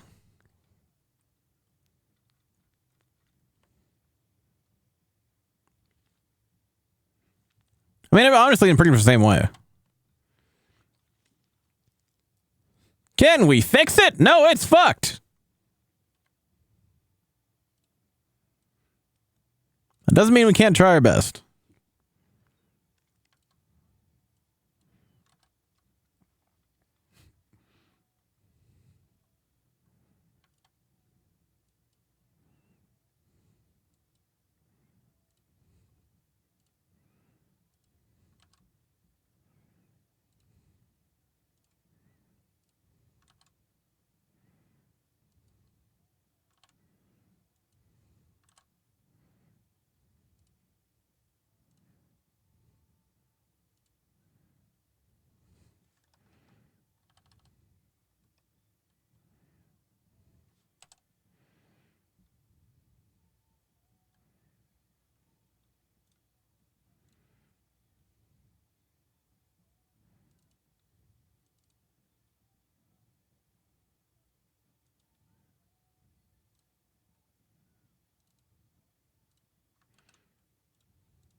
How many of my fellas nice because they're medalists from high school?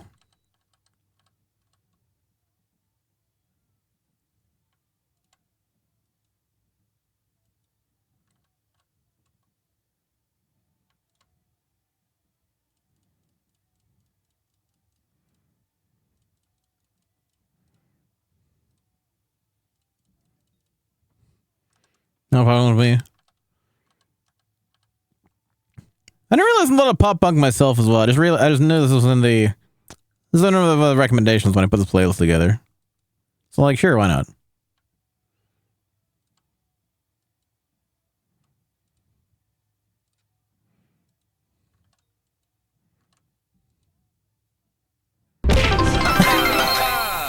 Thank you for following. Fair. Hello, new Nyan pals. Hey, excellent. Welcome to thanks for all. Much appreciated. Welcome, my new Nyan pal. Nice to meet you. Happy Saturday. Hope you're doing well. Thanks for tuning in. Hope you had a weekend so far. How's productivity going? It was hard to make. How do you prefer your cow meat? Do you prefer it medium rare, well done, or somewhere in between? Yeah, I prefer that pet as well. Or that's true. Welcome back, Okaini Nasai. Hope you're nice so far. There's only one right answer. Don't make me politely yet firmly ask you to leave. That being said, nah, just kidding. I won't ask you to leave. I'll just judge you silently.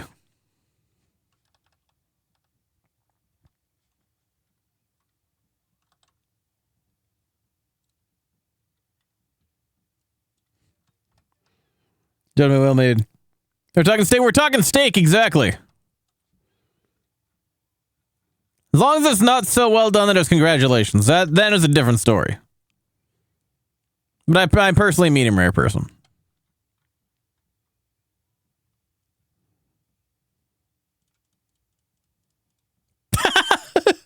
Okay, that line gets me every time. Ahoy! Super ultra rare with ketchup. It's so rare that it's legendary.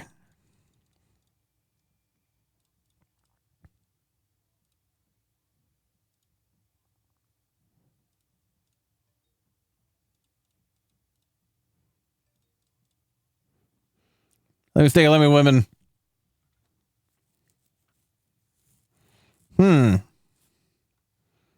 Juicy?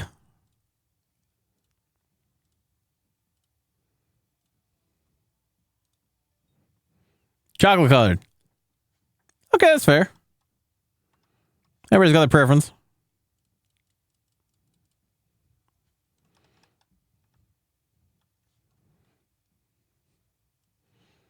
I like them thick cut myself.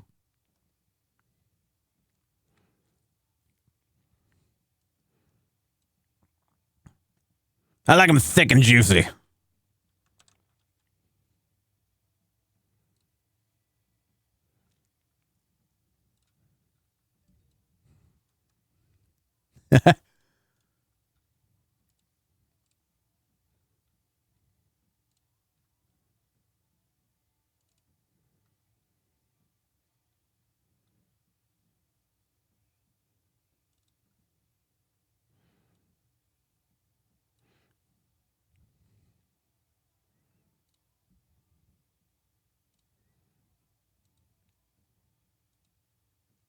What's the max file size for Discord emote?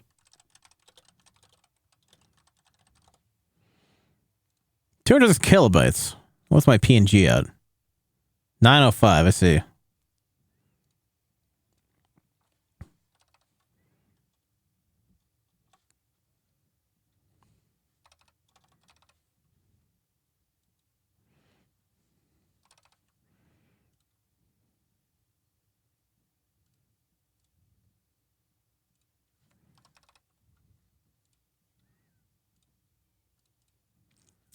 I'll finish that edit, then we shall depart.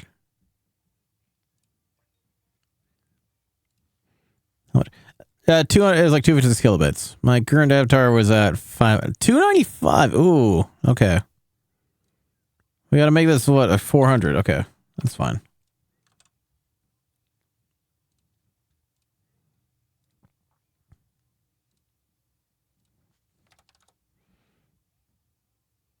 $220, perfect. That's fine. Yeah.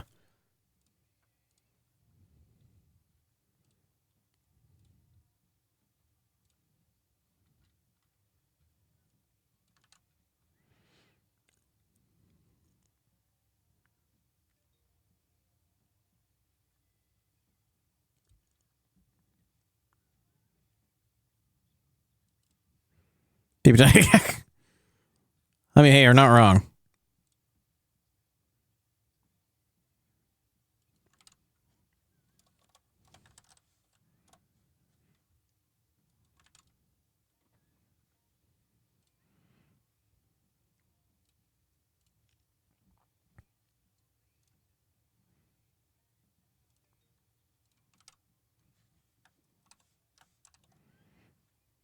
Does it maximum 25 to 50? Yeah!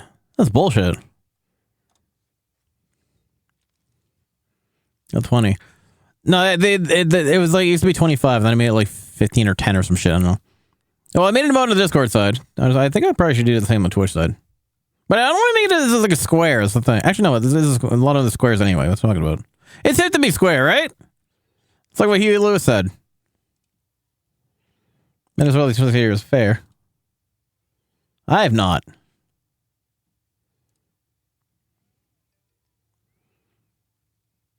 That was great. Oh, God.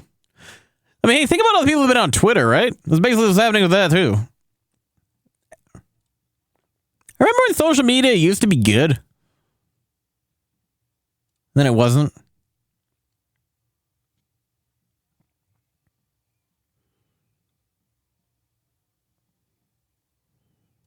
Twitch. Do I have room for more emote slots as a non-partner? That was good. The internet was never good. And I don't think the internet was really a thing before 9/11. If anything, it's like negligible at best.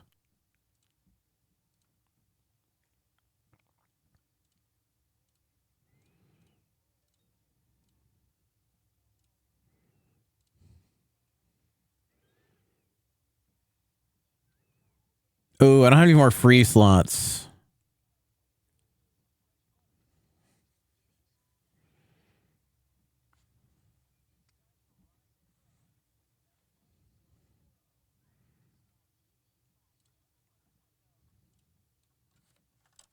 Okay, well, I still have to make the,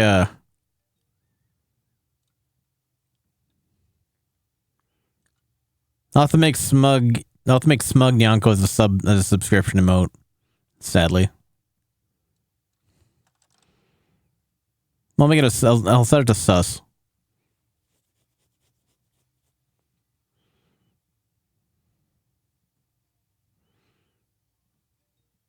My emotes are instantly uploaded, hell yeah. I get instant upload emotes without having them go through the verification process.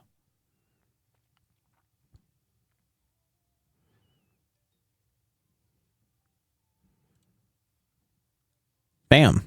It exists now. Whatever compared to it. I can't think of it without thinking of Kesha's TikTok. It's basically the same song. Unironically.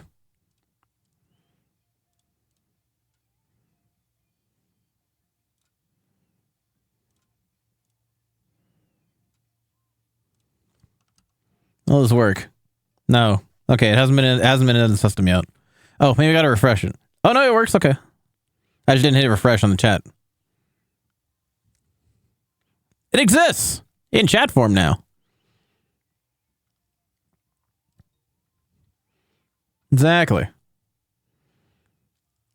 Sex on the beach. Go for that. Go for that right about now. I'm thinking about the beverage, of course.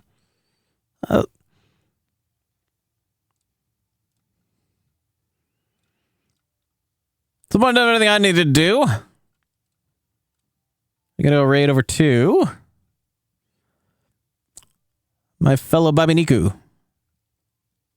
Mia!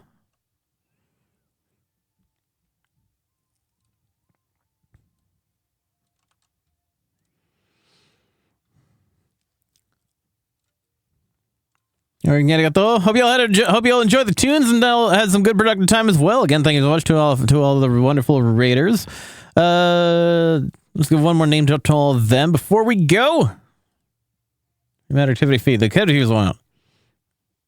That's them exactly. We had Striker Eve, Bell Mythos, and Saint Cisco. Thank you much all for the appreciated rain. We had a hype train for holy shit. I didn't see that. That was the work of Bell Mythos. Thanks so much again for that being said. I didn't get a hype train notification. Did it show up in the chat? Maybe, hopefully so. I didn't even know that. Oh my god! I gotta see if my overlays with that are working. We'll take a look in that later. Hope y'all want to roast your weekend. That being said, at least on the guaranteed we'll be back tomorrow morning at 5 a.m. Pacific time for the Sunday Squad with the second half of SCP 5K. It's gonna be hype trains like that. Yeah, it said it was hype train level 2. Maybe it's because it all happened at once. That must have been it. Because it was all dropped in a single time. My hype train requirements are fairly low. You know the drill? Getting the clipboards ahoy. You gonna read over to me merely? No, perfect. Hello, girls. Here's that. Everybody, see you all tomorrow morning and heading over 10, 9, 8, 7, 6, 5, 4, 3, 2, 1. Ciao from you. Kicking off your workday with a fresh-baked feline frenzy. You're watching and listening to Nyongo Bongo Dongo. Now let's get this bread.